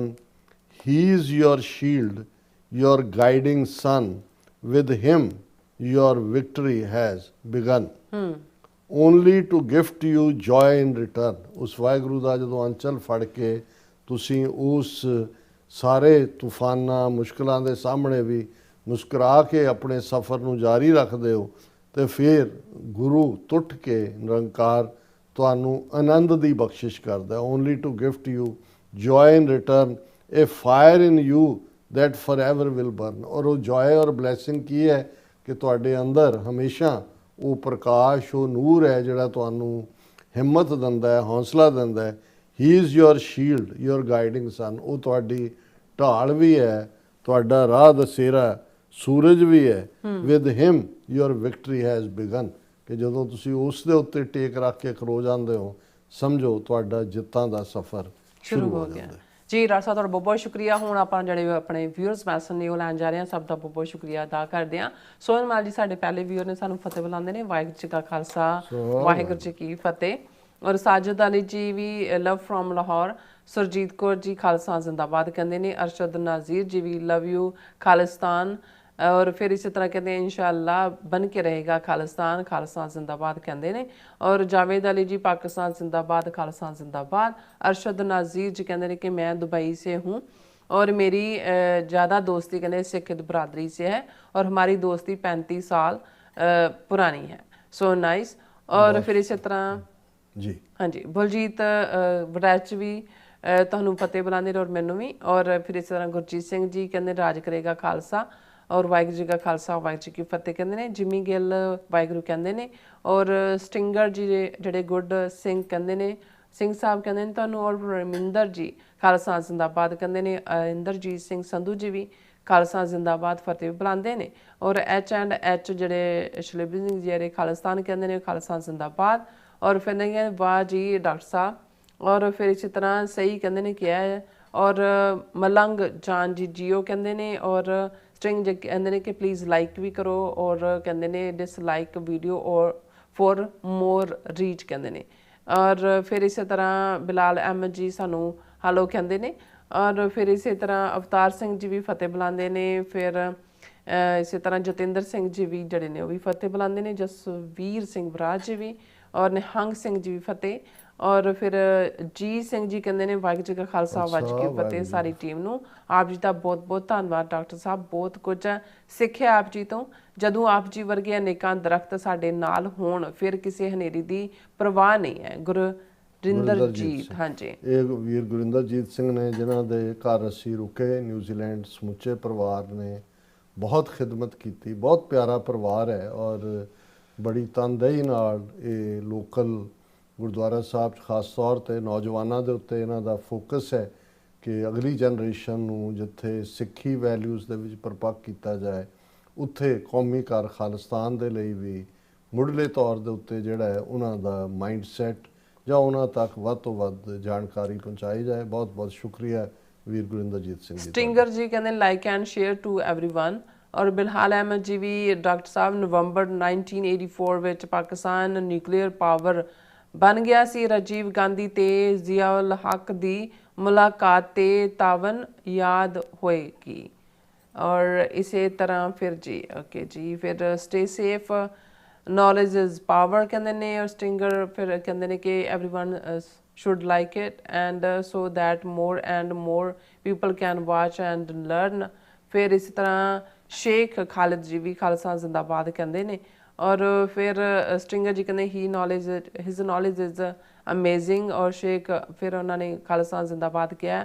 ਔਰ ਬੋਪ੍ਰੈਕ ਸਿੰਘ ਜਿਹੜੇ ਨੇ ਉਹ ਲਿਖਦੇ ਨੇ ਕਿ what is that Pal Singh ji. ਔਰ ਫਿਰ ਇਸੇ ਤਰ੍ਹਾਂ ਫਿਰ ਸਟਿੰਗਰ ਜੀ ਕਹਿੰਦੇ doctor Sahib is having great knowledge of time. ਔਰ ਨਿਹੰਗ ਸਿੰਘ ਜੀ ਅਮੇਜ਼ਿੰਗ ਡਾਕਟਰ ਸਾਹਿਬ ਐਕਸਲੈਂਟ ਜੌਬ ਆਸਮ ਪ੍ਰੈਜੈਂਟੇਸ਼ਨ। ਬਹੁਤ ਸ਼ੁਕਰੀਆ ਨਿਹੰਗ ਸਿੰਘ। ਔਰ ਫਿਰ ਇਸੇ ਤਰ੍ਹਾਂ ਸਟਿੰਗਰ ਜੀ ਕਹਿੰਦੇ ਨੇ ਕਿ ਹਿੰਦੂਤਵੀ hate is coming. Let's deal with all the puppets together with the like and share of this video so that more and more people can watch it again। ਉਹਨਾਂ ਨੇ ਰਿਪੀਟ ਹੀ ਕੀਤੇ ਨੇ ਮੈਸੇਜ। ਬਹੁਤ ਸ਼ੁਕਰੀਆ ਤੁਸੀਂ ਠੀਕ ਕਿਹਾ। ਅਸੀਂ ਸਮਝਦੇ ਹਾਂ ਵੀ ਸਿਰਫ ਇੱਕ ਕਲਿੱਕ ਚਾਹੀਦਾ ਹੁੰਦਾ ਹੈ। ਤੁਸੀਂ ਆਪਣੇ ਜਿਹੜੇ ਤੁਹਾਡੇ ਕੰਟੈਕਟਸ ਨੇ ਆਪਣੀਆਂ ਤੁਹਾਡੇ ਜਾਣ ਪਛਾਣ ਵਾਲੇ ਉਹਨਾਂ ਤੱਕ ਵੀ ਪਹੁੰਚਾਓ ਤਾਂ ਕਿ ਵੱਧ ਤੋਂ ਵੱਧ ਲੋਕ ਸੱਚ ਤੋਂ ਜਾਣੂ ਹੋ ਸਕਣ। ਬਿਲਕੁਲ ਮਿਸ਼ਰਾ ਸਿੰਘ ਜੀ ਵੀ ਫਿਰ ਇਸੇ ਤਰ੍ਹਾਂ ਮਲੰਗ ਜਾਨ ਜੀ ਜੀਓ ਸਰਦਾਰ ਸਾਹਿਬ ਜੀ ਜੀਓ। ਫਿਰ ਇਸੇ ਤਰ੍ਹਾਂ ਫਿਰ ਕਹਿੰਦੇ ਖਾਲਸਾਨ ਕਸ਼ਮੀਰ ਪਾਕਿਸਤਾਨ ਜ਼ਿੰਦਾਬਾਦ। ਪਰਮਜੀਤ ਸਿੰਘ ਔਰ ਨੋਰਮਲ ਹਿਊਮਨ ਗ੍ਰੇਟ ਐਨਾਲਿਸਿਸ ਕਹਿੰਦੇ ਨੇ। ਔਰ ਅਮਰਜੀਤ ਸਿੰਘ ਸੈਣੀ ਜੀ ਵੀ ਉਹ ਖਾਲਸਾ ਜ਼ਿੰਦਾਬਾਦ ਕਹਿੰਦੇ ਨੇ। ਦੌਲਤ ਨਗਰ ਟੀਵੀ ਜਿਹੜੇ ਨੇ ਆਜ਼ਾਦ ਖਾਲਸਾਨ ਸਭ ਦੀ ਜ਼ਰੂਰਤ ਹੈ ਪਾਕਿਸਤਾਨ ਲਈ ਵੀ ਤੇ ਭਾਰਤ ਲਈ ਵੀ। ਔਰ ਫਿਰ ਕਹਿੰਦੇ ਨੇ ਕਿ ਸਤਿ ਸ਼੍ਰੀ ਅਕਾਲ ਅਸਲਾਮ ਵਾਲੇਕਮ ਪਾਕਿਸਤਾਨ ਜ਼ਿੰਦਾਬਾਦ ਖਾਲਸਾ ਜ਼ਿੰਦਾਬਾਦ। ਔਰ ਧਰਮ ਸਿੰਘ ਜੀ ਵੀ ਫਤਿਹ ਬੁਲਾਉਂਦੇ। ਨੂਪਾ ਜੀ ਕਹਿੰਦੇ ਡਾਕਟਰ ਸਾਹਿਬ ਆਪਣੇ 10 ਗੁਰੂ ਦੇ ਜੀਵਨ ਤੇ ਵੀ ਕਹਿੰਦੇ ਨੇ ਇੱਕ ਸੈਗਮੈਂਟ ਕਰਿਆ ਕਰੋ ਕਿਉਂਕਿ ਮੈਂ ਸਮਝਦਾ ਕਿ ਕਿੰਨਾ ਵਧੀਆ ਲੱਗਦਾ ਹੋਵੇਗਾ ਜਿਨ੍ਹਾਂ ਲੋਕਾਂ ਨੇ ਰੱਬ ਕਹਿੰਦੇ ਨੇ ਰੱਬ ਗੁਰੂ ਨਾਨਕ ਜੀ ਨੂੰ ਕਹਿੰਦੇ ਸੁਣਿਆ ਤੇ ਕਹਿੰਦੇ ਵੇਖਿਆ ਹੋਵੇਗਾ। ਬਿਲਕੁਲ ਵਧੀਆ ਹਾਂਜੀ ਇਹਨਾਂ ਨੇ ਕਿਹਾ ਹੈ। ਅਨੂਪਾ ਜੀ ਬਹੁਤ ਸ਼ੁਕਰੀਆ। ਅਸਲ 'ਚ ਸਾਡਾ ਇੱਕ ਸੈਗਮੈਂਟ ਗੁਰਬਾਣੀ ਵਿਚਾਰ ਦੇ ਉੱਤੇ ਹੁੰਦਾ ਸੀ ਬਟ ਹੁਣ ਸਮਹਾਉ ਅਸੀਂ ਕਿਉਂਕਿ ਪੋਲੀਟੀਕਲ ਜਿਹੜੀਆਂ ਨੇ ਡਿਵੈਲਪਮੈਂਟਸ ਇੰਨੀ ਤੇਜ਼ੀ ਨਾਲ ਹੋ ਰਹੀਆਂ ਨੇ ਕਿ ਮੇਰੀ ਚਾਹਨਾ ਮੇਰੇ ਲਈ ਖੁਦ ਵੀ ਰੂਹਾਨੀਅਤ ਔਰ ਇਤਿਹਾਸ ਬੜੇ ਫੇਵਰੇਟ ਮੇਰੇ ਜੀਵਨ ਦਾ ਆਧਾਰ ਹੈ। ਲੇਕਿਨ ਆਉਣ ਵਾਲੇ ਪੀਰੀਅਡ 'ਚ ਅਸੀਂ ਦੇਖਾਂਗੇ ਵੀ ਕਿਵੇਂ ਹਿਸਟਰੀ ਨੂੰ ਵੀ ਇਸ ਦਾ ਹਿੱਸਾ ਬਣਾਇਆ ਜਾਏ। ਅਹਿਮਦੀ ਜ਼ੁਬਾਨ ਜੀ ਸਾਨੂੰ ਹਾਰਟ ਭੇਜਦੇ ਨੇ। ਔਰ ਖਾਨ ਬਨਾਰਸ ਜੀ ਪਾਕਿਸਤਾਨ ਖਾਲਸਾ ਜ਼ਿੰਦਾਬਾਦ ਕਹਿੰਦੇ ਨੇ। ਔਰ ਮੁਹੰਮਦ ਜੋਨਸ ਸਰਾਂ ਦੇ ਕਾਫੀ ਸਾਰੇ ਮੈਸੇਜ ਨੇ ਲਿਖਦੇ ਨੇ ਕਿ ਡਾਕਟਰ ਸਾਹਿਬ ਮੀਡੀਆ ਕਹਿੰਦੇ ਨੇ ਇੰਡੀਅਨ ਜਿਹੜਾ ਝੂਠਾ ਪ੍ਰੋਪੇਗੈਂਡਾ ਕਰ ਰਿਹਾ ਸੋ ਲੇਕਿਨ ਵਰਲਡ मीडिया ने एक बात तस्लीम नहीं कर दिया कि लेकिन हम पाकिस्तानियों का लोगों को सिखों के उन्होंने नाल साडे नाल कहंदे कितना वधिया संबंध है। फिर उन्होंने कहा कि अब हम इंडियन से बहुत आगे कहते निकल चुके हैं ਔਰ ਫਿਰ ਉਹਨਾਂ ਦਾ ਇਹ ਵੇ ਕਿ ਅਸੀਂ ਕਹਿੰਦੇ ਪਾਕਿਸਤਾਨ ਕਾ ਔਰ ਆਰਮੀ ਅਫਸਰ ਕਾ ਜਿਹੜੇ ਮੀਡੀਆ ਕੀ ਐਡਰੈਸ ਕਰ ਰਹੇ ਆ ਉਹਨਾਂ ਦਾ ਕਹਿੰਦੇ ਸ਼ੁਕਰੀਆ ਅਦਾ ਕਰਦੇ ਆ ਕਿ ਉਹਨਾਂ ਨੇ ਜਿਹੜਾ ਇੰਡੀਆ ਦਾ ਜਿਹੜਾ ਝੂਠਾ ਚਿਹਰਾ ਉਹ ਦਿਖਾਇਆ ਔਰ ਸਿੱਖਾਂ ਦਾ ਪਿਆਰ ਵੀ ਸਾਡੇ ਨਾਲ ਬਹੁਤ ਜ਼ਿਆਦਾ ਹੈ। ਔਰ ਫਿਰ ਕਹਿੰਦੇ ਨੇ ਕਿ ਅਬ ਕਸ਼ਮੀਰ ਔਰ ਖਾਲਿਸਤਾਨ ਆਜ਼ਾਦ ਹੋਣ ਦੇ ਰਸਤੇ ਤੇ ਨੇ, ਬਹੁਤ ਜਲਦੀ ਕਹਿੰਦੇ ਨੇ ਆਜ਼ਾਦ ਹੋਣਗੇ। ਔਰ ਫਿਰ ਕਹਿੰਦੇ ਨੇ ਕਿ ਆਰਮੀ ਫੋਰਸ ਕਾ ਕਹਿੰਦੇ ਬਹੁਤ ਹੀ ਸ਼ੁਕਰੀਆ ਅਦਾ ਕਹਿੰਦੇ ਆਪਾਂ ਕਰਦੇ ਹਾਂ ਕਿ ਉਹਨਾਂ ਨੇ ਸਹੀ ਤਰੀਕੇ ਨਾਲ ਆਪਣੀ ਜਿਹੜੀ ਟੈਕਨੋਲੋਜੀ ਹੈ ਉਹ ਵਰਤੀ ਹੈ ਔਰ ਜਿਹੜੇ ਇੰਡੀਆ ਨੂੰ ਜਿਹੜੀ ਮੂੰਹ ਦੀ ਖਾਣੀ ਪਈ ਹੈ। ਸੋ ਅਮਨ ਸਿੰਘ ਖਾਲਸਾ ਜੀ ਫਤਿਹ ਬੁਲਾਉਂਦੇ ਨੇ ਔਰ ਤਾਰਿਕ ਜੋਨਸ ਜੀ ਜਿਹੜੇ ਸਾਡੇ ਪਹਿਲੇ ਵਿਊਅਰ ਨੇ ਜਿਹੜੇ ਕਹਿੰਦੇ ਨੇ ਕਿ ਜਿਹੜੀ ਵੋਲਿਊਮ ਹੈ ਉਹ ਘੱਟ ਹੋ ਜਾਂਦੀ ਹੈ ਜਦੋਂ ਆਪਾਂ ਬ੍ਰੇਕ ਤੇ ਜਾਂਦੇ ਆ। ਇਹਦੇ 'ਚ ਤਾਰਕ ਸਾਹਿਬ ਤੁਸੀਂ ਦੇਖੋ ਤੁਹਾਡੇ ਡਿਵਾਈਸ 'ਚ ਕੋਈ ਨਾ ਹੋਏ, ਕਿਉਂਕਿ ਅਸੀਂ ਕੱਲ ਵੀ ਕਨਫਰਮ ਕੀਤਾ ਔਰ ਬਹੁਤ ਸਾਰੇ ਸਾਡੇ ਵਿਊਅਰਸ ਤੋਂ ਅਸੀਂ 1 to 1 ਵੀ ਜਿਹੜਾ ਜਾਣਿਆ। ਤੁਸੀਂ ਦੇਖੋ ਵੀ ਤੁਹਾਡੀ ਡਿਵਾਈਸ 'ਚ ਕੁਛ ਇਸ ਕਿਸਮ ਦਾ ਤਾਂ ਨਹੀਂ ਹੈ ਜਿਹੜਾ ਪ੍ਰੈਸ ਹੋਇਆ ਜਿਹੜਾ ਵੋਲਿਊਮ ਨੂੰ ਘੱਟ ਕਰਦਾ ਹੈ। ਜਸਪੀਰ ਸਿੰਘ ਜੀ ਵੀ ਔਰ ਤਜਿੰਦਰ ਪਾਲ ਸਿੰਘ ਜੀ ਵੀ, ਜਾਵੇਦ ਬੱਬਰ ਜੀ ਵੀ ਔਰ ਫਿਰ ਇਸੇ ਤਰ੍ਹਾਂ ਵਿਜ਼ਨ ਇਨ ਓਕੇ ਫਿਰ ਸਭ ਦਾ ਬਹੁਤ ਬਹੁਤ ਸ਼ੁਕਰੀਆ। ਔਰ ਨਿਹੰਗ ਸਿੰਘ ਜੀ ਕਹਿੰਦੇ ਨੇ ਢਿੱਲੋਂ ਜੀ ਦੀ ਤਾਰੀਫ ਕਰਦੇ ਨੇ, ਸਭ ਦਾ ਬਹੁਤ ਬਹੁਤ ਸ਼ੁਕਰੀਆ। ਸੋ ਇਸ ਤਰ੍ਹਾਂ ਆਪਣੇ ਵਿਊਜ਼ ਕੋਲ ਨੇ ਇਜਾਜ਼ਤ। ਵਿਊਅਰਸ ਸਾਰੇ ਪ੍ਰੋਗਰਾਮ ਦਾ ਸਮਾਂ ਇੱਥੇ ਮੁੱਕਦਾ। ਤੁਸੀਂ ਆਪਣੀ ਰਾਏ ਤੇ ਸੁਝਾਅ ਸਾਨੂੰ ਭੇਜਣਾ ਭੁੱਲਣਾ ਸਾਡੇ ਇਸ ਪਤੇ ਤੇ SOS@tvrefoot.tv ਤੇ ਅਸੀਂ ਆਪਣਾ ਪ੍ਰੋਗਰਾਮ ਲੈ ਕੇ ਫਿਰ ਦੁਬਾਰਾ ਤੁਹਾਡੇ ਸਾਹਮਣੇ ਮੁੱਖ ਹੋਵਾਂਗੇ। ਤਦ ਤੱਕ ਲਈ ਮੈਨੂੰ ਤੇ ਆਪਣਾ ਸੁਣਾ ਗਿਆ ਦੋ ਦੇਖਦੇ ਰਹੋ TV 24 ਲਾ ਦਿਓ ਫਤਿਹ। ਵਾਹਿਗੁਰੂ ਜੀ ਕਾ ਖਾਲਸਾ ਵਾਹਿਗੁਰੂ ਜੀ ਕੀ ਫਤਿਹ। ਰੱਬ ਰਾਖਾ।